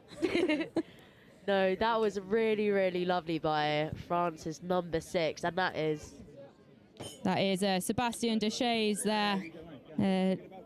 Not Jeffrey Sue of England, but he is there. We can see him, and England have it back again. They are working their way up the pitch, and can they respond to that French score? Yes, they can. Sideline ref is happy with it. England are happy with it. What a lovely response there. And that is England's 100th cap player. What a score. He will be chuffed with that. Simon Whitten, look at him jogging off. Really, really happy. The whole team are happy for him there. And he makes it England's 8th score of this game with about 10 minutes to go of the game. Can France get back in it a little bit more? Yeah, and it's just lovely to see when he was coming off all the high fives from the team. And that's what makes the team just being so happy for one another. Yeah, absolutely, absolutely. And they'll know how much it means to him too. And yeah, that's one of the beauty of touch, really, isn't it? That team environment and just everyone sort of having each other's backs. And look at this lovely replay of it again. Finishing in style. Oh, congratulations, Simon Whitten. What an honour to score on your 100th test cap. Definitely won't forget this day. And England having it again. French defence looking quite aggressive actually in midfield. Is looking good. They've got England a little bit on the back foot here. They're trying to fix it. Yeah, just a little bit of confusion with someone getting to half, and great pressure by France. Yeah. Good field position just on their halfway, so they're going to be trying to drive that out and get to the line in a couple. Good step there, good footwork from the French number 14. And they're slowing it up a little bit, waiting for the reinforcements to come on here. Number 6, Sebastien Deshays. The danger man. He is involved yet again. And having a go at the line there. And, great touch by England. Great defence by keeping them out there. Just staying super tight. See what they can do. Yeah, absolutely. Looking to play around in the middle a little bit here. Setting up for a 32 platform. Has a go. Yeah, just looking for that mid gap. Looks like the referee is happy with it. And again, danger man he is. Danger man Deshays has got the ball down again. Yeah. What a lovely score. Great try and a great dive. Absolutely. And lovely setup really from the middles and the links there. That wasn't just a mid play. That was everyone, you know, the link staying out, keeping the link and the wing honest, and really having to force those middles, the English middles, to make decisions there. Yeah, just looking at the off-the-ball movement, it's so important, and it draws so many players out and creates that space for the ball player themselves. Yeah, absolutely. Absolutely. And looks like someone's down there. It's gonna be French ball just on their own 7 here. England's having to step back 7, and France just driving it up through the mids here, giving it wide. Lovely defensive touch there from England 15, Ryan Anglin. And England really working hard to try and keep France, but the pace coming on from the French sub-box here is really looking quite good. And it's got England sort of turned inside out a little bit in that midfield. Yeah, they're becoming more explosive. Just trying to do out the back there, but I think it was on the last play, so who knows what they might come up with. They knew that you wanted a trick play, Alice. That is what it is, I'm convinced. And again, we've got Ian Spencer bossing it up that wing. And John Lovell getting that ball down.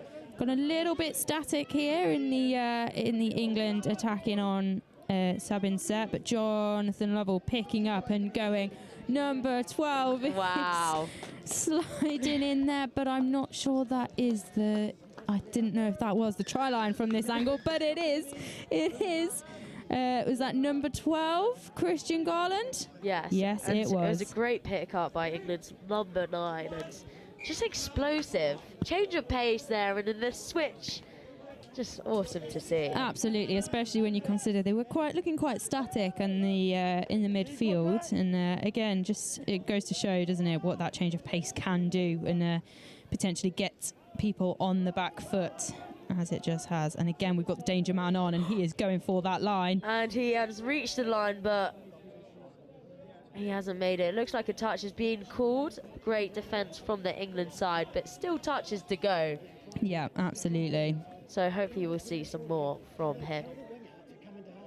Just looking like they want to do a counties there, and it looks like that's going to be 6 touch. So yeah, not quite come off there. Maybe there's a little bit of uncertainty on what the touch count was. It can get a bit difficult to keep track of. Sometimes it's only up to 6, but you know, when you're in the flow of the game, it can be difficult. So and we've got Ian Spencer again on this wing, getting those yards for England, really critical yards.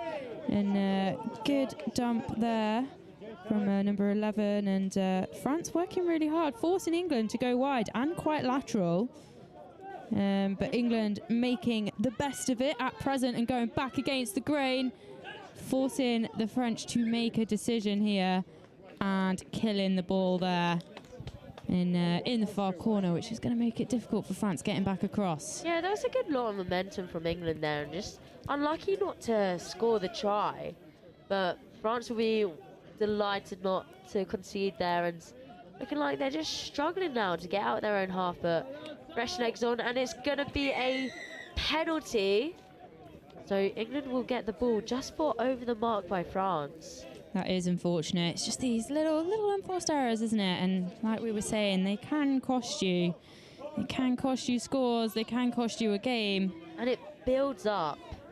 Absolutely. Like, discipline is so important in touch, and just fixing those. We always used to say, you know, you control the controllables. You control what you can control as part of the game. And here we go. France have got it back, and let's see what they can come up with.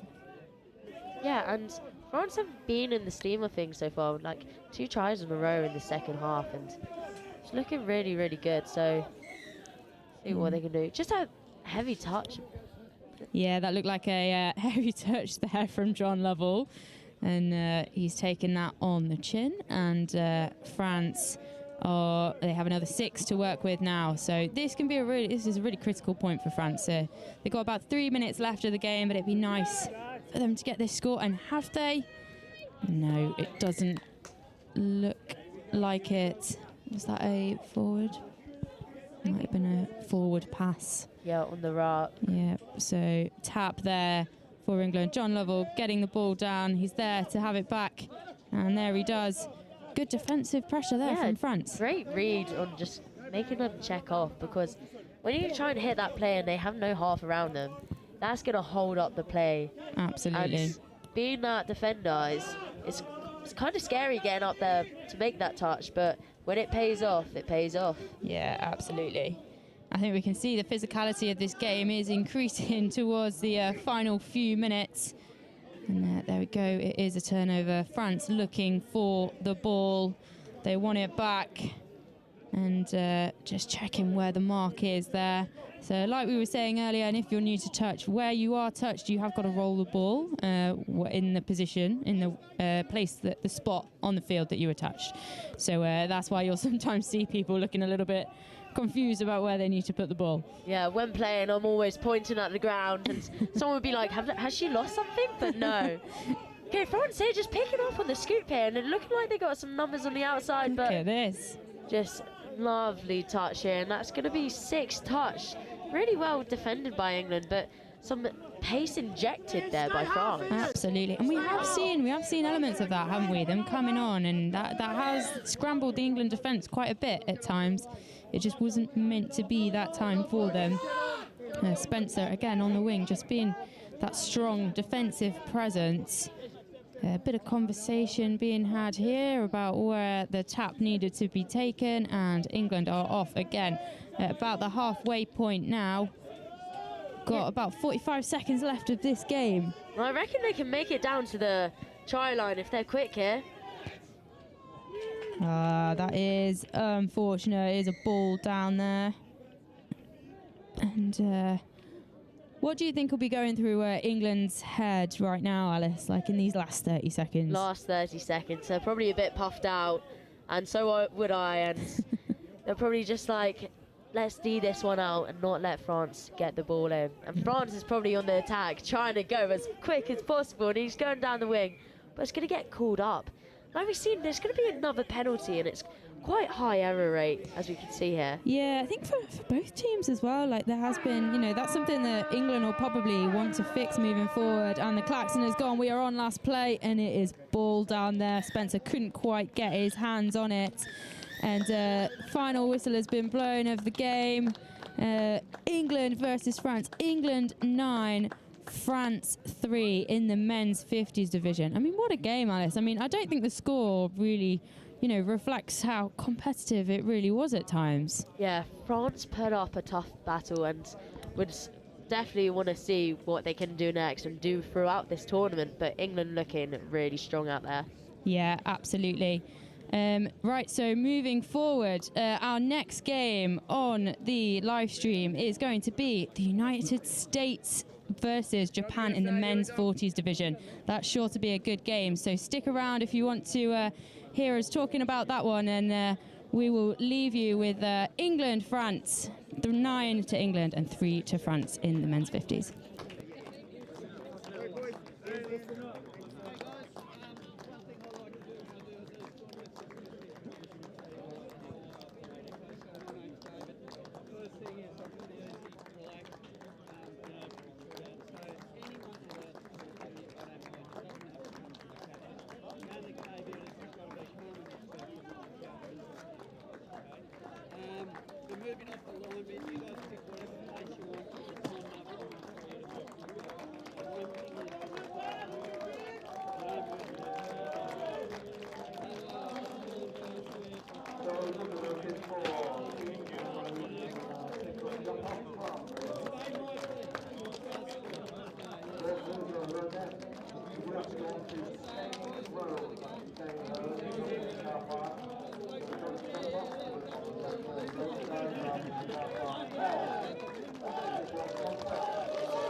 And I'm representing the HYDEX programme, which is one of the sponsors of the Touch Rugby World Cup. HYDEX is a collaboration of a number of universities based in the Midlands, including the University of Nottingham. One of HYDEX's main aims is to support industry to innovate, developing new products and services in the hydrogen economy. We decided to sponsor the Touch Rugby World Cup, particularly in relation to energy use, so that Geopura, a locally based business, can provide hydrogen to be utilised at the event, making the event more sustainable and improving air quality for visitors and competitors alike. We hope this support will encourage others to look for more sustainable ways to run similar events in the future. Finally, just to say, we hope everyone that's involved in the event has a great time.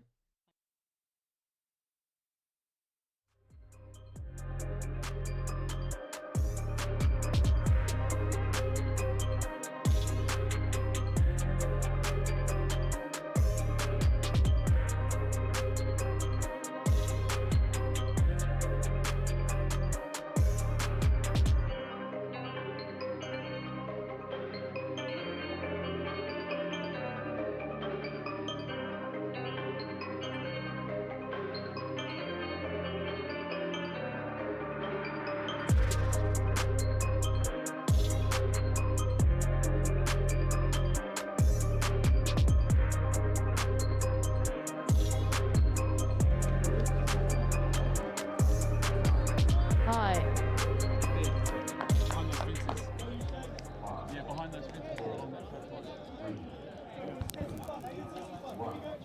And we are here to kick off with United States versus Japan in the men's 40s division. This will be a really intense, exciting game. And Kate joins me here. How are we feeling about it? Yeah, not bad. I mean, I always love watching Japan play. They are just so clinical across all their divisions, really, in terms of executing these moves. I mean, look here now, they're coming at the line.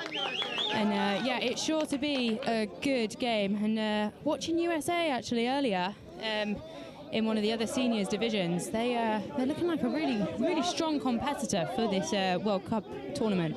Yeah, they're also structured, and especially Japan.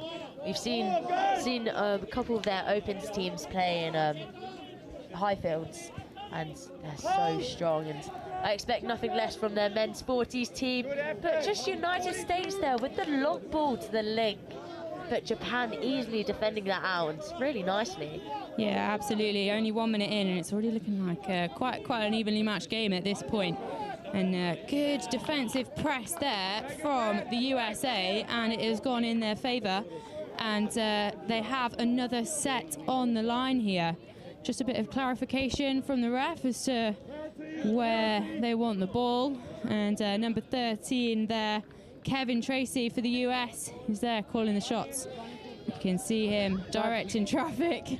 Telling everyone where to go and bossing it about, which is amazing to see, and it's going to be given. That is the first try of the day. Not day, this game. of this, well, you know, it's the first, might be the first try of the day for this USA men's team. And what a lovely dive there from number 15, Kieran Mahoney. And what a lovely score on the door for the USA in this men's 40s game. He must be fast because he's wearing his hat backwards, so yeah, he can't fall off. You've got to be fast to wear your hat backwards in touch rugby for sure. I want to see if Japan can get a reply here. And what a lovely defensive shot there from the US winger. Really well read there. Like we were talking in the previous game, weren't we, Alice, about reading and defence on the wing especially, and it is so difficult, and it's so satisfying when you see that really hard shot and it pays off.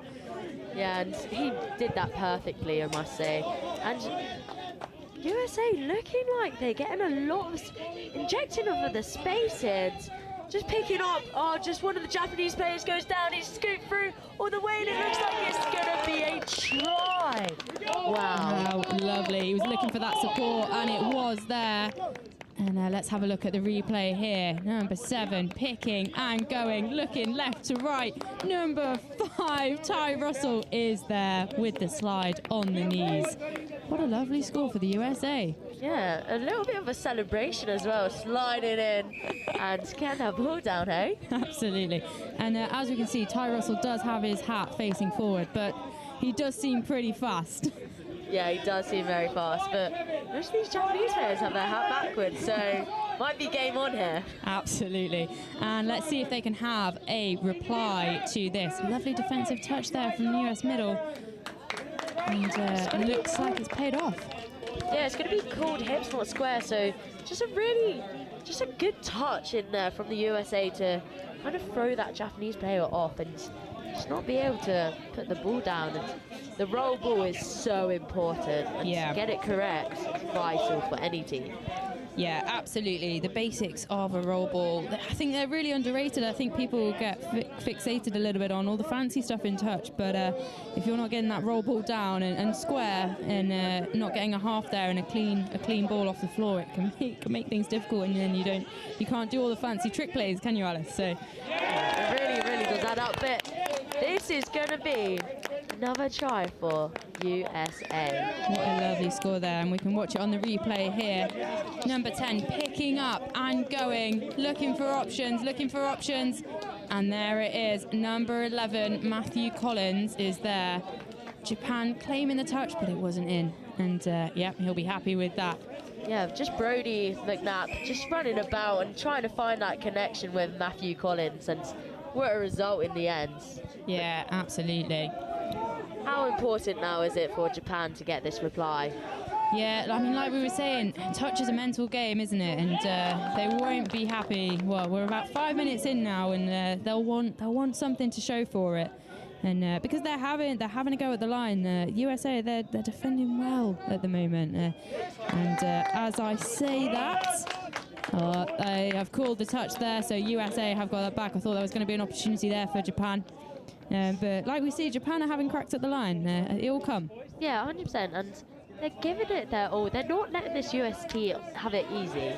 And it's looking really, really nice. It looks very structured in their attack, and they have a plan with what they want and game on. So hopefully we can see more throughout this game. Yeah, absolutely. Looking like a really nice flowing sub move coming on here for the USA. They're going really far wide. And are the numbers there? Oh, no, it's not being given. Yeah, great touch. Great touch by that Japanese player on the wing there, and really, really good set. And looking a little bit of confusion there. Bit of pressure there from the US number 13, Kevin Tracy.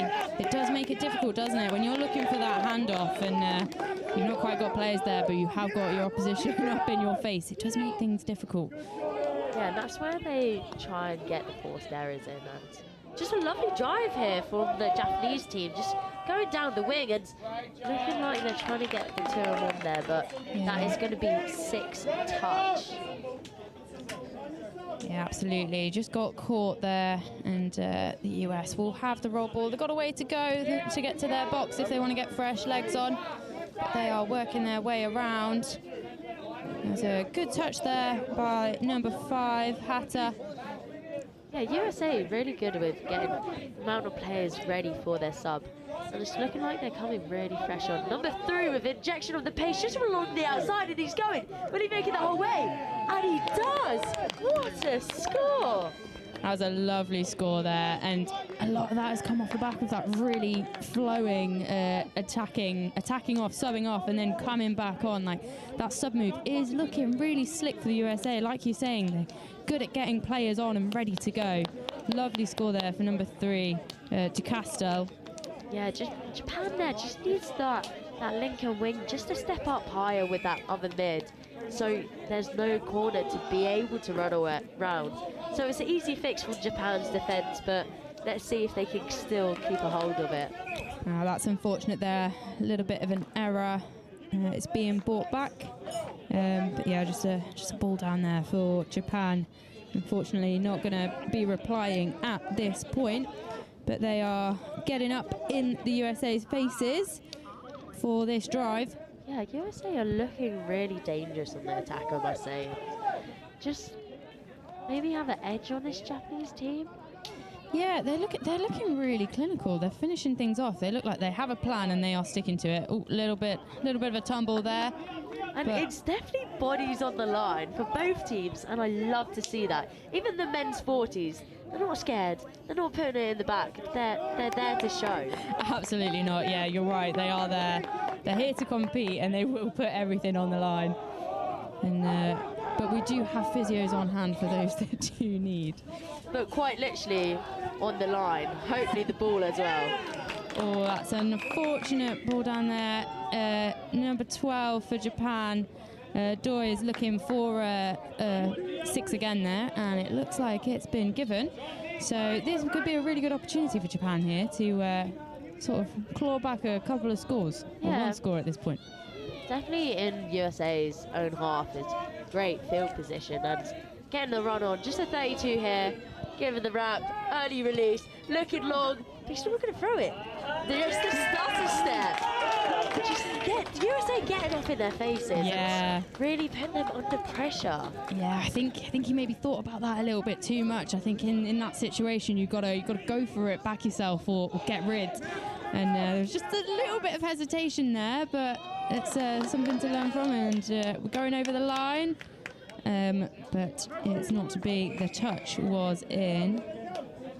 and it looks like the call was going to be a forward pass. So USA going to get the ball, just going to drive out, and they're going to be happy that they defended that out and get some fresh legs on. Absolutely. And how lovely as well to see the a shot of the fans there, and the Japanese fans with the flags out. It's brilliant. It must mean a lot for these players to be having some home support this far away as well from home. Yeah, both of these teams have travelled so far to get here to England, but someone breaks away and looking for someone there, and it's going to be called a touch. I think that's half court actually. Yeah, couldn't quite get the players free in the USA attack there. That is unfortunate, but again, they're showing that they can just get through that Japanese defensive line. And really good touch there. Might be given. It's a very physical game, and that's part of touch as well. Even though it's a non-contact sport, it does play an aspect into it. And yeah, absolutely. We were having this conversation earlier, and obviously a lot of people have maybe played rugby league or rugby union, and some of that does translate across. Like, people think touch is a non-contact sport, but there definitely is an element of contact to it. And when you've got these long tournaments, the body can suffer. Yeah, and it's so great. We have ice baths on the site and physios on site and every recovery we can imagine. Like, just a play here from Japan, just a sweeper. He's going to go for the line himself, and it looks like the ref is going to call a touch, but really promising there from Japan. Yeah, that was a glimpse of the Japanese team that I really thought we would be seeing there. The clinical execution there, the pace on the ball. And it wasn't quite meant to be, but they have shown they have got it, and hopefully they'll have a bit of a reply to USA after this set. Yeah, I don't know if you just heard then, and everyone heard, the USA sub-box is right in front of us, and they're quite vocal and cheering on all their players and giving them the support, especially in that tough time in defence when your legs might be hurting, but the support is there. Yeah, absolutely, especially if you get a repeat set on the line after defending out. What a lovely ball back in there, and not quite come off, but it did look good. But yeah, it can be difficult defending out on that line sometimes. And, Japan will be happy with that defence. Definitely, Japan looking to get back up. Yeah, they're still a really tight game, and Japan are not letting up at all, and putting some hard drives in and seeing what they can do. Just the half wasn't there just for Japan, and it's looking quite static at the moment and quite flat. Yeah. Maybe some more depth on the ball to get some running on. Yeah, it's kind of ironic because it's very quick. The pace of this game is quick, but they're almost being a bit too quick and not having their half with them. Like, you're only as fast as your half with you, and you want to be getting the ball up off the floor as quick as possible, and if you haven't got your half there, it can slow it down, like we've seen here. USA asking for the ball back there, and it is a turnover. It's going to be a US ball. Dummy there, but takes it in. Yeah, just USA driving up the pitch here now and looking super strong and sturdy, I must say, just getting a good bit of elements in and ploughing down. That's going to be ball down. Japan will be happy about that, but it's going to be quite far away from their sub-box, so they're going to have to make their way over if they want to get some fresh legs on.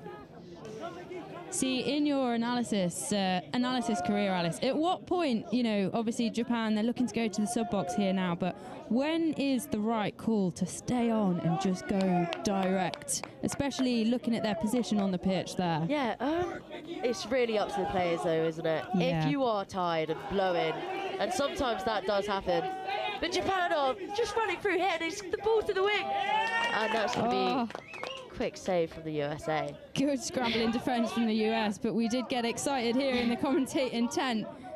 But like I was saying, just if the players are tired, we've got to sub off no matter what. But if you can stay on for that direct set, half the time the other team doesn't expect it. Yeah. And that's just ploughing in on those middles. They're going to be tired anyway. They've just attacked themselves. So if you put them under pressure, get all the way up that pitch, and it can, it's like we say, high risk, high reward. Absolutely, 100%. And looks like US are putting in some heavy touches here. This is a physical game we are seeing down here at Riverside. Unfortunately, half just not quite there And Japan gonna see what they can do, not far from their scoring line at the moment. Just picking up from half there, looking to go open side, ball to the wing. Just can't secure it in the hands. That is unfortunate, but we are seeing Japan pull some good things out. Just breaking away there, that USA player. Great footwork. Yeah, a little bit scrambled in the Japanese midfield defence here at the moment, but I think they were just sort of getting themselves reset, and the US exploited that opportunity and have taken it quick, and it has paid off. They are up there on the 7, looking for that strike dump, and we're going again. And are we in? Looks like the ref might be happy with that. And that is, I think, was it number 5? I think that was Ty Russell, and that will be his second try of this game. And a lovely little play, just skipping through and coming back with your other mid. Love to see it. Absolutely. And how important is it as well to be getting that strike dump where they got it, sort of on the 7? It really helps with that platform and really keeps those middles honest. It gives them quite a few meters to be going back and getting onside. And especially running back already, being in midfield defence, you're already tired. So, but just Japan, 3-on-2 here, had an opportunity to maybe get past the line, but just going to be a ball down, and USA back on the ball. Yeah, that's a bit of a shame there, but they did well to get up there and keep it up there. They're not making this easy for the USA. They are putting in some heavy touches on them, getting up out of their own half. But like we were saying, the US are really executing this subbing on move. They are being quite clinical with it, but they're also, they appear to be adapting really well to what they're seeing in front of them. Like here, we're seeing just an amazing bit of heads-up touch being played there. Unfortunately, didn't go to hands there, but what a read. Yeah, it's just, at the end of the day, it's the final execution, and they're able to read it and play off. So it ended in a 3-on-2, but it just went straight to the wing there, and the knife ball cross just went down to the floor. But if they're able to read it, that's what's going to pay off and make those final decisions. Yeah, and it is lovely when you see that really expansive touch happening. Like we were talking earlier about like Fiji, like teams like Fiji, just it's lovely to watch, and it's so cool, like those long balls coming out, and it's just so pretty. Yeah, in the opens category, Samoa was playing very expansive, and it was so nice to see. And maybe some bump balls, and Australia are amazing at it as well, and just getting around the back, some carts, and this is promising to see. What a dive there. I think the touch was in, but lovely go at the line. And we're taking it back. So that was number 7 there, Mark Boca, hoping to get himself on the scoreboard. Yeah, USA just picking up here, looking to go open side, straight to the wing, but it's going to be forward pass. Did have to dive way in front of him to catch that ball, but a great take nonetheless. Yeah, absolutely brilliant take, but yeah, unfortunately, right idea, but not quite that final execution in terms of getting that ball away.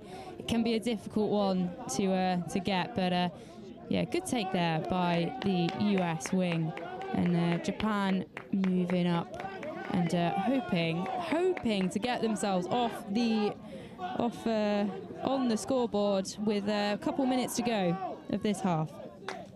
Thought he was going to get through that 33 gap then, but USA mids were able to recover really, really well, and just a couple minutes left, like we said, of this half, and just pulling through it, and it's very tiring, especially in this heat. It's picked up, so shout out to all those players out there, making sure they stay hydrated, and just that's when it comes in though, those mistakes you're saying, giving away a penalty like that. Do you reckon it could be fatigue? It could be, and like you say, in terms of the heat, like it does make a difference. People don't realise, like staying hydrated, not just with it's electrolytes. You're sweating, you're losing all that sort of energy expenditure, and they're 40-minute games. They are long games, and we've got the sun beating down on you. Like we can see, obviously, we were saying about the hats earlier, but everyone has got their caps on, and yeah, just making sure that as a team they're looking after themselves. Yeah, and just Japan here on the attack as well, and looking quite promising. Not left to go, but would be lovely to see a strike play to happen here. Absolutely, and it's looking like they're trying to set one up. And number 12 there picking up. Looks like he's trying to call the shots. Number 12, Doi for Japan. Just trying to get all the USA up, all the mids up. Oh, I thought we were going to be in then for Japan. Again, it's just that split-second decision. The dummy was crazy. He even did a fake, and the USA player jumped up high to try and get the intercept, but the ball was still in his hands. I think if he'd have backed himself there, he may well have been in. We've got the klaxon going for last play. Can they do something with it? No, it's looking like they are blowing the whistle for half-time here at Riverside in this men's 40s game. And the score on the door for half-time, we've got the United States 4, Japan 0. What do you think moving into the second half Japan will want to be doing, Alice? Honestly, their attack is looking really promising. It just hasn't paid off just yet. It's just been super critical on those last plays, and the space is there in the USA's defence, so it's just if they can take it or not. Yeah, absolutely. Well, we will see what they can pull out of the bag in the second half. We will take a short break now, but we will see you in a couple of minutes for the second half of this men's 40s game.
With officials, 30 seconds.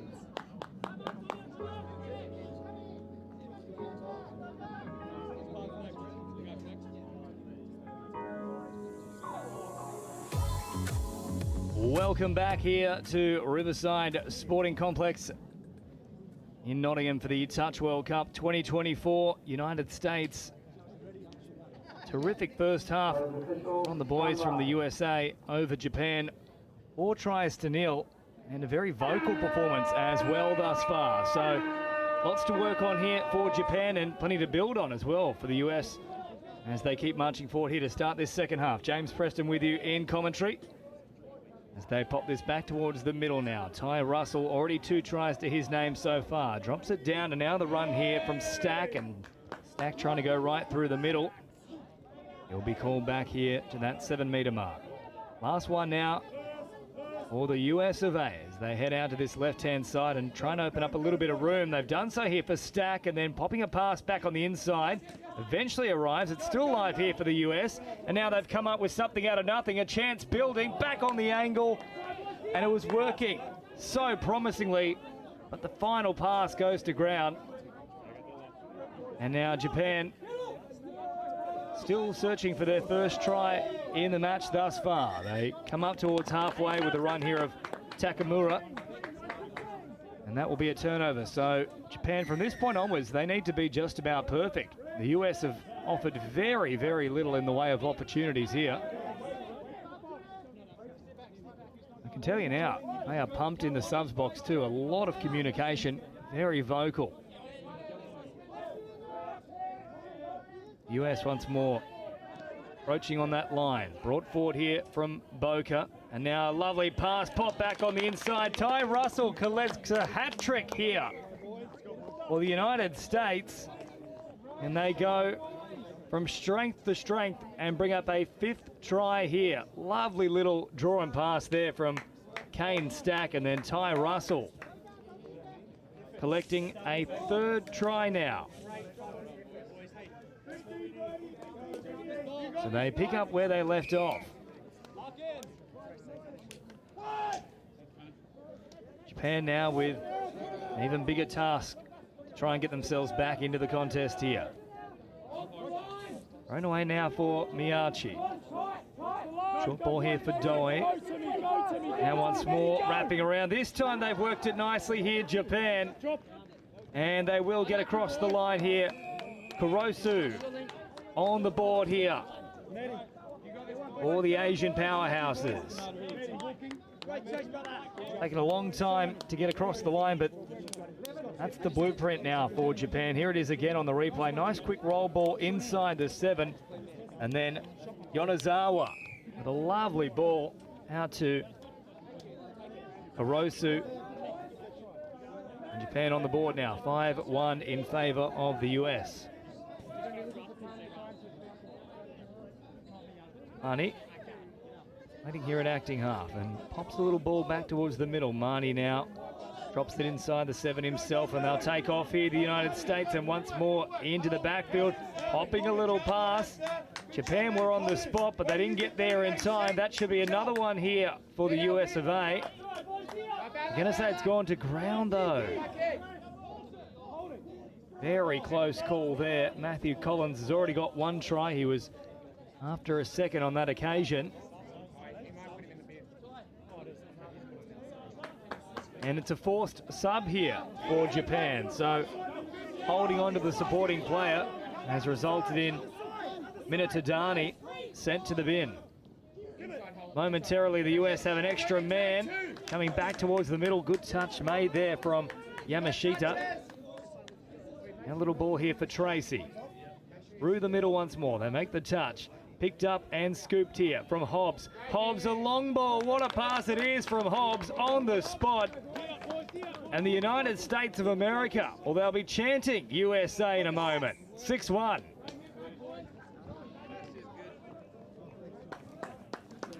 Lovely ball here. Over the top. Hobbs and low. Working beautifully in that set and right on the money. So 6-1, just as Japan get themselves on the board. Another try comes here.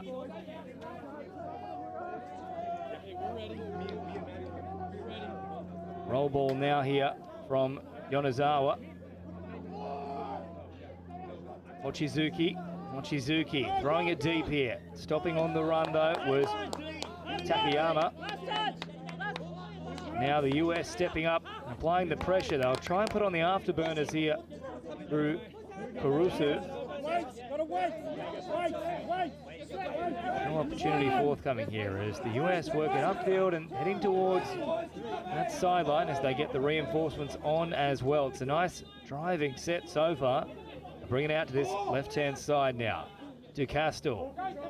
Now they'll take off here, switching gears. They've got numbers out on that wide side and they just tried to thread the needle, perhaps a little bit too much there. There was still an option back on the inside in the form of Oxenford. But in the end, they didn't use him. Good pressure here on the USA. Mullen stepping up to try and make the touch. Japan continuing to drive forward. Definitely a bobble there in the play of the ball. That was because there was a little bit of extra attention there from USA.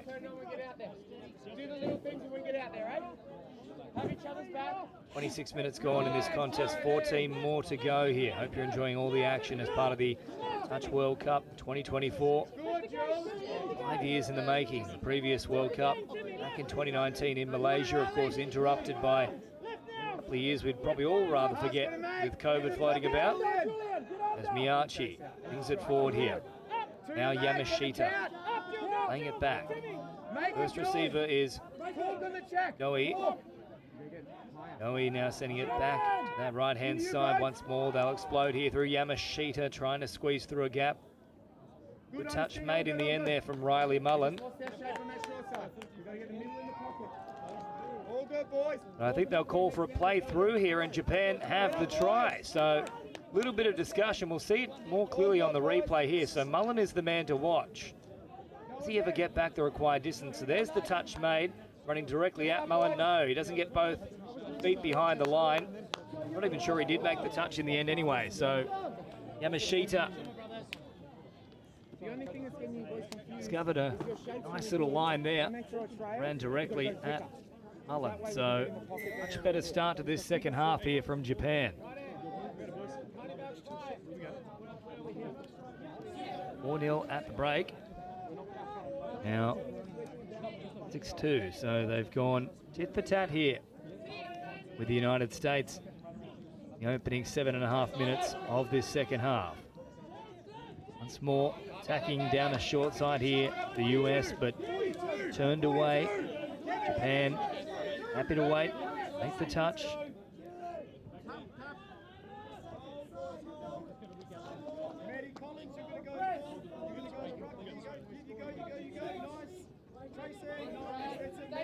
Now Japan working away from their own end here in this men's 40s contest. Really good quality. Now throwing it wildly here though, Japan. It was never on. And a simple case of trying to work upfield. They just had to take the touch and prepare for the next play. And now the US of A with another chance here close to the try line. They'll roll it back. First receiver here for Matthew Collins, who then dumps it off for Boca. Russell. Boca once more, drops it down. Little show and go here from Stack, and then Stack releases quickly. They get the strike dump inside the 7. And that had to be a penalty every day of the week there, because unfortunately for Takamura, he was well and truly in the wrong position. Boca now. Sending it on here for Stack. Looking to work for that strike dump here. USA, a very well-drilled side here. Bouncing around is Russell. Stack, lovely little no-look pass back around the corner. And then there in support is Mickey Johnson. But Japan just able to squeeze in time. To Stack with all the tricks, but somehow Japan had an answer to it. I drop it on the 7 once more here. Boca with the flick pass, and somehow I think Japan falling over has actually helped stop the try there. There's contact with the head here too, it looks like, for Yamakita. hat came off as well, but back to his feet now, which is good to see. USA have asked a lot of questions in this set. Terrific footy to watch. Now they take off. A little flick pass coming out. Nearly able to link up once more there.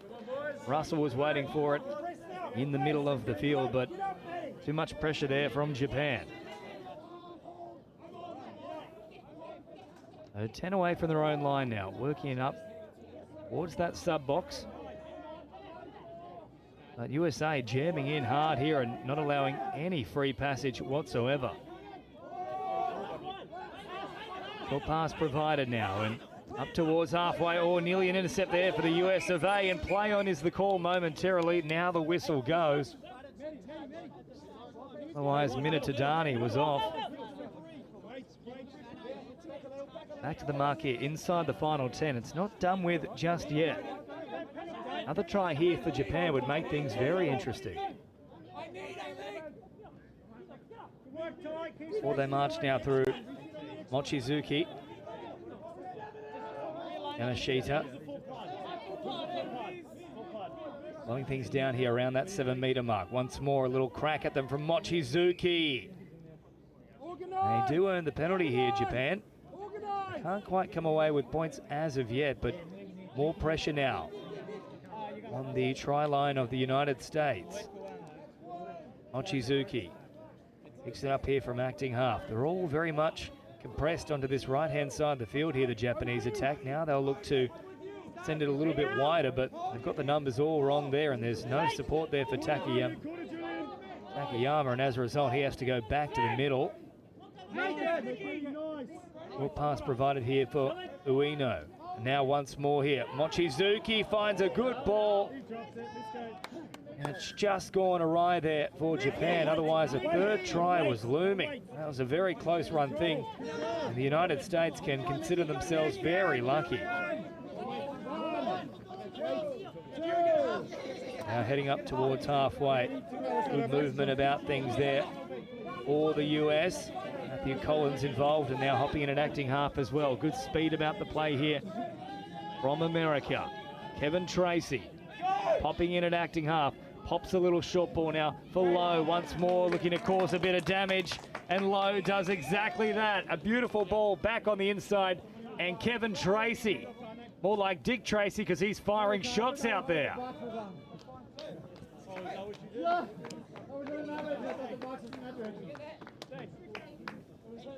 So 7-2 here. And the US of A looking very strong in this one. Definitely emerging as a dark horse in this men's 40s competition. Japan, of course, one of the heavyweights of touch football across the globe, and they're being humbled here. They'll keep marching forward now through Hatta. Drops it on the inside for Miyachi. Miyachi about 10 metres away, and then Dewey. Dewey is forced backwards.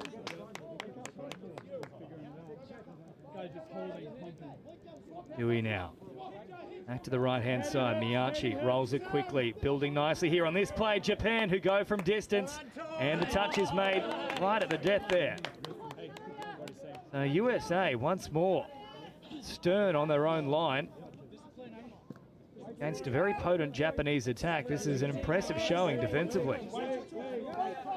10 shy of the halfway line now as Stack brings it forward and then rolls it just shy of the mark.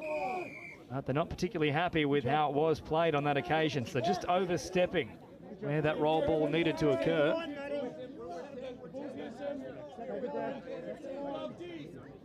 Now Japan with around about 6.5 minutes remaining here.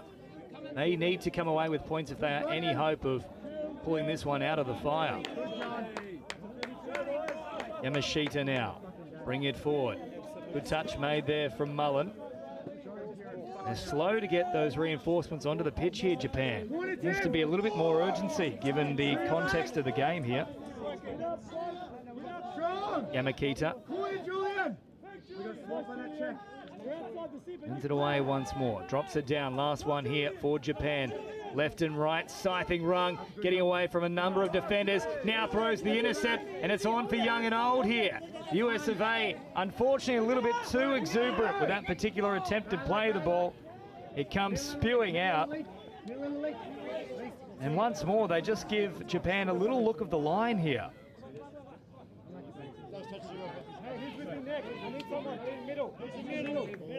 Now it really is quite crucial that Japan come away with points off the back of this set.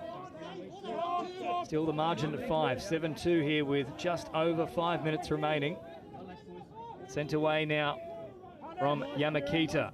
And then Yamashita also out there looking for a little opening. He's turned away though.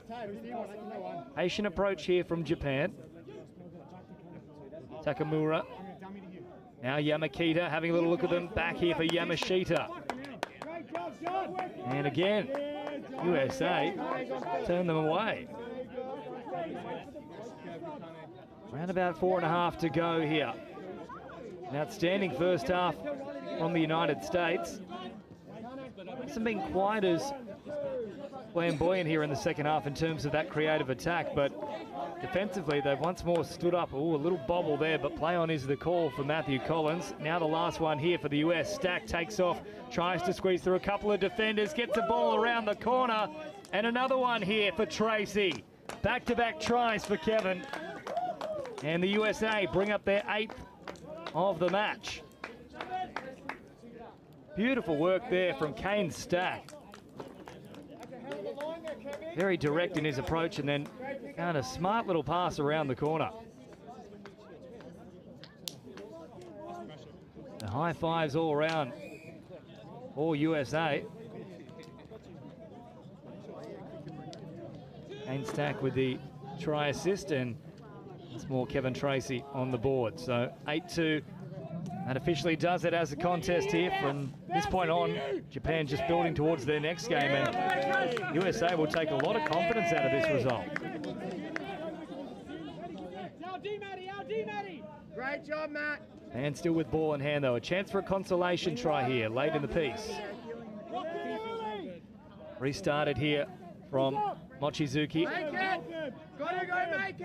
Dropping it down, Mochizuki now. Once more hopping in and acting half. Numbers on both sides of the play the ball. They'll keep it out towards this right-hand side. Once more taking off, have a little crack at them, but well read there from Boca. Once more off to this right-hand side for Ueno. Ueno in an acting half and now floated across. Once more marking up well, out wide. There's just so much energy about this performance. A lot to like here from the United States. Nowhere for Japan to go. And Emoto. The only emoji off the back of that one will be a crying face, unfortunately, for Japan. Towards the middle they come here. And towards that subset. Rolling upfield with relative ease here. They've got a real momentum swing off the back of that defensive set now. The USA once more driving forward. Tracy drops it down. Last one once more within striking distance. Long ball over the top. Well marked on this occasion from Japan. Akira Emoto was there to make the touch. And inside the final 2 minutes now.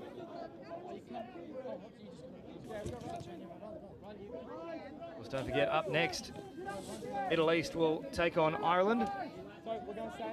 He's latching and then we're doing a 4-on-3. A real mixture of talent for the Middle East as well. For players also spending a bit of time in Australia, of course, representing their heritage nations. Now Japan heads out to that right-hand side once more, playing it just on the 7. Last one here. Offside initially there, the United States, and in the end up into the passing lane, they knock it down. And that will be another set to work with here. USA sticking to their policies and principles. Japan, drop it down here. Miyachi once more having a little look at them, digs into the line, pops a pass late in the piece. USA need to step up here, and they do so. 7 away now. Short ball once more. Stepping off that right foot. A big bouncing step for that matter. And nearly beating them all back on the inside there was Dejiro Hatta. Another good touch here from the USA. Only 40 more seconds to go, and a HIA coming up here. So head injury assessment. Replaced with Brodie McNabb. Now rolling back here, final moments of this men's 40s fixture. A very impressive display from the United States. And now out the back, a pass to play here is Akuda. Akuda trying to get away from them, but once more a great touch made here from Kieran Marnie. One more to see off. This should be the last play of the match here. Japan, can they conjure up something? Consolation trying to finish. They'll send it to the right-hand side, only into the waiting arms of the US. And that is a very comprehensive victory for the United States of America. Impressive both sides of the ball, and that result certainly set up in the first half. They took a 4-0 lead and they kept the foot on in the second half. Japan showed a little bit of fight in the early exchanges, but just too much class from the United States at full time here in the men's 40s division for the Touch World Cup 2024 in Nottingham. It is the USA 8 over Japan 2. Up next, the Middle East take on Ireland in the men's 45s.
I love Nottingham, the home of Robin Hood.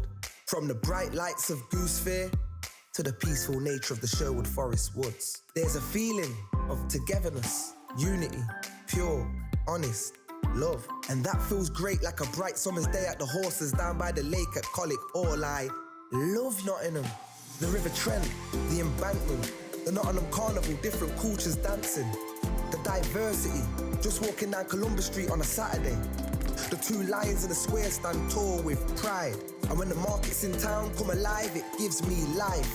Listen, as the council house clock chimes, and depending on how many times, lets you know the time. I've been to concerts at the Motorpoint Arena, and I've been to concerts at the Nottingham Caves. I've been here all my life and I'm still amazed by this place. I love Nottingham. Sometimes I stare at Hoxley's graffiti colourful walls, and sometimes I gaze at the deers running around Woollerton Hall. Supreme thrills, from chilling up at Green's Mill or up at that castle on the hill. Nottingham, I love you, and I always will. Visit Nottingham today.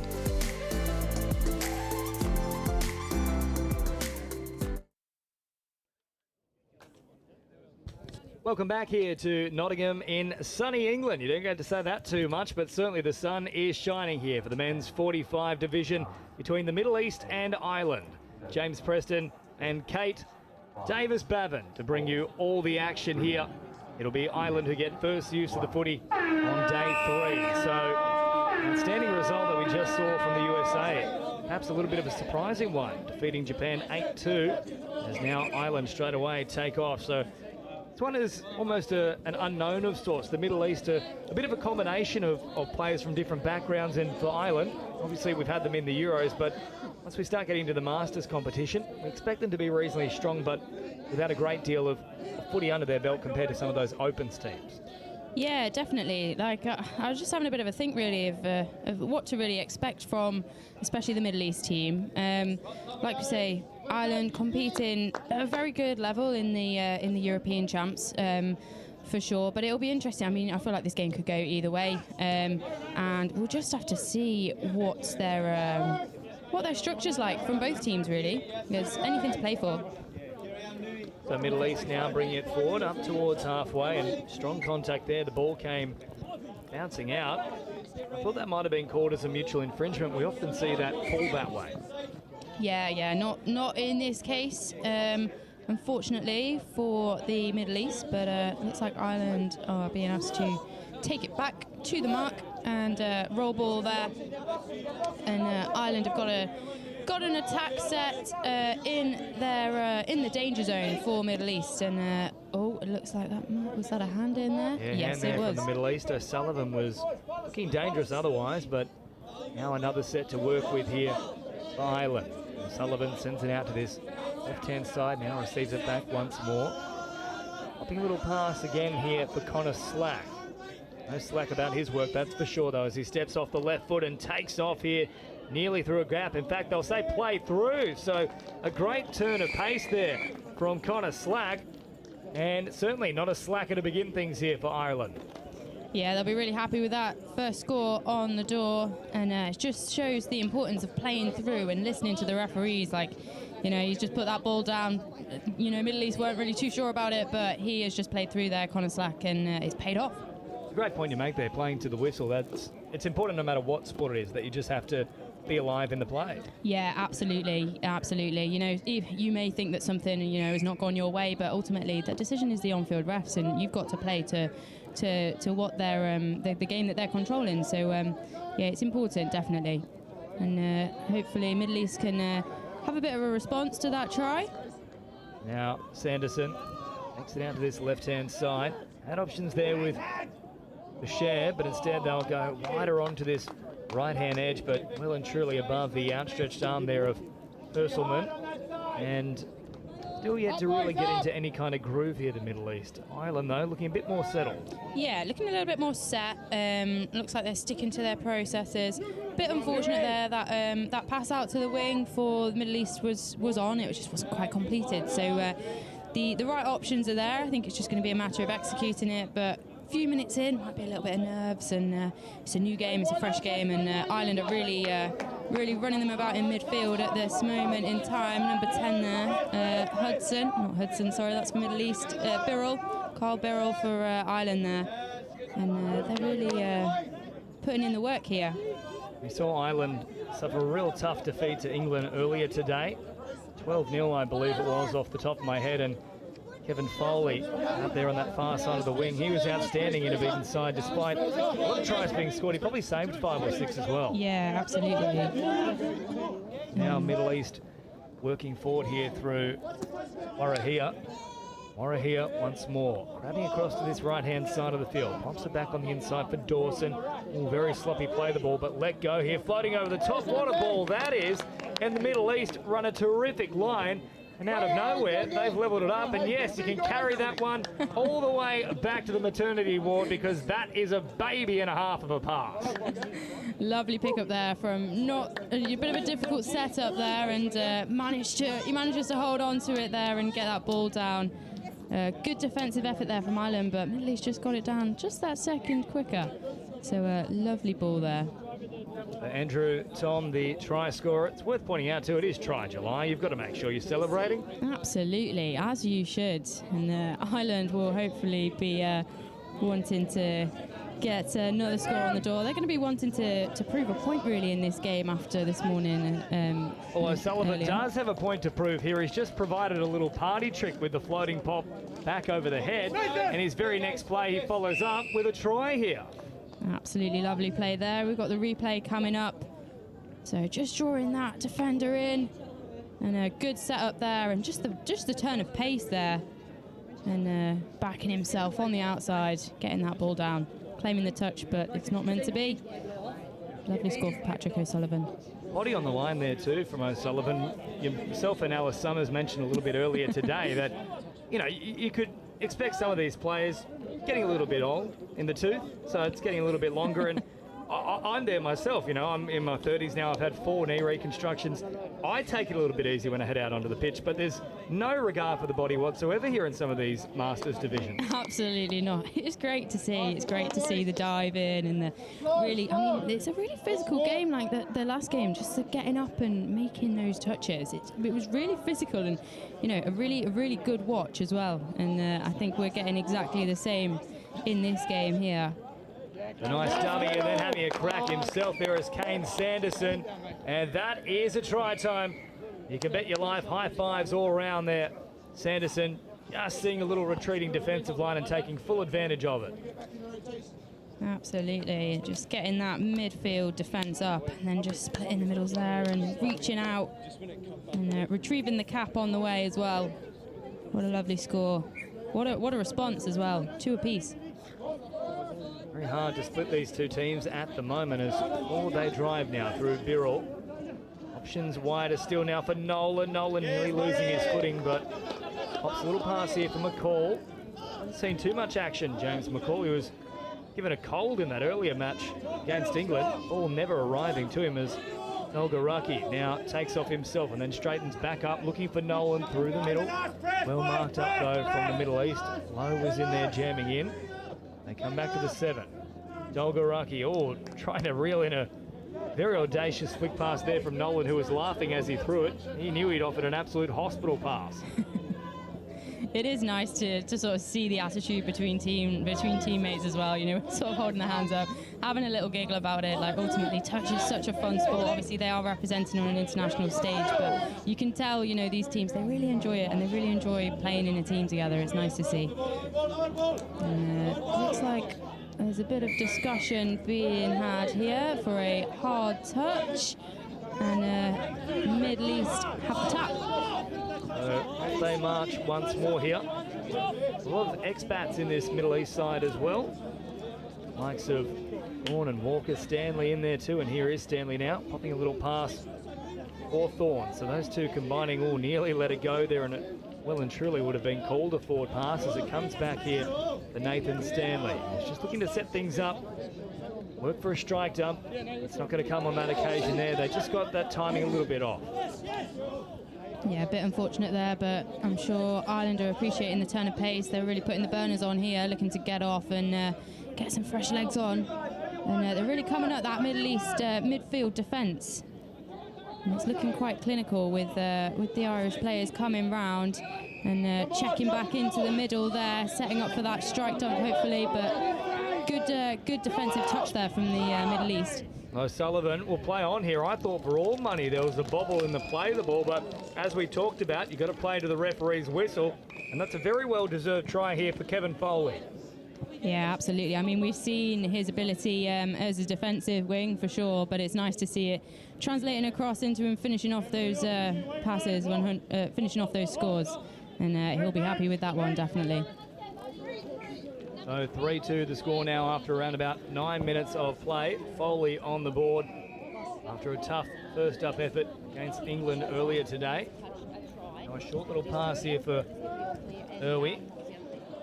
And it comes here for Boucher, and then Sanderson, who's already gone across the line once so far in this match, and here's another fresh set to work with for the Middle East.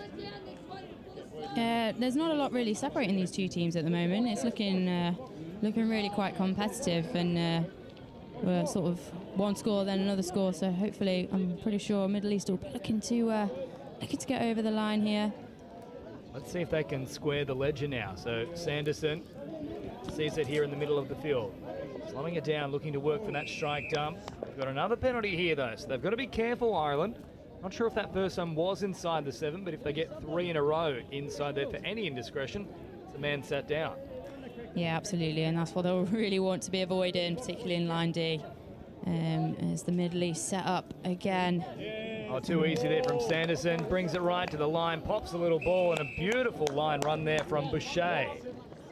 Yeah, that was a lovely score there. You could just see the patience there. Look, you know, they've drawn the penalty out, just having another go, and they would have had the touches anyway to sort of reset and go again and condition that Irish defence. But that was a really nice, patient bit of play from the Middle East there. Almost a case of they took the tap too quickly for the Irish then. Yeah, sort of getting them on the back foot, not getting them on that back foot a little bit. It's really does make the difference. And getting the hips turned in the wrong way. Now Dolgaraki sends it on here for Temtem.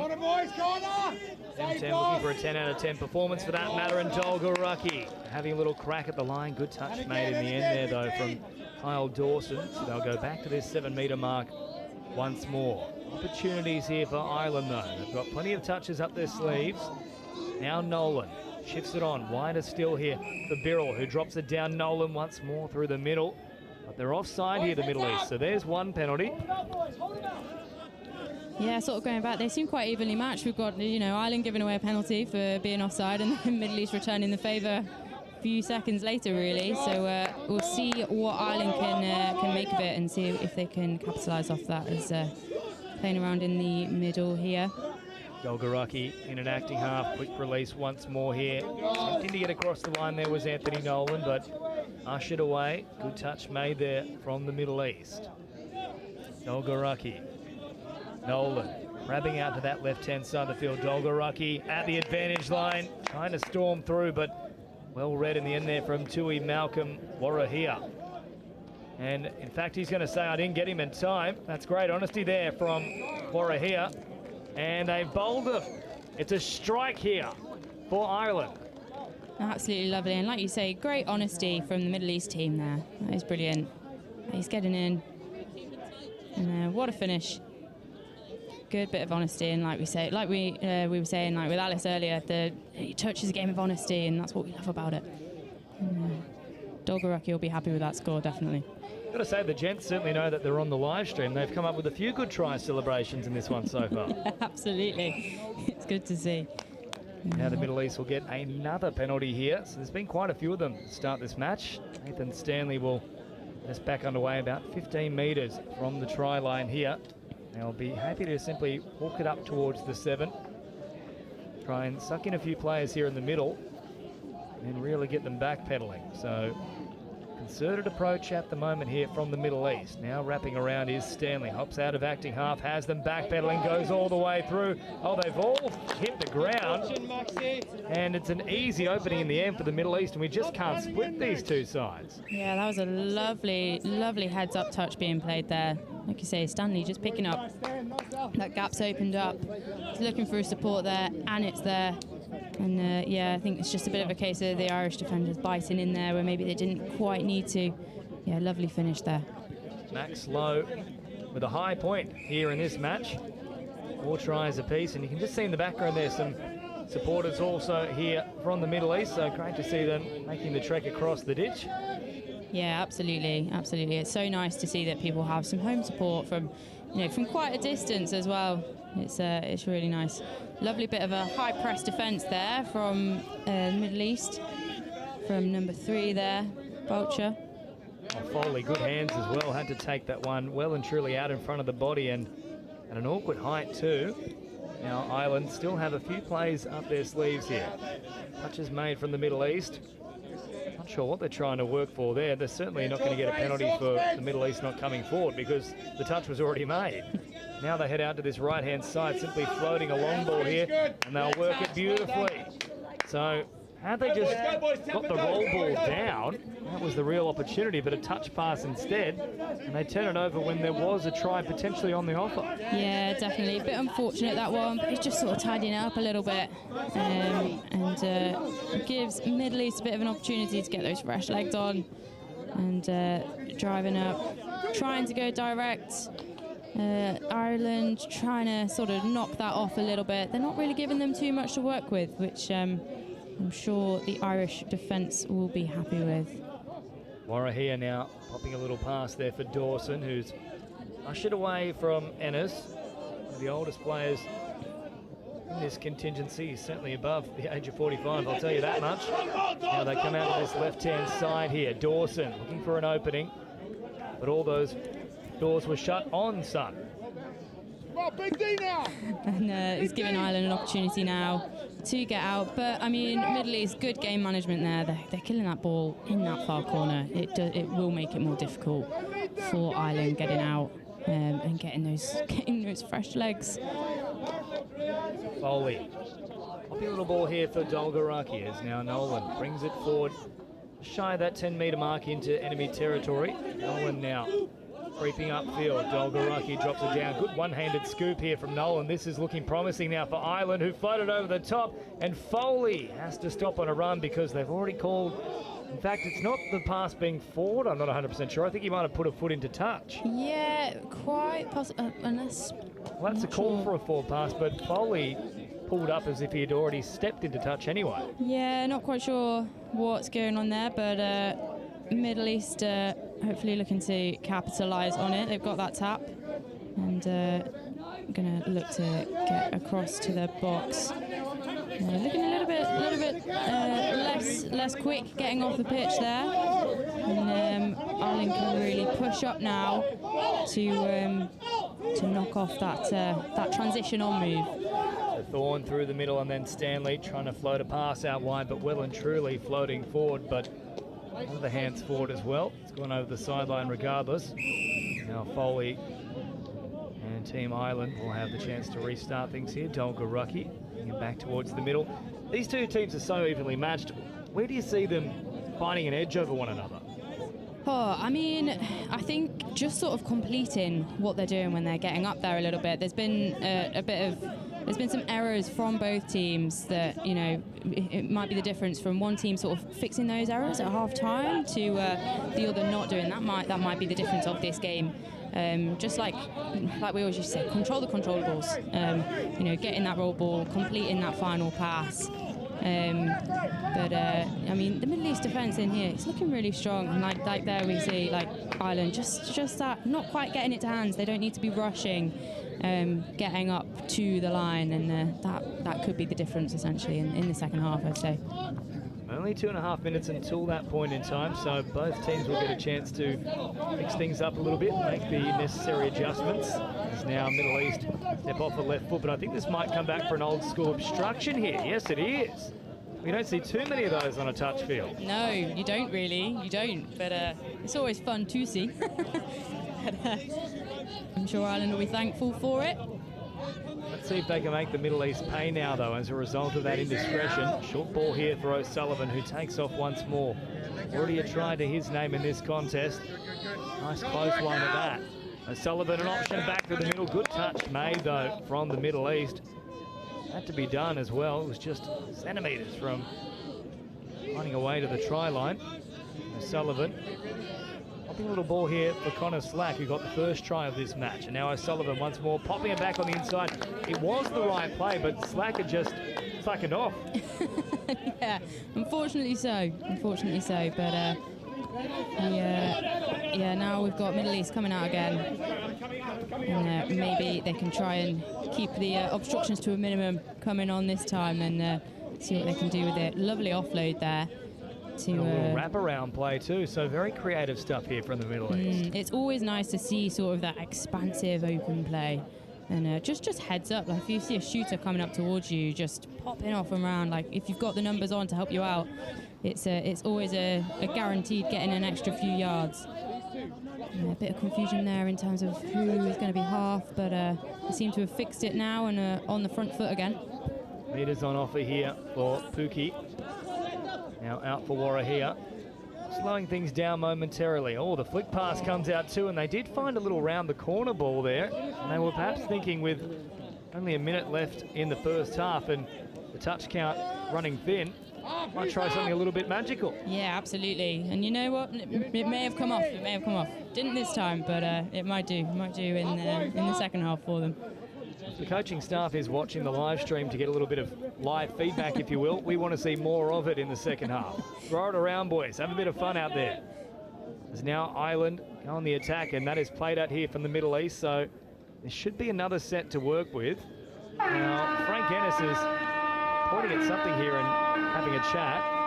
Doesn't seem to be particularly pleased about it either.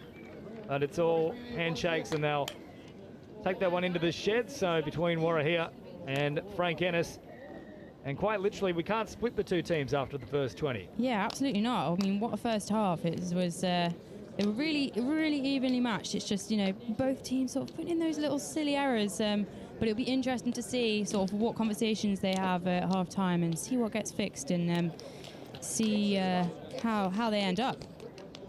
So 4-4 at the break. Plenty to play for in the second half. And for both teams, they'll have to find a way to best their opposition because you can't really split them at all at the moment. At the break here in Riverside Sporting Complex in Nottingham for the Touch World Cup 2024. All locked up in the men's 45s, Middle East and Ireland, level at 4 apiece.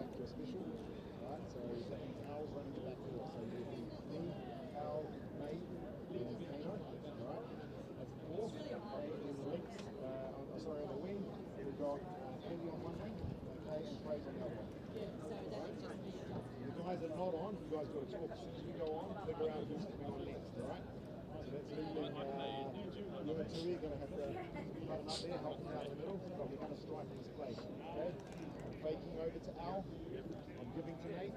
Okay. Al goes back door. We're trying to, it's not on. He slows down, controls it. 32. 32's not on there. We've got the racket going around. We're running 32 on the other side. Trying to open up. Okay? On my end, defense, guys. Defense is going to want to stay for us. Yeah. It's the talking, it's the communications. We know we can score. We've got to stay on defense. Yeah.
Ladies officials, present officials, this is your 2-minute warning for the second half. Ladies officials, 2 minutes.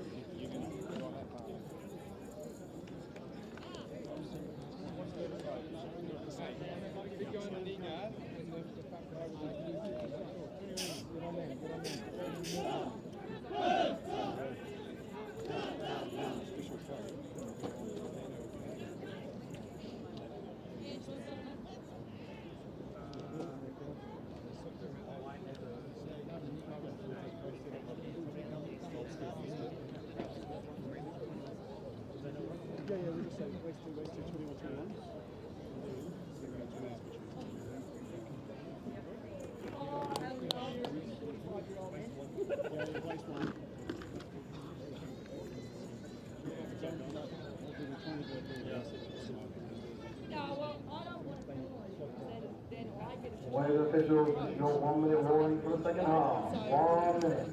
If you just listen to me, you'll hold back because you're like easy, you're actually all been easy.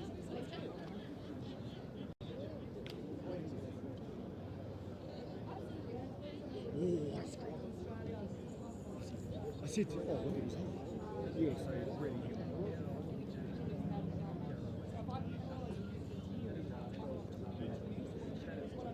the officials? 30 seconds.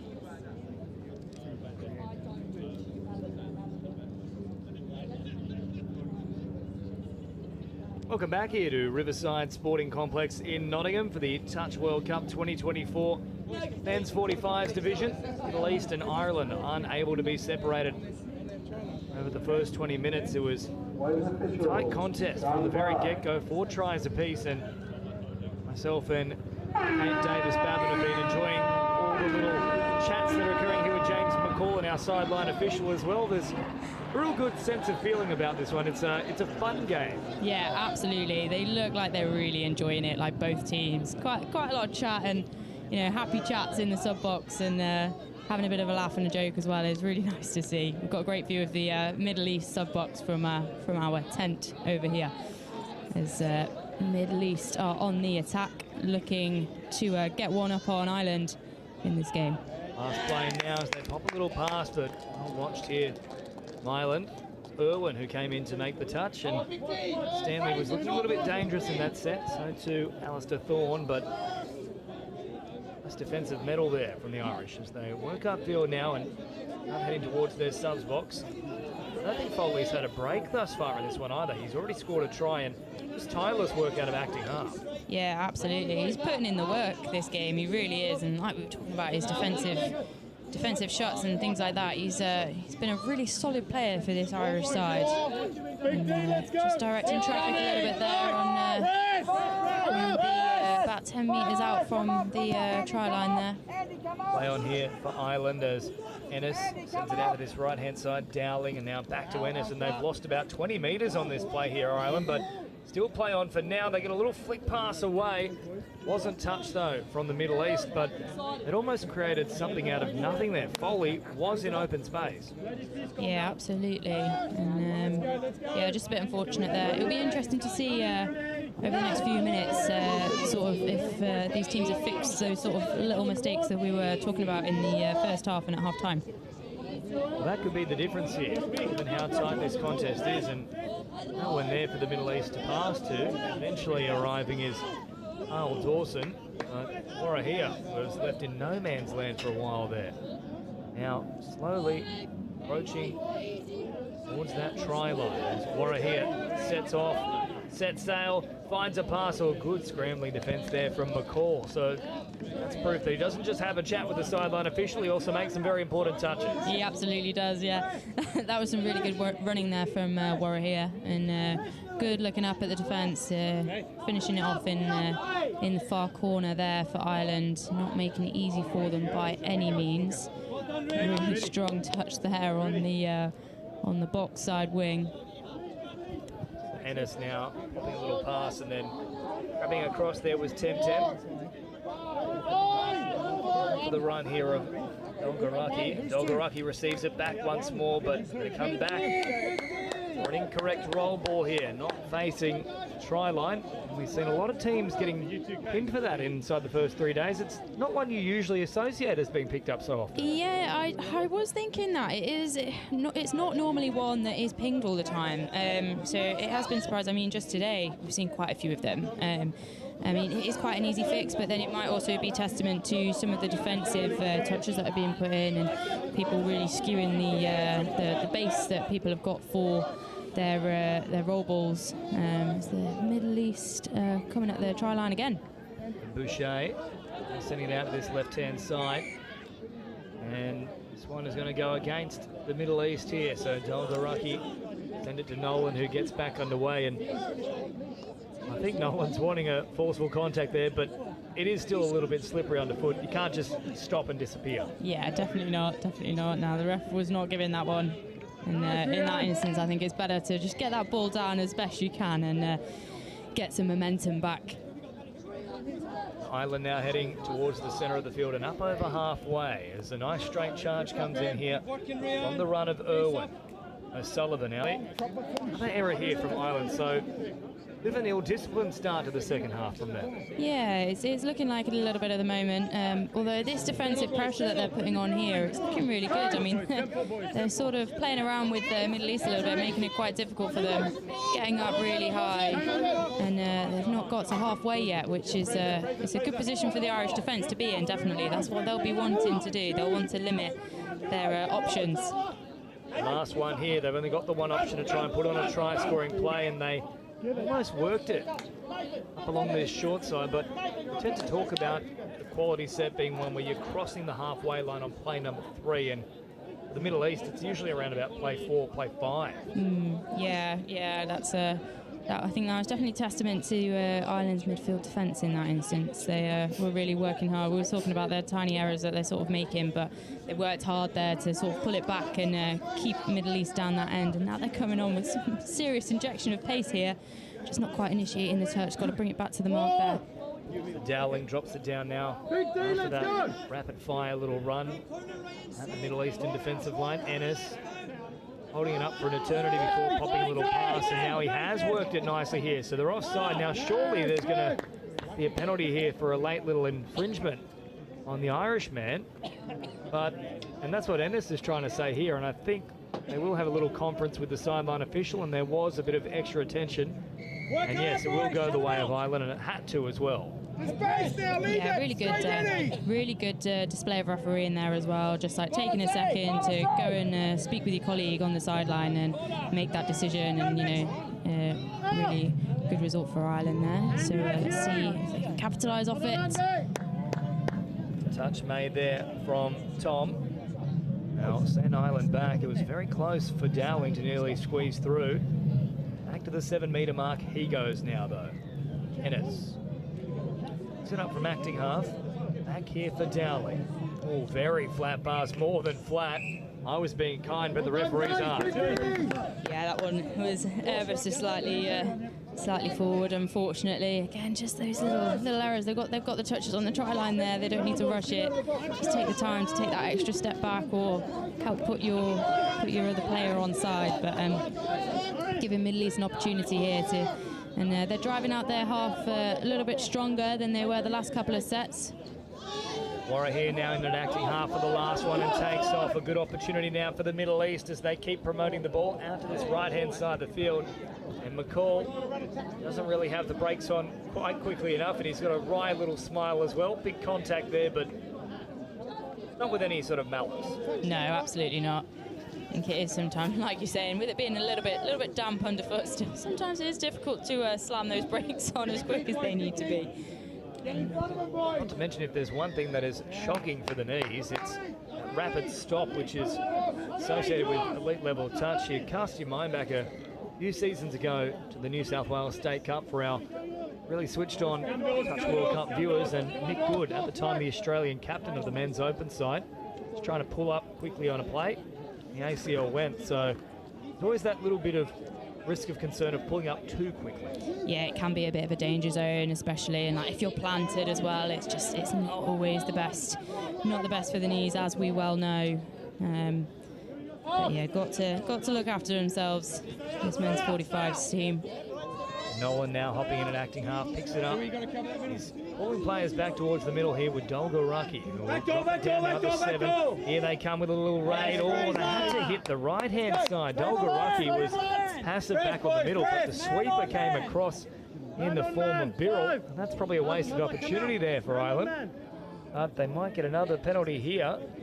No, in fact, they'll say this has gone the way of the Middle East. I'm not even sure what that call is. Yeah, I'm not too sure what that was, but Middle East using it to their advantage, getting those early subs coming off. You can see them trying to get early, and that was quite a hard touch in there, and hopefully so it's been given as another penalty, unfortunately, against Ireland. So just getting back on side now. They're on a little bit of the back foot here, and Middle East are rolling with it.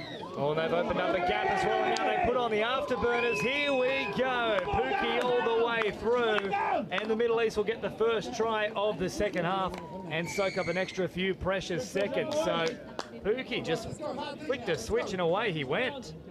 Yeah, absolutely. That was, I mean, I do think that came off a bit of a disorganised Irish midfield defence there, unfortunately. Just, giving away that extra penalty, it doesn't help and gets you rolling on the back foot a little bit there, but very well deserved team try there from the Middle East.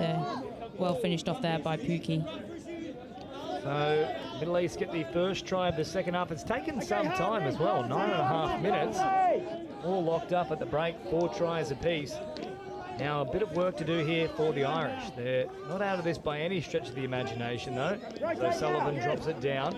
Now Slack. Back to O'Sullivan here, just slowing it momentarily. Sullivan. Slack once more. Waiting the defenders to come up and meet him. Now they'll look to launch a raid on the last here, floating it over the top. Not a bad idea, but well watched out wide there from Irwi.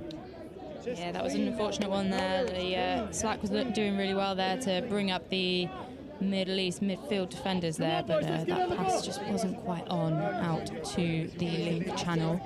But again, we're seeing this really hard push, but they have got to be careful. I think, Ireland, they're being pinged now for these touches, and it's a balance of wanting to put the pressure on, but not putting too much pressure on. Before we talk about the Irish hospitality, they're more than happy to greet you with a nice big hug, but you can't do it here on the touch footy field. You've just got to simply put the hand out, not make a tackle. Exactly. And, but they're looking a bit more set in their defence now after that penalty, so hopefully they can pull that back. Boucher now sends it out to this right-hand side. Good touch made in the end, though, from Irwin. Middle East building in confidence here as it comes out for Sanderson. Sanderson now wrapping through the middle. Sanderson with a dummy to the left, sends it out to the right-hand side. And McCall is on duty, makes the touch. Back to the 7, the Middle East go. Sanderson loading it once more here with the run of Boucher, but ultimately that one goes to ground, and that's a fresh set here for Ireland. Yeah, lovely take there by Ireland, and using this opportunity to get those fresh legs on by the looks of things. Just kind of looking for the pass there, got a little bit caught there as half. But it looks like we have the reinforcements coming on now, just trying to get that momentum going forward again. The Middle East did really well to sort of stop them in their tracks there. Nolan now on the charge, 10 into the Middle East territory, but once more they've given it away here. And geez, we've seen a lot of that from the Irish in this second half. Wasn't too much of this exact problem in the first. Yeah, definitely. We've seen a lot more penalties being given away a little bit in this half as well, which is a little bit of a shame. But in terms of box management, that's something you'd be having a conversation with different pods coming off and just saying, right, let's fix this, let's get the discipline back in check.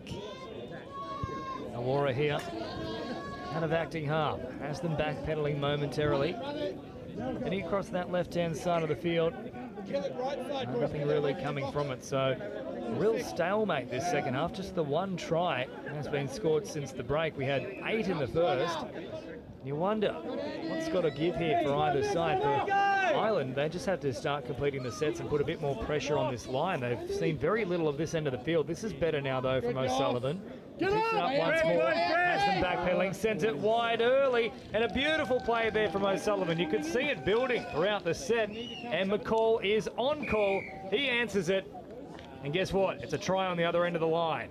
That was a lovely ball there, lovely vision there from O'Sullivan, just looking to get that pass away. And again, great work from the link play there as well, just keeping that link and that wing sort of biting in. Gave James McCall all the time in the world, and that nice big gap to just run it in at the end. Well, there's the blueprint for the Irish side. They've simply driven it upfield, stuck to the 1%ers, completed the set, and O'Sullivan, with enough class on the back of it, to send it wide. So they just have to simplify things a little bit. It's been very lateral for much of this second half. Yeah, no, I definitely agree. Now, Middle East straight away with a response. What a ball that is from Alistair Thorne. A real thorn in the side of Ireland.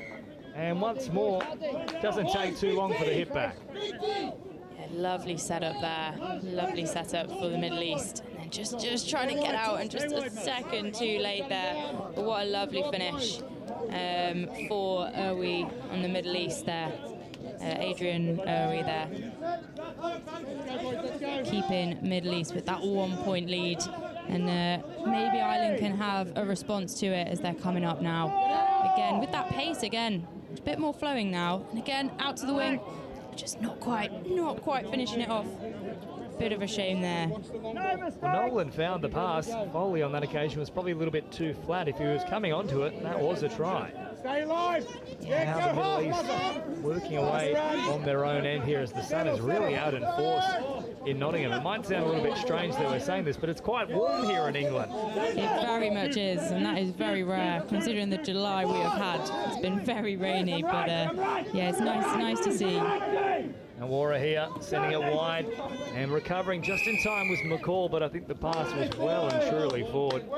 And yes, there is the call. So it's been a very good game as well for the officials. They've let things flow, but also when we've had an indiscretion, they've picked it up immediately. Yeah, I think it's been really well managed from this referee team, and it's really nice. You know, we talk about the teams and their communication, but the referee, you know, they're a team as well. There's 3 teams on this pitch, and their communication is just as if not more important. And yeah, it's been great to see them all referring to each other and making those decisions as a team. The on-field ref using the sideline referees really effectively there. Speaking of the referees as well, 193 utilised across around about 900 matches here. The Touch World Cup for 2024 across all the different divisions, 13 different categories in total, 39 different nations setting foot here in Nottingham. And between these two, once more, there's very little. Tough to even split hairs between them. 6-5 here, the Middle East in front over Ireland at the moment. Around about 4 minutes remaining. Play on here is the call. They find a pass. Oh, they'd opened up the opportunity, but just a little bit behind Pookie. And this shouldn't be 6 again. There was no hand in there, despite the assertions of some of the Middle Eastern box. But they still had that slender lead. Yeah, absolutely. No, they worked hard there, but it just didn't quite come off, and it's keeping Ireland in the game here. Whistle has been blown, and it's looking like Irish penalty there.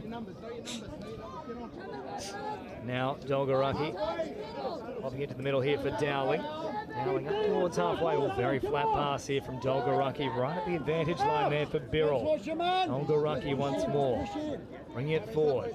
Dowling slows it, pops it back to the middle. Pass one now, not particularly a strike dump here, and they've really lost their bearings on this play. They thought they had one more there, Ireland. Well, that is a coach killer if ever you've seen one.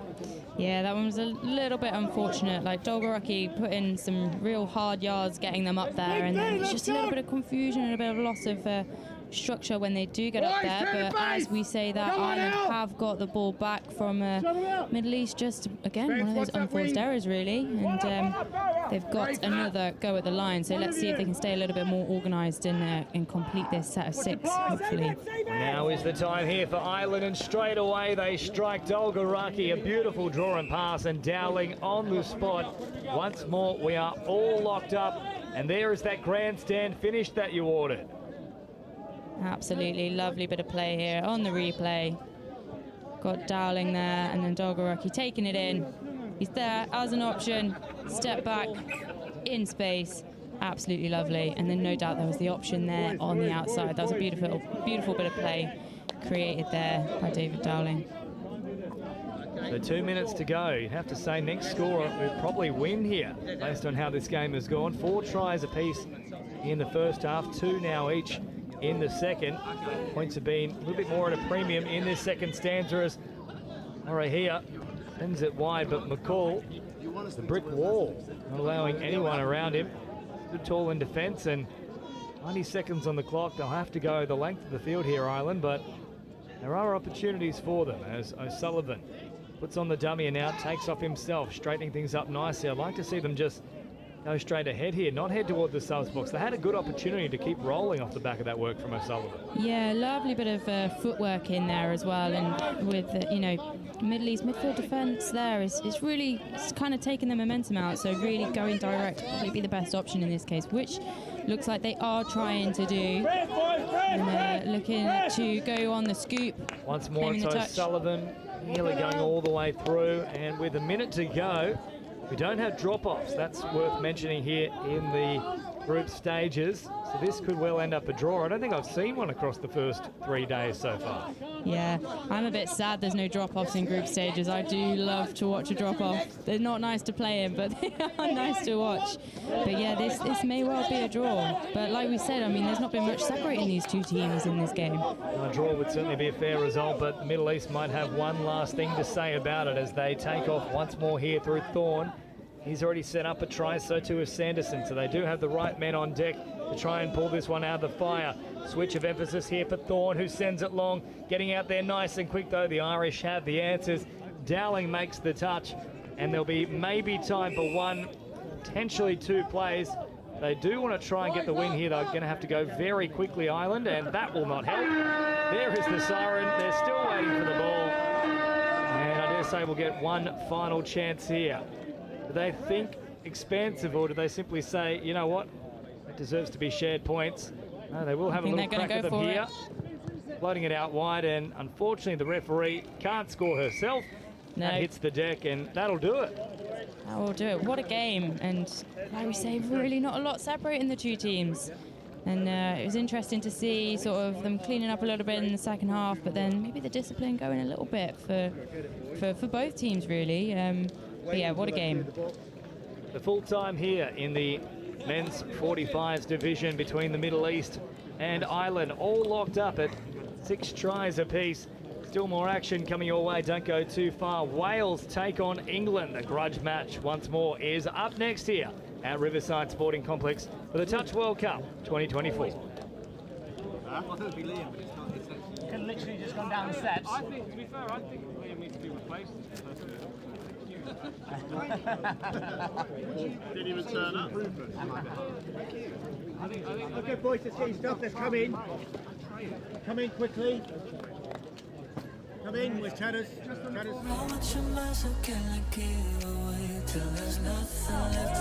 So we're here at Hillhead Sports Club, the third year of our annual Pride in Touch tournament. We have 16 teams, over 200 players. We've got about a dozen or so referees. We've had also a whole heap of volunteers. It's been brilliant to come to Glasgow after previous versions in Manchester and London, and it's ended up being our biggest tournament to date.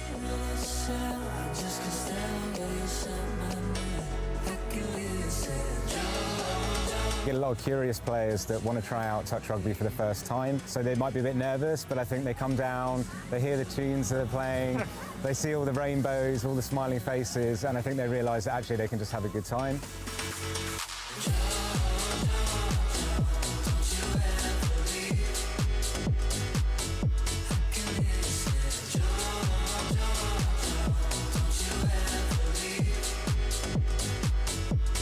Our ambition is to make touch rugby one of the most inclusive sports there is. We want it to be super accessible to anyone. We don't want there to be many barriers or any barriers to picking up the game for the LGBT community. What's been amazing over just the 3 or so years that we've been running Pride in Touch has been the interest and the growth and the opportunity we've had to platform good practice from people across the world that are wanting to do more LGBTQ+ inclusive initiatives. Now more than ever, we certainly feel it's really important to make sure that we amplify the voices of inclusion, show people that team sport can be really good for their mental well-being and their physical well-being, and hopefully we've got plenty of those people who have felt like that through enjoying our tournament today.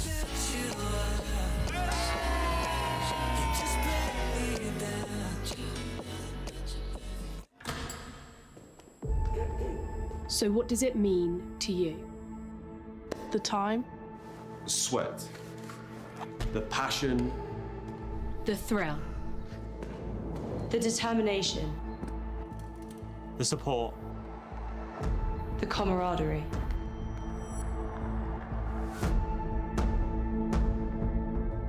But it's so much more than that. We're playing for something bigger. You ready?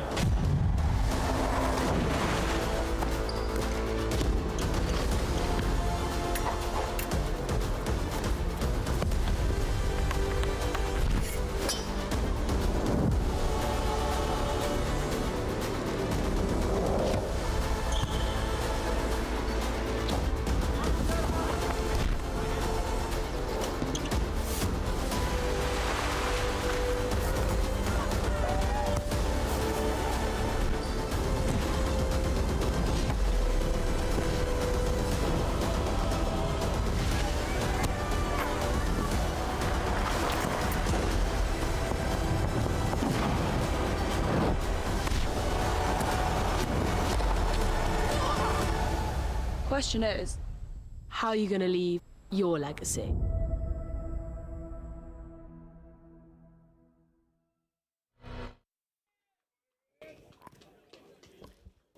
Welcome back here to Riverside Sporting Complex, Nottingham, the home of the Touch World Cup for 2024 in England. This is the men's 35s division here between Wales and the home team, England. England getting first use of the ball. James Preston and Kate Davis-Bavin to bring you all the action here as England will get us underway. The siren sounds and forward they march. So a chance to put on an early score here through Patterson. And now coming away for Tregus. Tregus drops it down. Here's a potential chance brewing already, and England capitalise within 10 seconds. Well, that is a frighteningly good start from the home team. Yeah, what a start there. I mean, we are right in front of the England sub box here, and there are some big cheers coming from that. I mean, that was absolutely beautifully executed. They'll be super happy with that from their tap-off move. And Jonathan Clark there, number 11 for England. First score on the door. So just 30 seconds gone now, and Wales already playing from behind. They'll head across to this right-hand side of the field. And now Adam Davies bouncing around here, waiting and acting half once this touch is made. Is it made, though? That's the real question coming out here. And eventually they'll say, yes, it was completed on Colin Scott. Colin John, I should say. Now John once more. Grabs across this right-hand side of the field. Drops it down quickly. Campbell is looking for a run, but this is another instance of not playing the ball squarely. And geez, there's been a lot of that today. Yeah, I am so surprised. Like I said earlier, it's just not one that you normally see, and we're seeing it a lot, but I'm not sure unless it's a little bit slippy underfoot, but it's just a matter of getting that control and getting your body position and controlling what you can control and getting that ball down and, of course, and hip square. And as I say that, there is a ball down there for England, and Wales have the attack. Wales now working forward up towards their subs box. Touch comes in as John gets involved as well. Up over halfway, but England with a high press here. Not allowing much, if any, movement here from Wales. And I'll tell you what, you can put that down to the defensive application there from England. Yeah, that was a really good, strong defensive press there, and that has definitely created that opportunity for them there. They'll be really happy with that. First receiver now is Stewart. Stewart taking off, drops it down here for Patterson. Patterson looping back around towards the middle. Big step from Patterson. Good touch made, though, from Wales right on the line. So back to the 7 they come now. Hennigan. Option here to the middle. They won't use him on this occasion. Now Hennigan steps up and is looking dangerous here. Hennigan looking more than dangerous. He's deadly, and he goes over completely untouched. 2-0 here in favour of England. Yeah, absolutely lovely score there. Just sort of, putting the burners on there at the right point and just getting on the outside. That's a lovely 32 setup there, and basic, but it works. A nice start here for England after 3 minutes. 2 tries already on the board. Now Wales with a whole heap of work to do. They would love to be next to score just to try and stop the momentum here. It's picked up from Campbell, and now they'll head back out to that left-hand side, but they really got the bearings wrong there. Yeah, unfortunately Wales couldn't quite execute that, and be interesting to see if England can punish that. Again, looking really strong, this England men's 35s team so far in this game, and they're choosing to go direct, and they are taking that pace with them. It's looking really quite fluid. Good meters here for England as they send it out to this right-hand side. Looping around there was Lawton, but instead they come to the left, and that's why they went there. A whole heap of space opened up for Jamie Patterson, and it's a 3rd try here for England now. Yeah, absolutely. Lovely bit of play there. Again, it's just Welsh defenders just biting in, and absolute acres of space there for it to just be walked in. And yeah, 3-0 England in less than 4 minutes. Great start here for the home team. Wales needing something on the board pretty quickly as Holland opts out of acting half, and now an option there is Simpson, who rolls it back, and Scott getting involved as well. John And how it comes. So England still pressing high through Scott. John will play it. Last one now. John having a little look at them, changing the angle. Campbell runs into a brick wall. His name is George Headley Miller. Lovely defensive touch there from the Welsh middle. Now England up over halfway as the touch comes in here from Colm John. Played very quickly here from Tim Hughes. And now once more Colin Scott looking for an opening. He's hit the deck, and I think this might be a penalty coming the way of England. Yeah, just slowing it down a little bit there. They're waiting for that tap, and hopefully they've got the time here. They don't need to rush this. They've got a fresh set of 6, so it'll be interesting to see where they go with it. And it's being called back. Again, that's a little bit unfortunate. That's an unforced error there, and now England are on the back foot a little bit in this defensive set. But Wales still struggling to get some subs on. Keep driving forward now, as there is an option here with Wales getting into enemy territory. Last one though, and they haven't really factored in the touch count on this occasion there, Wales. So want to be trying to hit the strike dump a little bit earlier in the touch count, and then also at least one there for the last. Now England up over the halfway mark. Around about 6 minutes gone here. 3 tries already on the board, as it's worked here through Cockburn. And now straightening up is Kalenko. Kalenko drops it down. Cockburn stepping off the right foot. Oh, dumbing left, right and centre. He had an easier option there. Instead passes to Wales, and I think that's a try gone begging. Yeah, that was a little bit unfortunate. I think he did have the options there, but it just didn't quite come off. But good intercept by Wales there, good control. And just trying to get up the pitch, the two of them there. A little bit of loss of control there, I thought, in the roll ball, but it's not been pulled up, so they can keep going. And just need to be a little bit more dynamic in this midfield, which we have just got. Well, there's a strike dump now, and they can work something here on the last, turning it back on the inside, though. At least they were able to work for, and I think that's the first strike dump we've seen here from Wales after 6.5 minutes. Yeah, absolutely, and that just came from a real injection of pace there that we saw, and it does make a difference. It does make a difference. And now England, full head of steam. They'll drop it down here for Bustle. And then Hughes getting involved as well. Ooh, very close to a touch pass. Play on is the call instead. Comes back here for Headley Miller once more, who drops it down. Playing at pace and right at the advantage line. A nice flat ball there, but just not quite hitting the mark. The pass was on, but Bustle, there's no way he could have reeled that in. Yeah, that was unfortunate. Right idea, but didn't quite come off. But England will be happy with that. They've got to defend Wales out now, and Wales have got a little bit further to go, killing it in that corner on that side. So really pressing up in defence here, look, making it difficult for Wales to get out of their own 7 almost. Great pressure indeed here from England, and Wales are having a tough time with things in the opening 7.5 minutes. And it's about to get a whole lot tougher too, because they've now gifted possession here to England. We're only around about 25 metres away from the line here, so great opportunity to put a 4th try on the board here. The home team. Short pass provided here for Hancock. Hancock getting up towards the 7.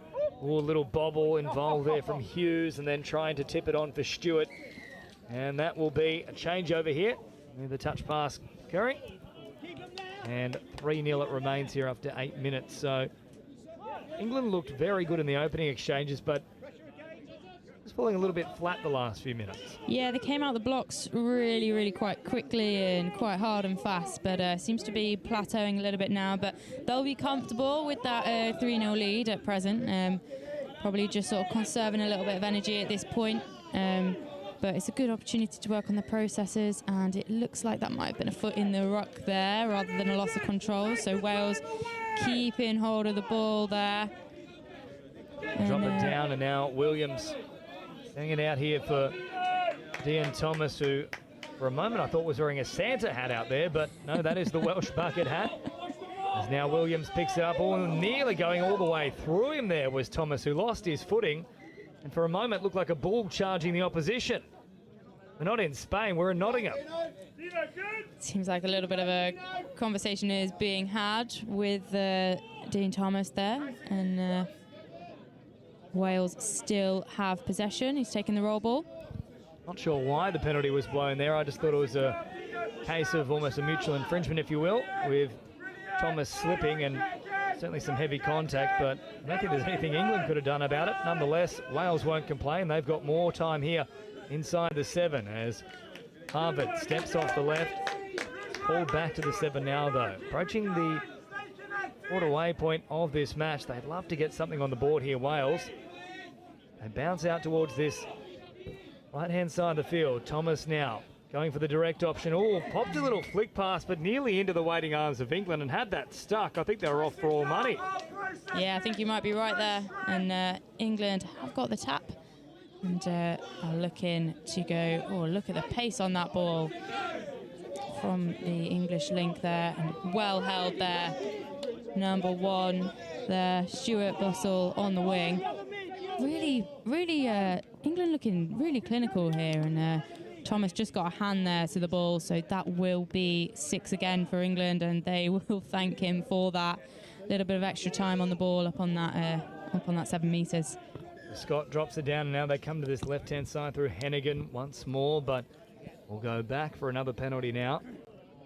England building more pressure here on the Welsh line. Thomas once more in the eye of the referee there. Scott restarts things. Numbers on that right-hand side. Once more they're going to play at the ball here. That won't count as a penalty, though, and certainly not inside the 7. So just a set restart, if you will. 11 gone here. Another try for England. Make things very difficult for Wales. It's dropped down now here from Hennigan. And Scott turns it back towards this right-hand side of the field. Good touch made in the end from Scourfield, though. Back to the 7 they go once more here, the English. Hennigan looking to take off. Drops a pass here for Patterson, and then it just opens up like you would not believe. Lawton with oodles of space, and it is easy as you like. It's 4-0. Yeah, lovely score there as we've got on the replay here. Just getting to the side of the player and just a foot race at that point to the outside, finishing it off beautifully. Colin Scott. And yeah, England will be really happy with this 4-0 lead at the moment. Bit of fatigue maybe from the Welsh team as well. You know, they had quite a few defensive sets on the line there, and that's the danger with going to knock down that ball and not quite getting hands to it properly. And they're going to see what they can do at the line now. Fairclough twisting, turning, doing a full 360, and then, oh, that's a tough one to stomach there, unfortunately, for Wales. Fairclough wanting to hop in there quickly, get something working just on the edge of that 7-yard line, but instead, all comes unstuck for Wales as now they keep driving forward here. Good meterage on offer from Stewart.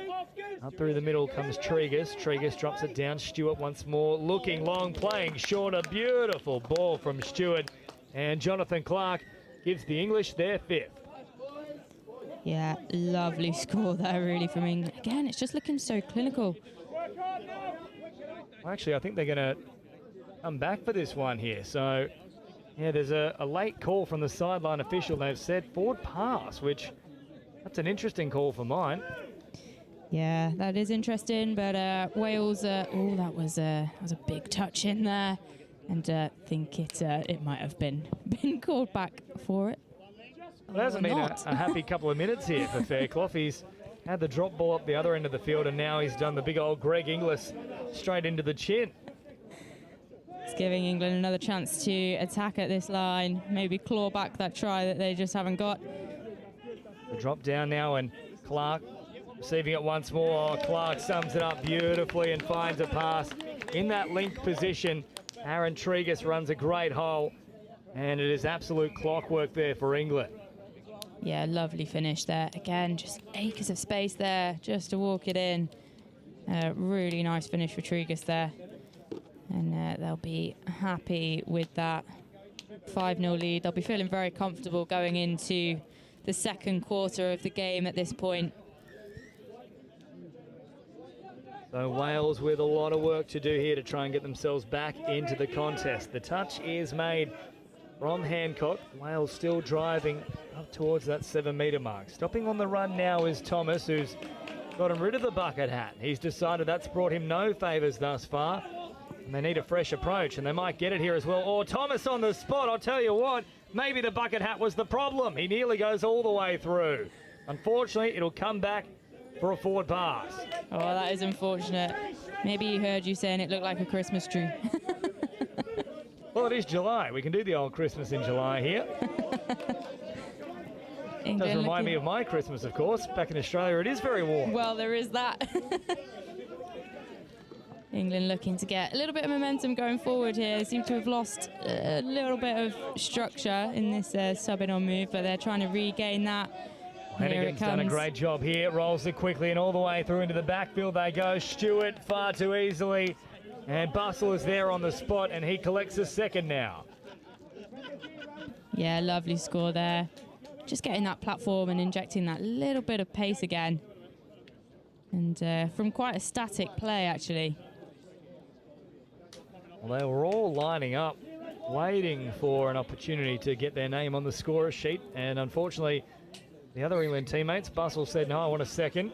You can't add your name just yet. It's 6-0, and it's hard to pick exactly where Wales are going to be able to pull apart the English defence. Yeah, it's looking really, really tight, really quite clinical. And, as I say that, the touch is in, but that was a really good opportunity for Wales there. Maybe starting to see some cracks appearing in the England defence at the end of this first half, sorry. Jonathan Clark, who made the touch there, very close run thing for Fairclough, and then collapsing very quickly.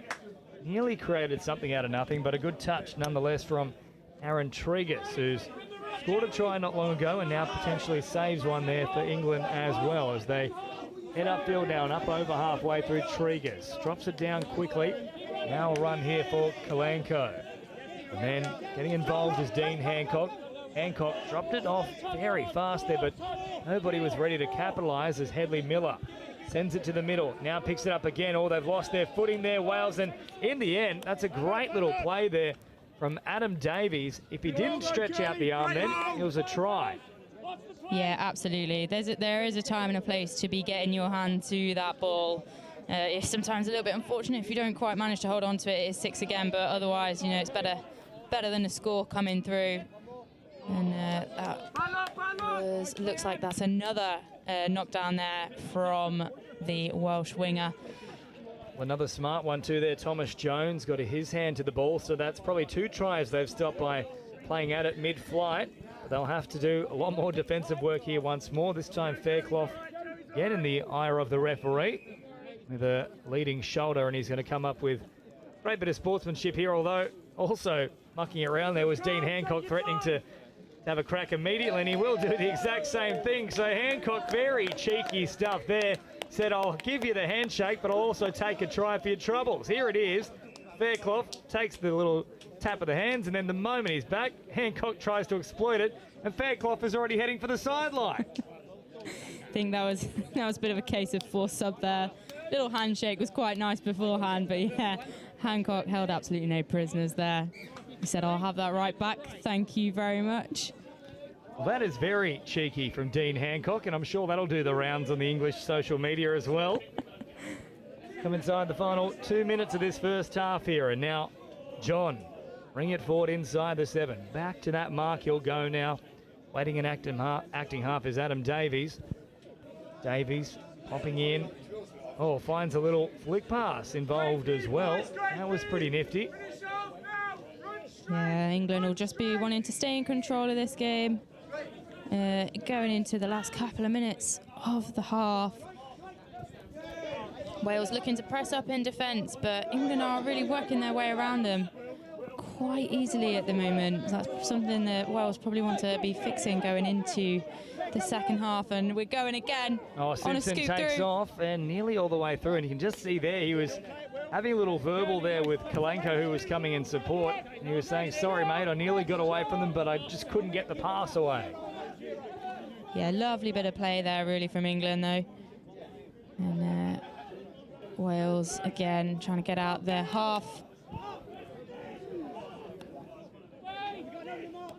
Meters here for Wales, but once more in traffic, and look at that, they've just completely quelled the momentum, and it's resulted in an error here. So a chance to put on another late try in this first half here for England.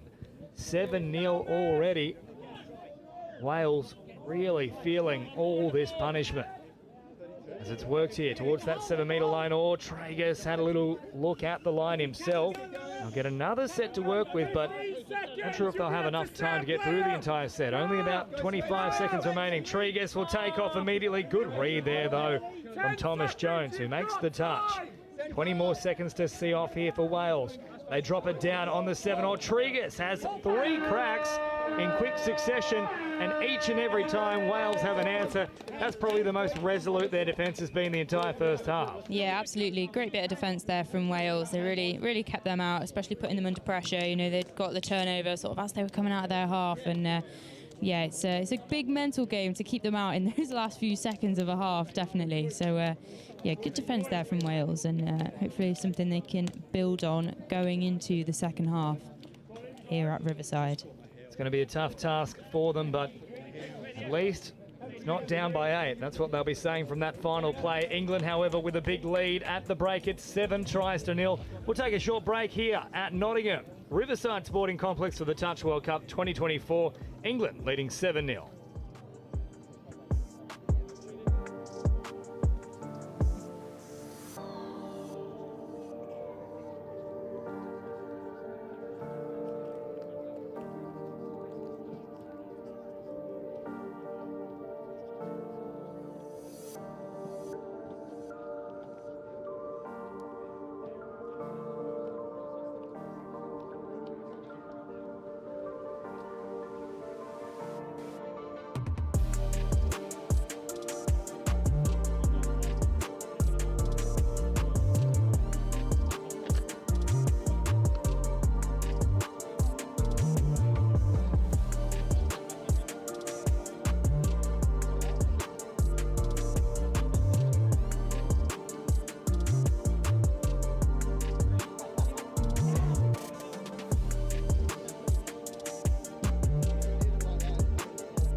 Welcome back here to Riverside Sporting Complex in Nottingham for the Touch World Cup 2024 Men's 35s Division. An emphatic first half performance here from England. 7 tries to 0, but a little bit more grit right at the end of that first half from the Welsh defence. Yeah, absolutely. We saw that, and we're, looking to see what Wales can do. They've got first tap off of this half. They can hopefully come out swinging and make a bit of a statement at the start of this second half down here at Riverside. And they're looking like they're trying to create something here. John nearly did create a little bit of space there, but he'll go back to the 7-metre mark now. Plenty of width about this Welsh team as well at the moment, so they are keeping wide berth. Last one now, and they might head all the way out there. In fact, they'll pop a little trick play back on the inside, and it needed to be something a little bit special, and John is pumped up. He's got Wales on the board here. What a lovely score, especially first set coming off half-time. Wales would have sat there and had a bit of a chat in their sub-box, and for them to come up with a score in their first set of 6, that is brilliant. And really well executed there from John. Yeah, sneaky little flick pass there from Adam Davies. We don't usually see it work too often, but that was a little bit of a different one. It was the underarm flick, if you will. Absolutely, but when it does work, it is magic. It is magic. Well, certainly it gives Wales something to build on here. It's a whole new half, of course, and if they keep attacking like that, well, it might not be the last they get. Yeah, absolutely, and that is, one of the things with touch. You can't really write these teams off too early at all, because it's all to play for. We've got 20 minutes to see what Wales can do and if they can put any more scores on the door. So, and it looks like they're coming at it with a bit of a more structured approach for sure. Fairclough an option here through the middle instead. They'll continue on this wide avenue, but easy pickings in the end for England. So about 2 minutes gone in this second half, and just the 1 try added to the tally. Through Wales, and Fairclough once more really jamming in there. He's come off second best in that collision as England head up over halfway, and they're just waiting an eternity here for players to get on the field, and that was a missed opportunity for Wales to really jam in there. And then Fairclough eventually did so, and that's why they should have all been rushing up. He does get the result, but could have almost been a problem there for Wales. Yeah, definitely, especially, given the scoreline, when England are making little errors like that and they are getting a bit caught in no man's land as they did there, then it's really got to be up to Wales to look at that, see that and exploit it. And like you say, it was a little bit last minute getting up, and it did come off, but unfortunately bit of an error there, and England have the ball back just before the halfway line. So England now working it forward here with Hughes up over halfway. Pops a nice little pass, and then a touch is made there right through the middle from Thomas. Cockburn still an option in support through the middle, and they find him beautifully, but they'll come back for an incorrect roll ball, it looks to be. So Wales get away with one there, and still, as it stands, they've put more on the board in this second half. 1 try to 0 since the commencement of play. England, of course, a big half-time advantage, 7-0. Very flat at the advantage line there for Wales as they head up towards halfway. Now, once more, John looking to take off. Gets a quick play the ball to, or Davies. That looked to be forward for all money, but play on is the call. No, there it comes now. So it's a late one, but they have got it right. Yeah, again, bit unfortunate there for Wales. They were getting England on the back foot a little bit there, but again, it's just little errors. And England are having another go, getting up the field, waiting again, caught in no man's land a little bit, just waiting for people to come on. Wales can really be exploiting that a little bit more, I think, than what they are doing. And just letting England off the hook a little bit there, I think. Instead, it will result in a brand new set here for England in good field position. Patterson will be the man to restart things as he engages the Welsh defensive line. Head out to this left-hand side of the field now. Scott drops it down, an option once more. Instead, they'll go the direct route here with Patterson diving from distance, and they didn't get to him in time. Oh, Patterson with the go-go gadget arms pulls off a try here for England, 8-1. Yeah, lovely score there. Look, getting really direct, get into the side. Again, just reach it out. What a lovely dive, lovely finish. Referee happy with that immediately. And again, another score on the door for England. 8-1, a lot of work still to do here for Wales to try and get back into the contest. And England once more in fine touch as now Fairclough brings it right to the line, slipping as he went for the dive. They'll go back to the 7-metre mark now. So Wales all lined up here out on this right-hand edge. Fairclough once again. Stepping around, last play here it comes now for Wales. England once more step up and shut down the opportunity. Fairclough wanting to create something. He's one of the most rapid players out there, but even with his blessed amount of speed, there's not much he can do on that occasion. Yeah, lovely bit of footwork there in the midfield. And looks like England are looking to go direct and get up into these Welsh players' faces. Now out here for Headley Miller. Headley Miller sending it wider still as the groups head onto the pitch here in the form of Kalenko. And now Kalenko sends it out there to Hancock. Hancock hopping in and acting half. Kalenko wrapping around. Oh, they had a 4-on-2 on that left-hand side. Had to go that way. Somehow it still results in a try. I thought they had butchered it. Wales looked to be covered back through the middle, but here it is again on the replay. Somehow they still get away with it. Hancock brings it out here, and yeah, just Fairclough. He was up and his outside man had dropped all the way back, and as a result, a big passage.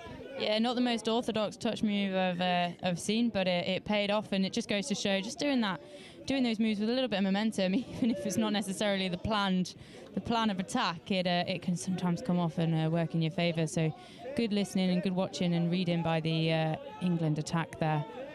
14 to go. Wales must be next to score here, and they might do so straight away. No, just offside here instead, the English team. They did get the touch, but one of the original men who was blocking that run, he was offside, so that's why the penalty's been blown as opposed to a play-through. Now Wales slowing things down here through Harvard. Thomas once more right at the advantage line, getting inside the 7. Bouncing around. That was an interesting stepping formation there from Thomas. Looked like a little cat out there jumping around on a hot tin roof as Harvard now sweeps. Instead, they'll go here for Scourfield and then looking for Thomas back on that right-hand side. Just a little bit disjointed, though, from Wales. Yeah, a bit unfortunate there. They were looking to sort of go back against the grain and just didn't quite come off, just finishing off that pass. And, yeah, again, it's given England this opportunity to get on the front foot again, but it has gone in Wales' favour in this instance, and they've got another crack at the line from about halfway at this point. So 10 metres into English territory as they keep driving forward. Thomas there at first receiver. John back out there now. He's got the sole try for Wales to date, and John, the quicker players here in this Welsh team along with the likes of Fairclough. John sends it out nice and early into the hands here of Davies. Drops it down once more. John was an option there on that short play. They go long instead, but I think if they went through the hands, they probably score there, Wales. Yeah, looking for almost the more difficult option there, Wales. Sometimes it is just easier, like you say, go through the hands, trust the processes, trust the one outside you, and not always looking to throw that long ball if you can avoid it. But they're putting in a good defensive shift here, just getting up in the England team's faces. Here comes England now on the last, or somehow squeezing through. Great evasive technique there from Jones, who then pops a pass out towards that left-hand side of the field. But it goes to ground here, unfortunately, for Cockburn, and Wales survive. Yeah, I thought they might have been in there, but it's not to be. So Wales live to attack out another set. Good pace coming off the pitch here. And coming on, getting recruits on. Nice dummy pass there by number 10, Adam Davies, and he's gone and have a little bit of a rest and got the fresh legs coming on. Might be a hard touch potentially there for against England. Certainly is, and now Wales have good field position here. From bang on halfway, they can start the set. Dewey Williams works it forward now. Fairclough at speed. That's what they needed a little bit more of here, the Welsh. All drives it forward. Fairclough there in support once more, and that's a nothing pass in the end, though, there from Williams, who didn't really engage the defensive line. Now this time he heads out to the right-hand side, drops it down quickly. They've got to try and get Fairclough on the burst. That's where all the likely attacking options come from, is when either John or Fairclough is hitting that ball at at speed. Yeah, absolutely. Just that change of pace as well, like sort of knowing when to put that pace on. And here he is again, coming up, shooting up in the line. Just sort of missed that touch there, but great energy. Good movement here as well from England, heading from centre of the field out to this right-hand side as Kalanko drops it down. Good pressure once more from Fairclough, stepping up. Last one now here, though, for England as Jones goes all the way through, looking for support, finds it, and Kalanko is in once more. And Jones, outstanding. Just put the foot down right through the middle and burnt his opposition. Yeah, what a lovely run there from Jones. Just absolutely picks up, backs himself. He's looking for the support. He knows it's there. What a finish there. Just great, like playing off your teammates there, and another for Kalanko there. Really tiptoed a dead ball line as well there. Kalanko was a close one to going across that line, but he managed to just navigate inside of it. And now inside the final 10 minutes, well and truly a bridge too far here for Wales, but still a much better showing in the second half thus far. Yeah, absolutely. It looks like they're trying to stick to some processes a little bit more, and they've got a bit more go forward, I'd say. Definitely compared to the first half of the first half, and it's looking like they're trying to set up something here. I'd like to see them put both John and Fairclough on at the same time. We haven't really seen that as of yet. They're the two quickest players in this Welsh side, but instead they'll have a little option here through McCartney, and McCartney nearly barreling over the try line there. He'll come back to the 7 instead. They play it nice and quick, and now Thomas fires it long, or pop back on the inside. It nearly worked there for Wales. Yeah, absolutely. And I mean, in these situations as well, you know, if you've got the opportunity to go for the line, just give it a go, which is what Wales are doing. It's not quite coming off, but there may be a point in the second half of this half that it does. So England now marching forward. Great roll on about this set as they keep getting numbers up through the middle. Popping a little pass here for Cockburn. Drop down. Here comes the last now for England. Cockburn back out to that left-hand side. All good evasive technique momentarily, but Dean Thomas makes the touch. So little run coming in here, and the touch is made now from James Stewart. And another set to work with here. Campbell will come forward. Around about 7.5 minutes remaining here for the Welsh. They'd love another couple of tries on the board just to try and build for their next match. Up over halfway they go now. Touch made here from Headley Miller.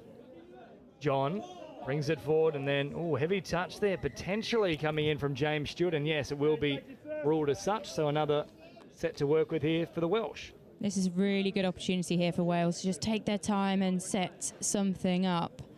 No need to rush it. They're in an excellent field position here. They've got those 6 touches, and it's looking like Adam Davies is trying to call the shots here. Quite compressed over in that far right corner, but means there's a lot of space on the left there. Looking like they might start to utilise it now. John is there waiting for a strike dump and gets it now. John can work all the way into the in goal. Still using his speed. He'll try and pop a pass here. Does a great job in the end to hold it up long enough for Thomas Jones to get on the spot.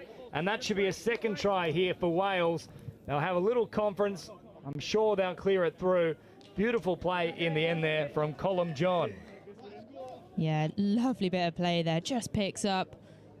England defenders sort of parting like the Red Sea there a little bit, but do well to recover, but not quite quick enough.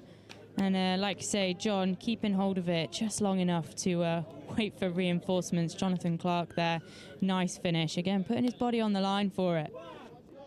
Well, Thomas Jones it is, though, for Wales. So there it is now, confirmed on screen. So with around about 6 minutes remaining here between England and Wales, much better second half showing. It's actually only 3-2 since the break, so Wales have improved dramatically in this second stanza. Still a little bit of time to go as well, as now Patterson looking to find an opening here. Sent back to that 7-metre mark. On the last now, Scott bouncing off the right foot, heading over to that side of the field as well. Nice little change of emphasis. The tap on play is bang on as well, but they're going to call it forward here. Oh, what a shame. That did look really nice. But yeah, a little bit of a forward tap on there. And it goes in Wales' favour. And they've got an opportunity to drive out here. But again, this England, wing link defence channel is looking really, really strong. Number 10 there, Simpson, just coming up and really putting the pressure on and burning a couple of those touches for the Welsh players. It is now for Thomas, and all offside here as well, England. So another fresh set to come here for Wales. Inside the final 5 minutes now. Just one more match after this one as well. Kate Davis-Bavin will bring you all the action between Hong Kong, China and New Zealand in the men's 40s. And of course, New Zealand just so strong in every single category. Yeah, absolutely. Absolutely. They're always a joy to watch as well. And just that, again, they love that expansive touch and sort of playing heads up, playing off each other. And so, yeah, that'll be a good game. You won't want to miss it. And wider still now here for Davies, or Davies ushering players underneath, popping the pass, and then under all sorts of pressure was Harvard. And here comes the turnover here in favour of England. Nice little step as they work up towards the halfway mark. Hennigan was very dangerous in the first half. We haven't seen too much of him in the second here, as now Kalenko once more puts on the afterburners. Quick roll ball too. Now I'm pretty sure that one was a bobble indeed, so the referees have got it, but there was a little bit of extra attention there from Wales. I would have been happy to see a mutual infringement called and play on. Yeah, it's calls like that. They can kind of go 50-50, and sometimes it depends on the refereeing team. That you've got on. Different refs have a bit of a different style, and yeah, in that case, it's gone in Wales' favour. So played quickly here from John now. Fairclough trying to get away, but it was a little bit too quick there, John. He sacrificed the angle, and once more, not played square. Now, it has gone away a little bit in this particular game, but I reckon if we had a counter here for day 3 on Riverside, we'd definitely be in the triple digits. Yeah, absolutely. I mean, it's been one of the main penalties that, apart from sort of being offside and going to make the touch, that hip's not square. It is a surprising one, as I've said, but yeah, not sure. I mean, the good thing is it's kind of an easy fix, and looks like England have really exploited that there. Got the replay on here. Jonathan Clark involved in that, and what a nice finish there from James Stewart. He'll be happy with that.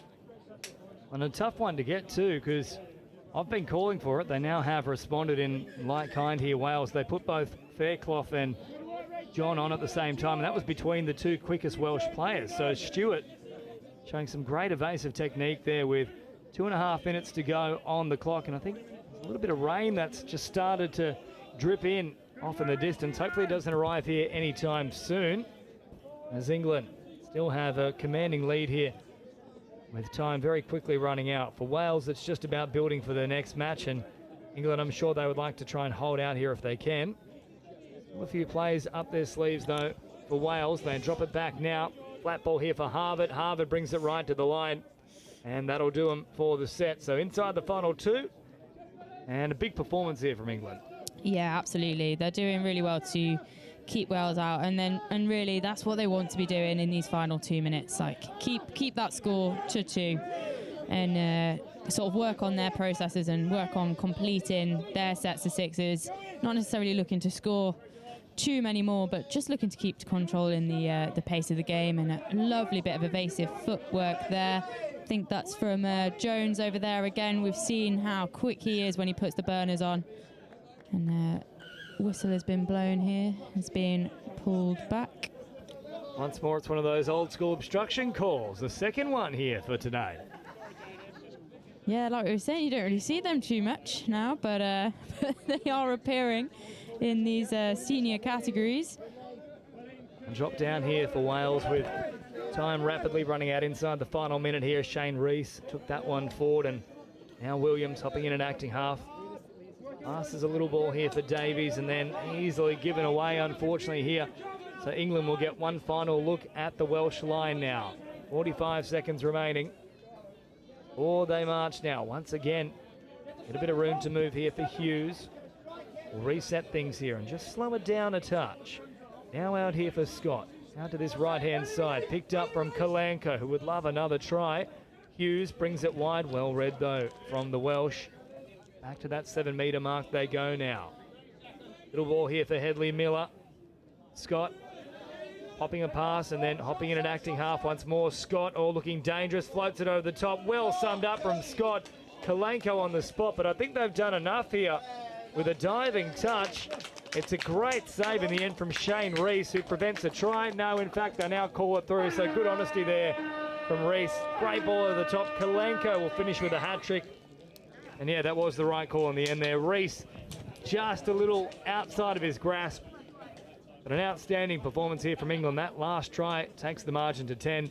12-2 at full time. Yeah, absolutely. I mean, that was a lovely line there, and great to be getting a hat-trick there, especially at the klaxon.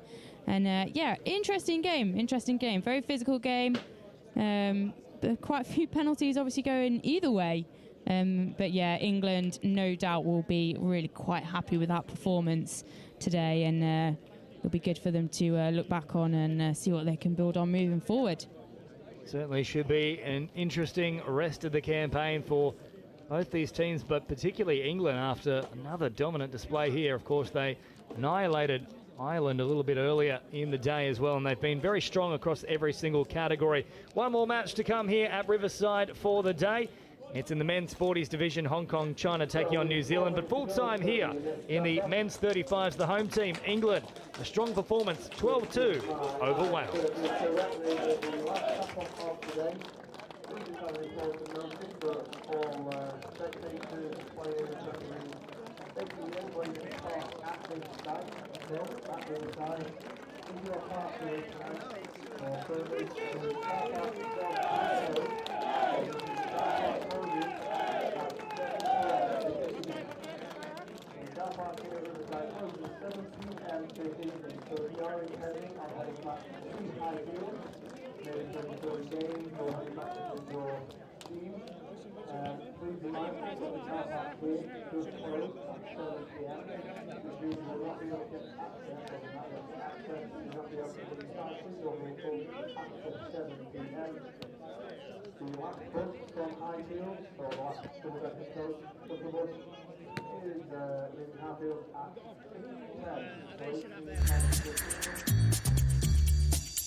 I love Nottingham, the home of Robin Hood.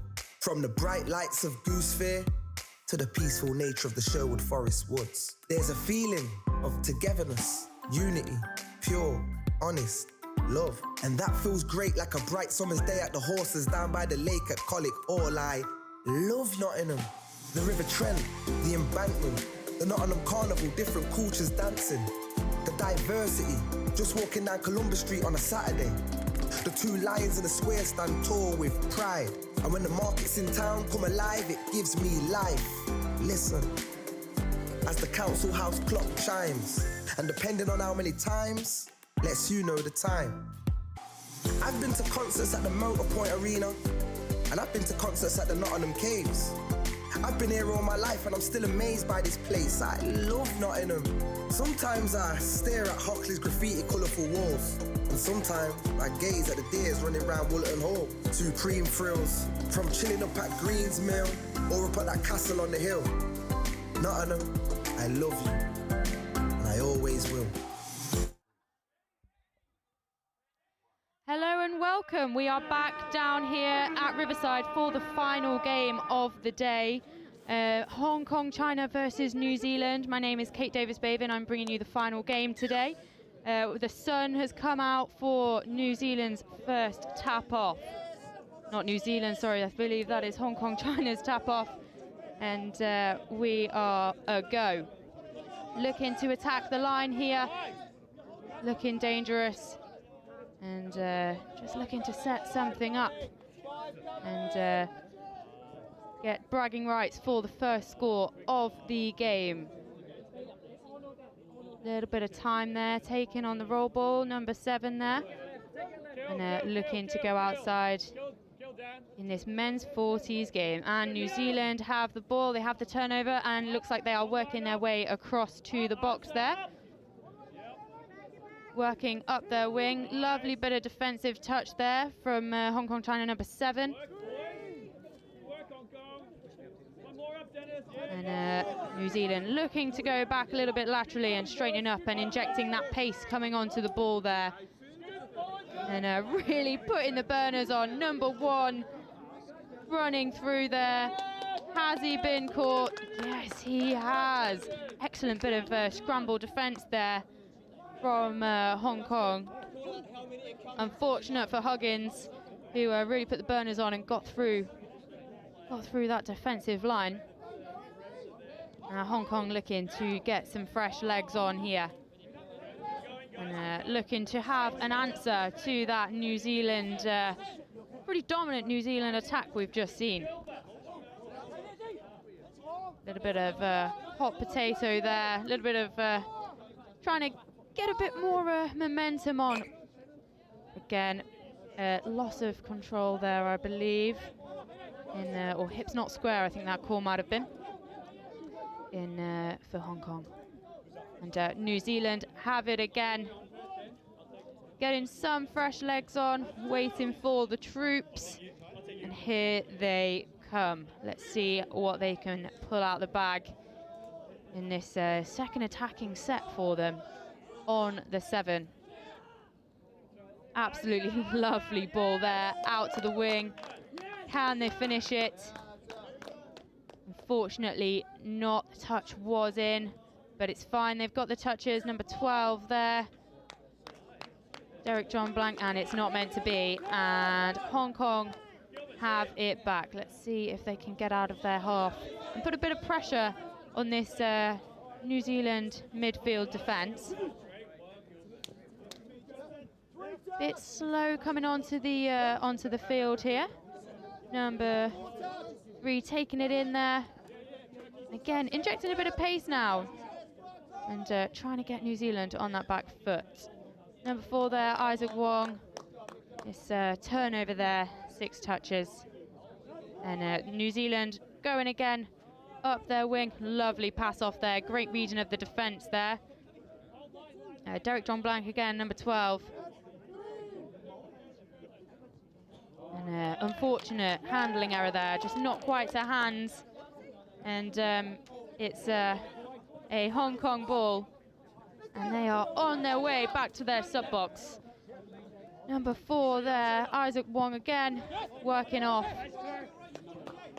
And they're going to have another crack at the line. They are in the attacking 20, almost in New Zealand's danger zone there. Lovely bit of footwork we're seeing here from number 12, Ho. And, not quite come off there. It is a New Zealand ball again.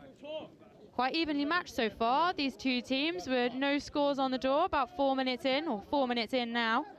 And looking like they're competing with each other on a pretty level playing field. Who will be the first to break through? Will it be New Zealand on this next attacking set? Number 15 there, ball in hand, that one-handed pass. Oh, what a take there on the ground. Little bit of a collision down there, just checking in with their counterparts. And a bit of conversation being had with our refereeing team there. And it is Hong Kong China's ball. Looked quite a flat ball there, and a little bit of a strong touch there from New Zealand. Refs are happy, and Hong Kong are making the best of it. They are driving up. What a lovely pass off there. Number 14 on the ball, Dennis Lin. A bit of footwork there. But again, not quite getting to the line on their transition on. Neither team really getting to the line at this point in the game. Will New Zealand be the one to break through? Lovely bit of direct running there. Number 16, Gavin Downs. Looks like he may have been the one to finish it off. We'll be getting the replay coming up here. Gavin Downs taking the ball in. Number 6, James Arledge, picking it up, looking for him. There he is. No defenders on him. Walks it in there.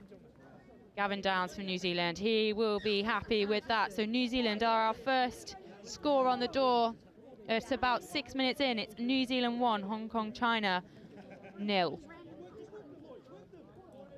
Good bit of defensive pressure there up in the midfield for New Zealand. Lovely little bounce pass there. And we're calling it back for the touch, but that was a lovely bit of play for Hong Kong there. Looked really good. And yeah, lovely trick play there. Just didn't quite come off, unfortunately, but we're getting a taste of what Hong Kong can give. And they have another set on the line here. Number 12, Cham Sum Ho. Looks like he's calling the shots here in this men's 40s game. Looking to bring up both New Zealand middles there. Having a go at the line. Is the dive on? Are we giving it? Yes, we are. It is one apiece there. Hong Kong getting on the scoreboard. Lovely and relaxed this play, just bringing up both midfield defenders. A little step back, they're both on him. The option is there outside as well, but I think it was deemed that they hadn't quite made it onside. And lovely score there for Hong Kong. Now, can New Zealand, do they have an answer? Can they bring it back to get that one-score lead? Looking like they might be able to, but the touch has been claimed there. But it has been given.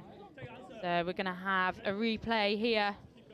Number 2, Carl Shepherd gives it off. Number 6, again, James Arledge involved in the score. Lovely handoff there from Huggins to Hugh.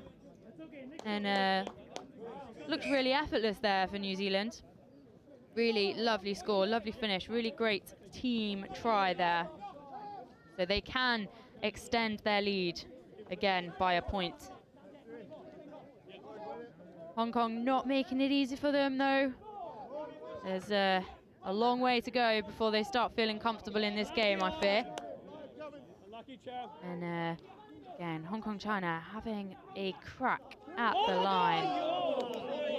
Thought the long ball was on there, didn't quite go to hands. It's a bit of a shame, but it's killed in the right corner. And New Zealand have a bit of a distance to go to get to their box and get those fresh legs on, but making it look a pretty seamless transition here. And taking the ball on there, really injecting the pace. Number 4, Bradley Norman, and 9. And just back against the grain there. And I think we're going to get a replay here again. Just a handoff to the wing to Jung Chun. He's really happy with that one, jogging it back. We were talking earlier about the complexity of the wing position in touch. You know, it's really complex in defense, but then also in attack, knowing when to stay out, when to hold your space, whether to be flat, whether to be running onto it at pace. It's a technical position that people don't always realise, and that was perfectly executed there by New Zealand. And it's a ball down from Hong Kong, China there, and New Zealand are on the way again, looking to extend this lead. Looking really slick coming onto the pitch here. That was a lovely defensive touch there from Hong Kong, from Kirk Kahu. Just rolling a little bit here. And it looks like that might be given. Yeah, looks like Hong Kong just getting a little bit on the back foot there in that defensive set.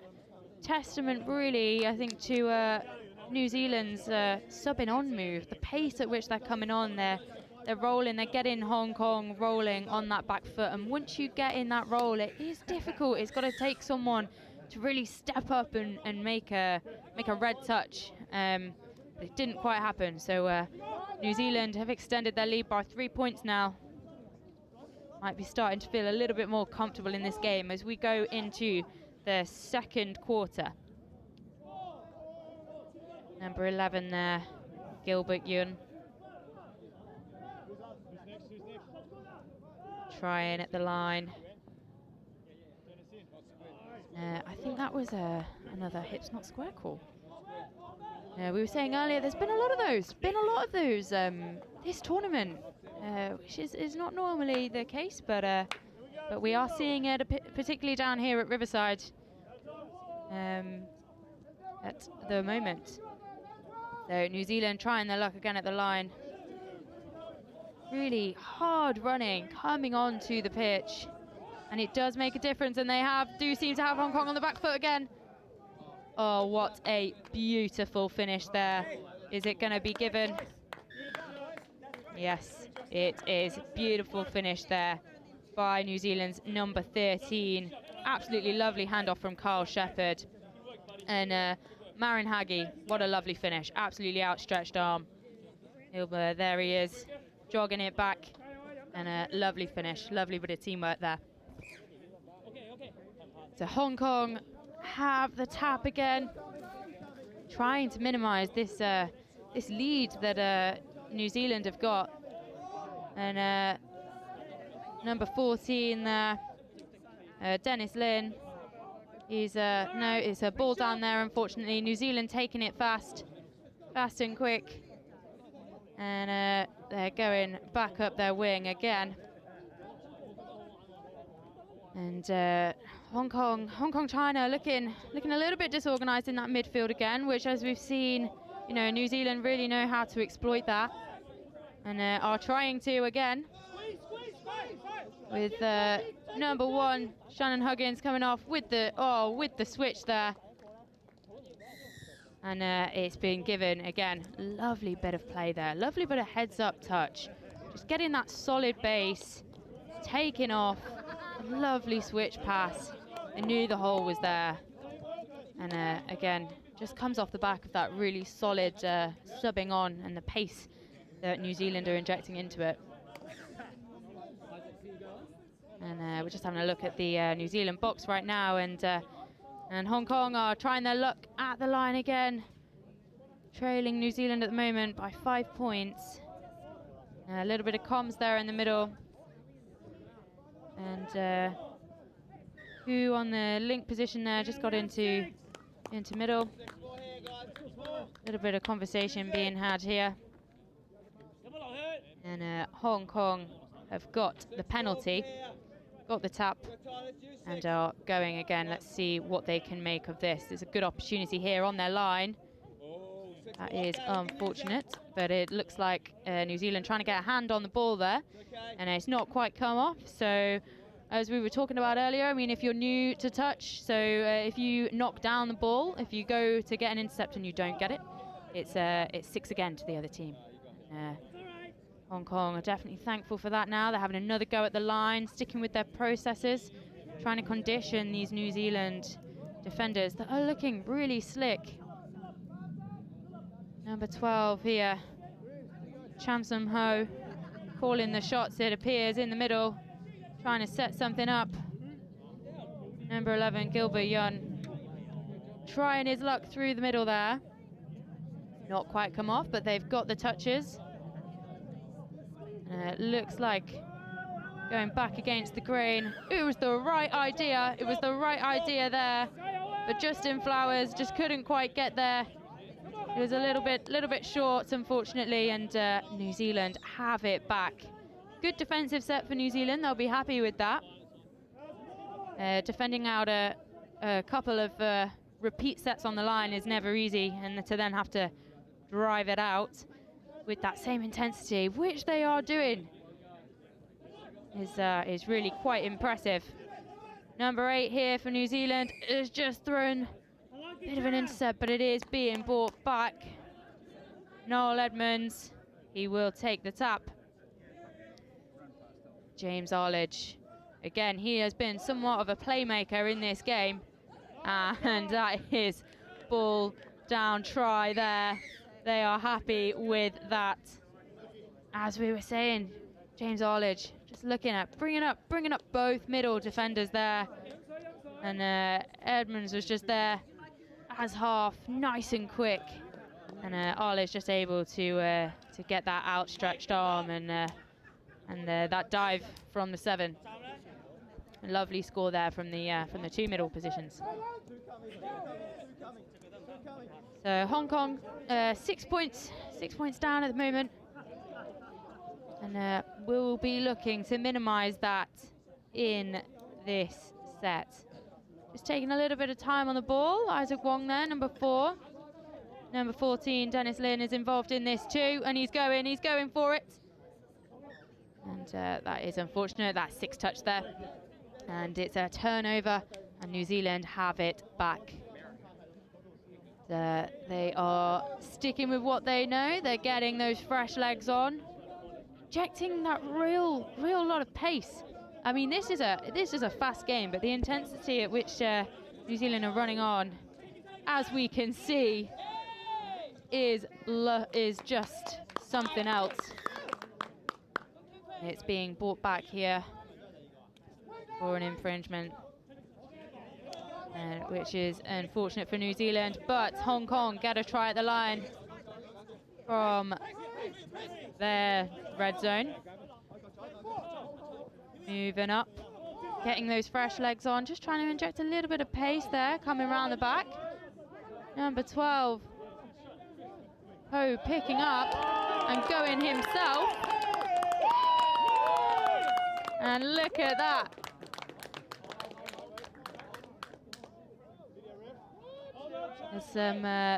There's some conversations being had here. We'll wait for the replay. So he's picking up. Just need to check, because it does look like he was dummy half. And as we can see on the replay, they're having a bit of a conversation there now on the field, and it has been brought back, but that is unfortunate. So for those of you that are new to touch, you cannot score at half, but if you've been playing for years, it is often easy to forget sometimes once you get on the roll, like Cham Sum Ho did there, unfortunately, and gives New Zealand an opportunity to attack. Getting up the field at such pace, and Arledge again on the ball, and he is dangerous, showing us just how dangerous he can be. And that is another score for New Zealand. Here we are, Edmonds, lovely solid base. Arledge seeing the gap and handing off to Gavin Downs. What an excellent score there. Such safe hands there on the wing, as we've seen from Gavin Downs. Oh, that is unfortunate. Slightly unforced error there from Hong Kong China. Just a ball down. And New Zealand have it back, giving them an opportunity to go direct, and they are choosing to. Again, going a bit more lateral now. The switch is on. Just keeping those defenders honest. And Huggins around the back. Lovely bit of defense there from Hong Kong, China. And New Zealand still have touches. That was 5th touch there, I believe. And throwing it wide. Again, looking like it has been given. Lovely pickup there from number 2, Carl Shepherd.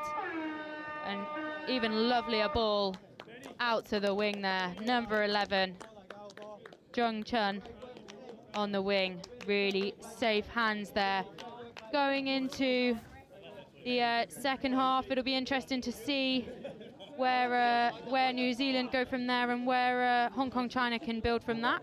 So that is the klaxon gone, the whistle is gone for half time, and the score as it stands at half time here at Riverside for the men's 40s New Zealand Hong Kong China game.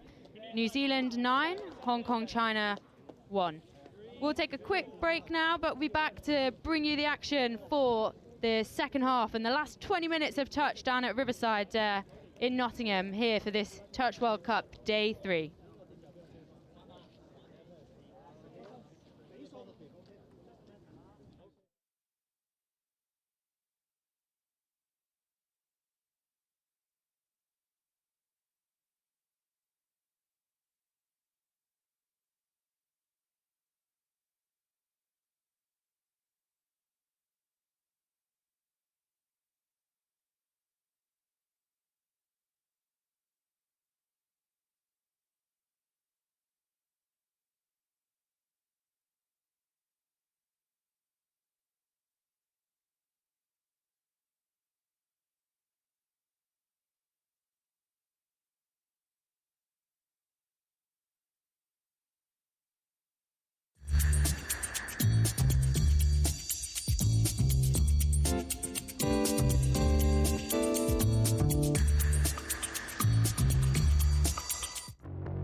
And I'm representing the HIDEX programme, which is one of the sponsors of the Touch Rugby World Cup.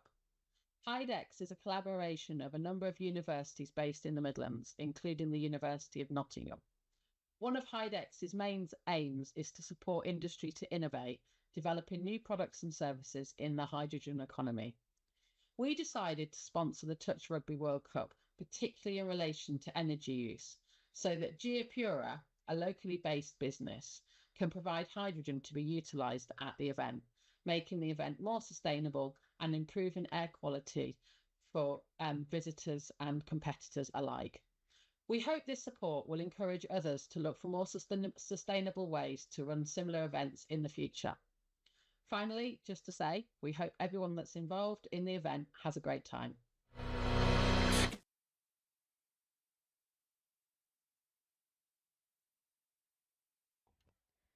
Hello and welcome back to the final 20 minutes of touch footy down at Riverside, Nottingham today.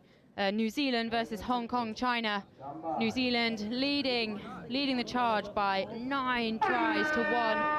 And we've got the klaxon going off to start the game. New Zealand on the attack first. No doubt wanting to get a square 10 on the scoreboard.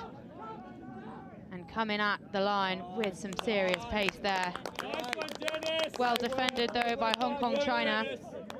Good talk, B. Good talk. And, New Zealand number 9 there, Rawiri, looking to direct traffic in the middle and pulling an absolute pill out the bag. Sideline ref says all okay. Thank you very much. And what a successful first 40 seconds for New Zealand of this game. Absolutely lovely finish there. Absolute pill of a ball. And let's see what Hong Kong can reply with. Moving on up. Number 12. Oh, there. Was a real integral part of the team actually in the first half of the game. Looking to get the ball away. Looks like there was a hand in there, but ref says that's okay, ball down.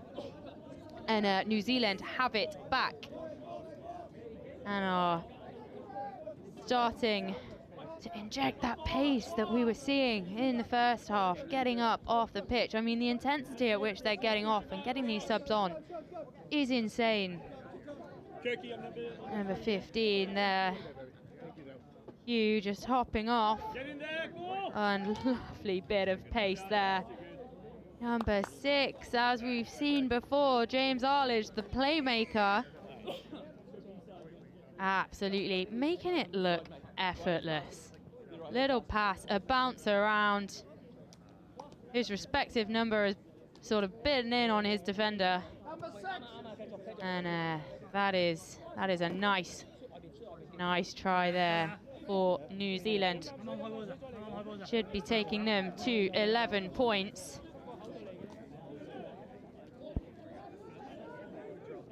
And Hong Kong trying to reply with some intensity. Number 7 here, Kahu, trying to call the shots there with Isaac Wong. And going for a mid play there. Looking outsides. And it's not quite come off, unfortunately, there. New Zealand asking for the ball back. And they're going to go again. We were talking earlier about the physicality and the speed of these senior games. The men's 40s division is really looking, everyone's looking very strong. And it's very physical. And it's coming off. New Zealand powering through again, looking for a player. And there he is. Anaru Bartlett, I believe. And what a finish there. Weary involved in that. Number 4, Bradley Norman, looking for a player. Hands it off to Bartlett. Absolutely lovely finish there. He will be happy with that one. We can see the sunnies and the hats are on now down at Riverside. Here in Nottingham, the sun has come out. And oh, here we go. Oh, thought Ho was going to get through then. Almost. As we've seen, he's been a real playmaker for this team. Really quite dangerous on the ball. But got called, unfortunately. And New Zealand have the attack yet again. Working hard in defence, though, Hong Kong here. And number 12 there, Derek John Blank from New Zealand getting a nice square roll ball down for New Zealand. Again, lovely bit of hands there from Carl Shepherd to Marion Haggie on the wing. Just the wing bites in there, and really well read there from Carl Shepherd. Just cool as a cucumber, gets it away to Haggie, who has proved himself to be a real safe pair of hands in this game. Number 7, Kahu for Hong Kong, China. Dennis Lin involved as well. And, working hard here, he's wrapping round and he's not quite there. That is unfortunate, and it is New Zealand roll again. They are on the up and on the way to their sub box. Absolutely steamrolling through the Hong Kong China midfield defence. Looking quite comfortable. Lovely pick up there. Edmonds involved, trying his luck around the outside. Our playmaker James Arledge is on again. And picking up, he's through, and he's looking. Manages to get it off. Gavin Downs there on the pickup. Set up here from James Arledge. Gavin Downs picking up. Stays calm, is looking for that space. Derek John Blank just crabbing across, and he knows he's there.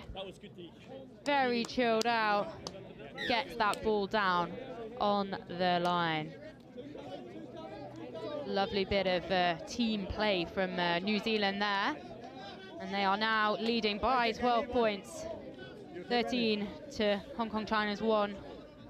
Can Hong Kong China make it 2 in this set? That was unfortunate. I think that might have been hips not square.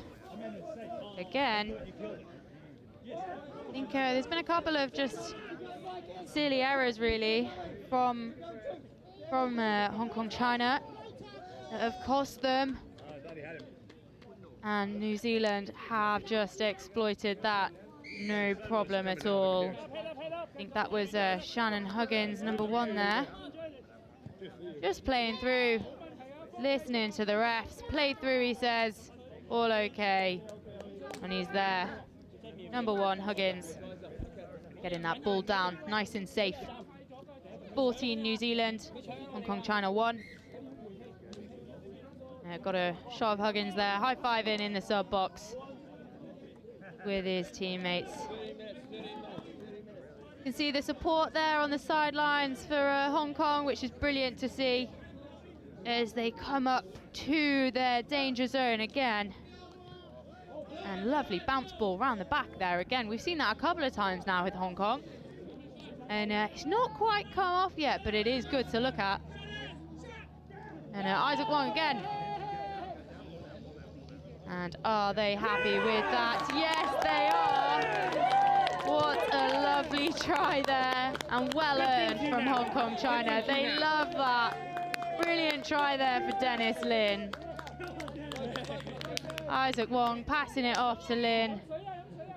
That split back inside, has it back, well held. They're just having a little bit of a conversation here though. I think it has been given still. And New Zealand have the tap. So we are now at New Zealand 14, Hong Kong China 2. And they will be chuffed with that score. Really well held there by Dennis Lin, number 14. And New Zealand will be looking to reply to this with a show of strength. That's fine, that's and that they do. Sideline ref is happy with it. Again, Haggie being that really safe set of hands. Number 4 there, Bradley Norman picking up that long ball out the back. And just a simple draw and pass, really. But so effective. So effective, and it has been working for New Zealand. 15-2 now, leading by 13 points. A real show of dominance from the New Zealand men's 40s team in this game. Having another go at the line there. Dennis Lynn fancies it again. I think the touch may have been in there, but a good attempt at the line nonetheless. Lovely handoff there, just not quite to hands. Is unfortunate, but New Zealand responding and taking it at pace. You know, the speed at which they're taking it is getting Hong Kong China a little bit on the back foot there in that midfield defence. And as we were saying earlier, if you were listening to earlier games, you know, once you get that roll on, it's really difficult.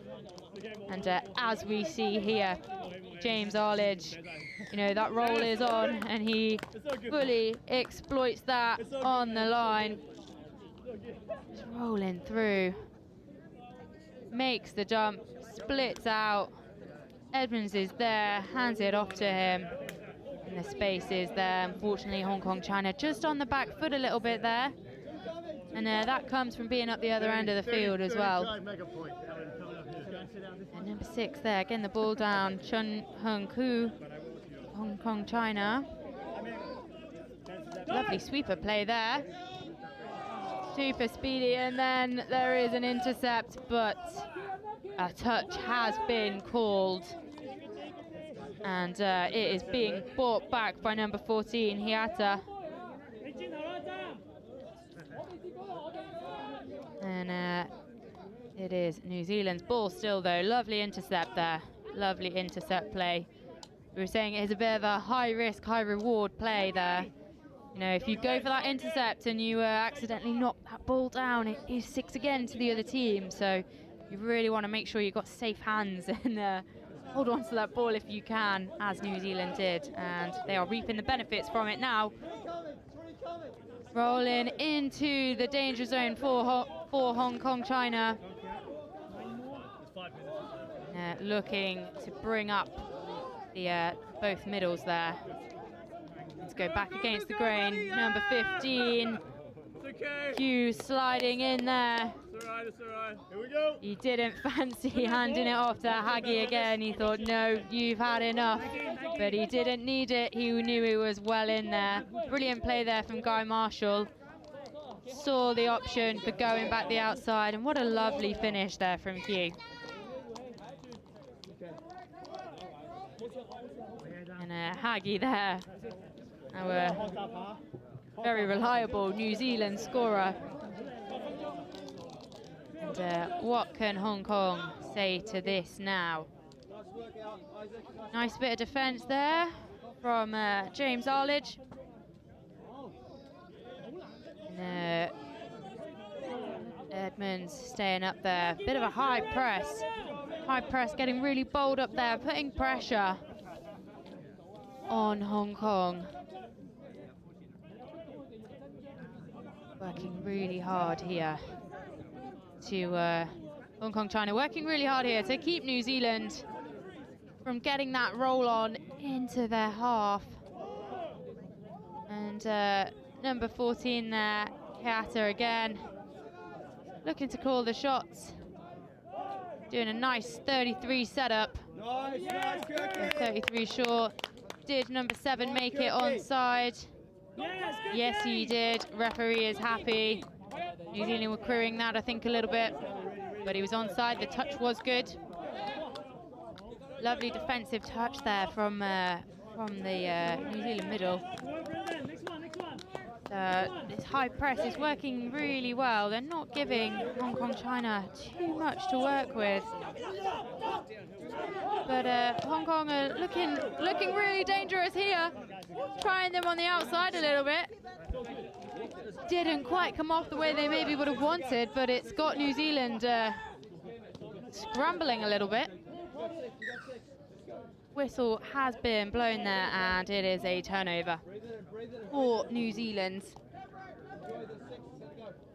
They are getting back over to their sub box again to get fresh legs on as we come into the final 5 minutes almost of this game. They'll be looking to not let Hong Kong China score, maybe to pad out their own scores a little bit more. James Arledge again.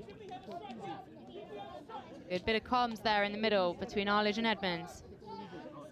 They're on the 7, in the danger zone, looking to score. Step back, he dives. Is ref happy with it? Yes, he is. Absolutely lovely. Lovely mid-mid. Quickie step back there. Set up there. Edmonds stays cool. He's brought up both middles there. We test him outside. He says, no, I'm going to go back inside. And he knew the option was there as well with Arledge on the outside. Lovely score there from Edmonds. Hong Kong trying to reply. Number 4 there, Isaac Wong again. This duo of Wong and Lin has been, you know, they've really been creating things. It's not quite come off all the time, but they've been some real playmakers in this team. So that is unfortunate. They didn't get a try at the line there. But New Zealand going again with a real show of force. Absolutely steaming over the halfway line. Number 5 there, Bartlett, getting involved. Real safe dump there from him. Lovely ball out there to number 9, Rawiri. Again, really shown to be a really safe set of hands in this game. And a lovely setup play from Bartlett there. Gets that clean dump, that step back. And some excellent off the ball work there that we could see from the other Kiwi players. Lovely score there from Michael Rawiri. And that takes New Zealand to 19 points. Leading by 17. Hong Kong China. Try in again. Oh, and that is Michael Moe there. Looking to create something there in the middle and then have gone wide. Ref has got his hand up for 5th touch. They'll be looking to do something with this. Got no more touches left. That is it. 6th touch called there. And that is a turnover. New Zealand have it again. Just a little bit of a shame there. You know, they had their middle set up and it was going quite well and just pushed it outside, which may sometimes be the right option, but just wasn't quite the right one there. Didn't quite finish it off. But New Zealand taking their tap there. Got a penalty. Number 10 there, Guy Marshall. Steaming over the gain line. Looking really quite strong. Bit of a force to be reckoned with, this team. Carl Shepherd gets to dummy half. He's there on the sweeper, coming round. Really well read though by the defence, but not quite getting onside by the looks of things. That is unfortunate. Again, Haggy there on the wing, proving yet again what a safe set of hands he is. Really well read there by, well read and well listened by the New Zealand team there, playing through. You know, if that link number 6, who wasn't onside, you know, just playing through, listening to the referee there. And Haggy scores New Zealand's 20th try of this game with just over a minute left to go in this game. Can Hong Kong get another score on the door? It is too late for them due to such a show of force from New Zealand, but it would be nice to see them get another score and just translate some of this work that they've been putting in and these opportunities they have been creating. Lovely bit of footwork there in the midfield. New Zealand choosing to go forward, to go direct. As I say that, they are getting some fresh legs on, but they've got some good meters. They're in that, almost in that red, that danger zone. They are running onto it with some serious intent. Number 2 there, Carl Shepherd. We've seen how dangerous he is. And that knowledge and that view that he has. Sideline ref is happy with it. Absolutely beautiful pickup here. Middles parted like the Red Sea.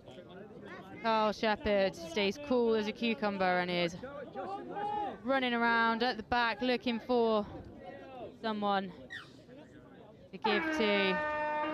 And the klaxon has just gone here as Hong Kong China had their final tap off.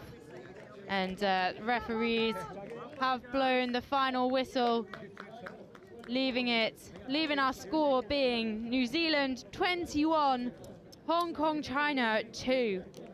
Now I really thought at some points in the sort of end of that second half that Hong Kong China would be I thought they'd get another point, another score on the door there. They were looking really quite strong at times.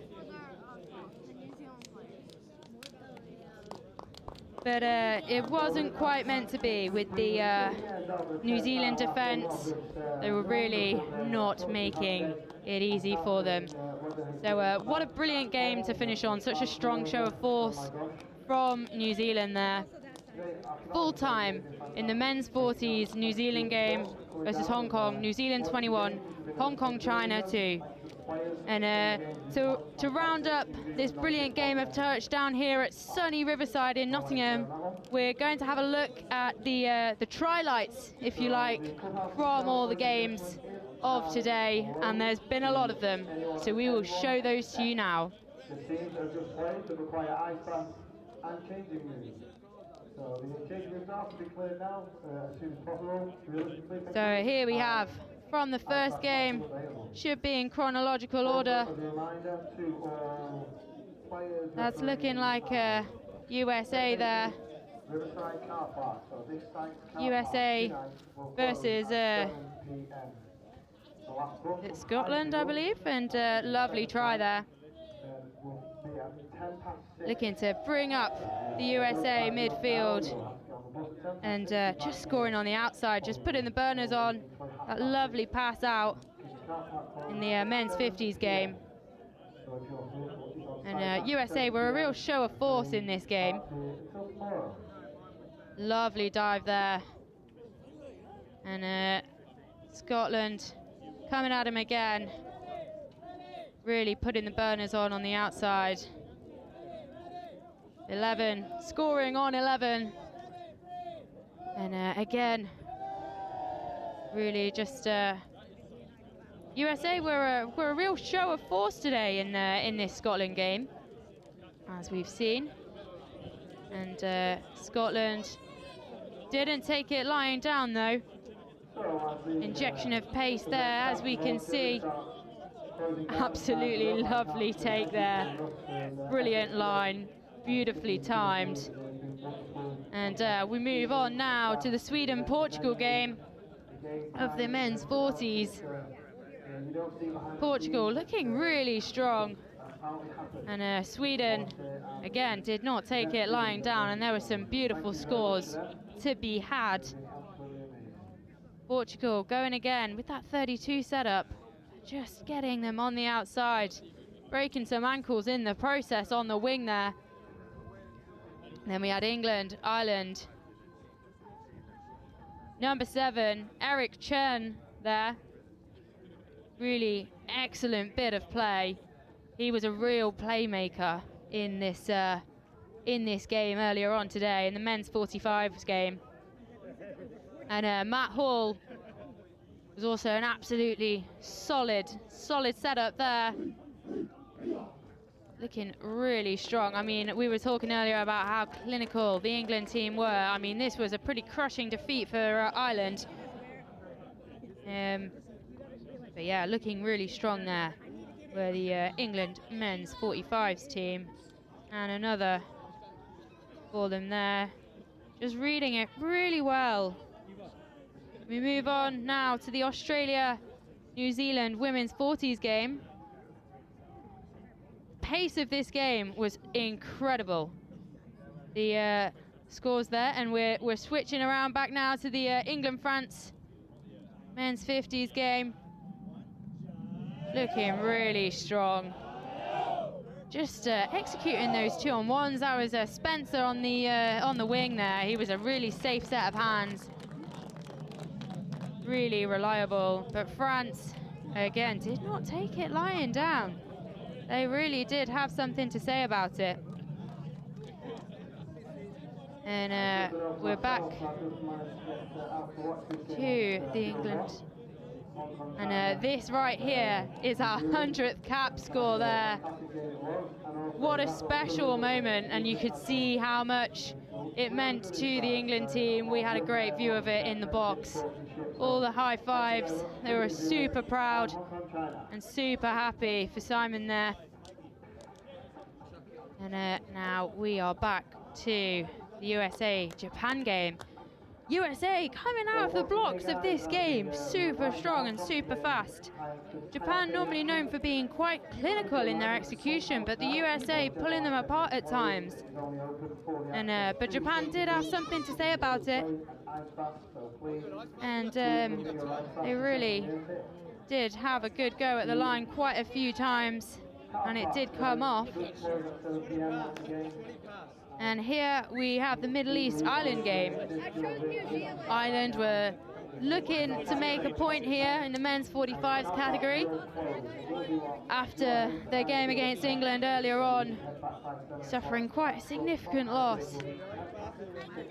And really looking to come back. But these teams, you could not separate them. It was a real hard-fought battle, this game. Some really good running, good, strong play happening in the latter half of this afternoon. And Middle East executing and getting the roll on Ireland quite a few times, but they always did have something to say. As seen there, lovely score out on the wing there for Ireland. And utilising all their players on the pitch, as we can see. And again, this was a lovely team score. Really well read in the middle. Just a mid sort of quickie step back play there, and with a pass off, it was lovely. Again, safe hands there in the men's 35s Wales-England game. This was a high-scoring game for a men's 35s team. But an absolute show of force, really, really dominant in attack and in defence. They were not making it easy for Wales at all. This is the cheeky try that we saw where there was a little high five, no hard feelings for the hard touch. And the Welsh middle getting force subbed, and English middle saying, thank you very much, I will have that. Lovely diving score there through the middle for our men's 35s team. And it was much of the same. Much of the same here. Getting through. Lovely team try there. It's been brilliant to see everyone playing off each other so well and so slick in these senior categories.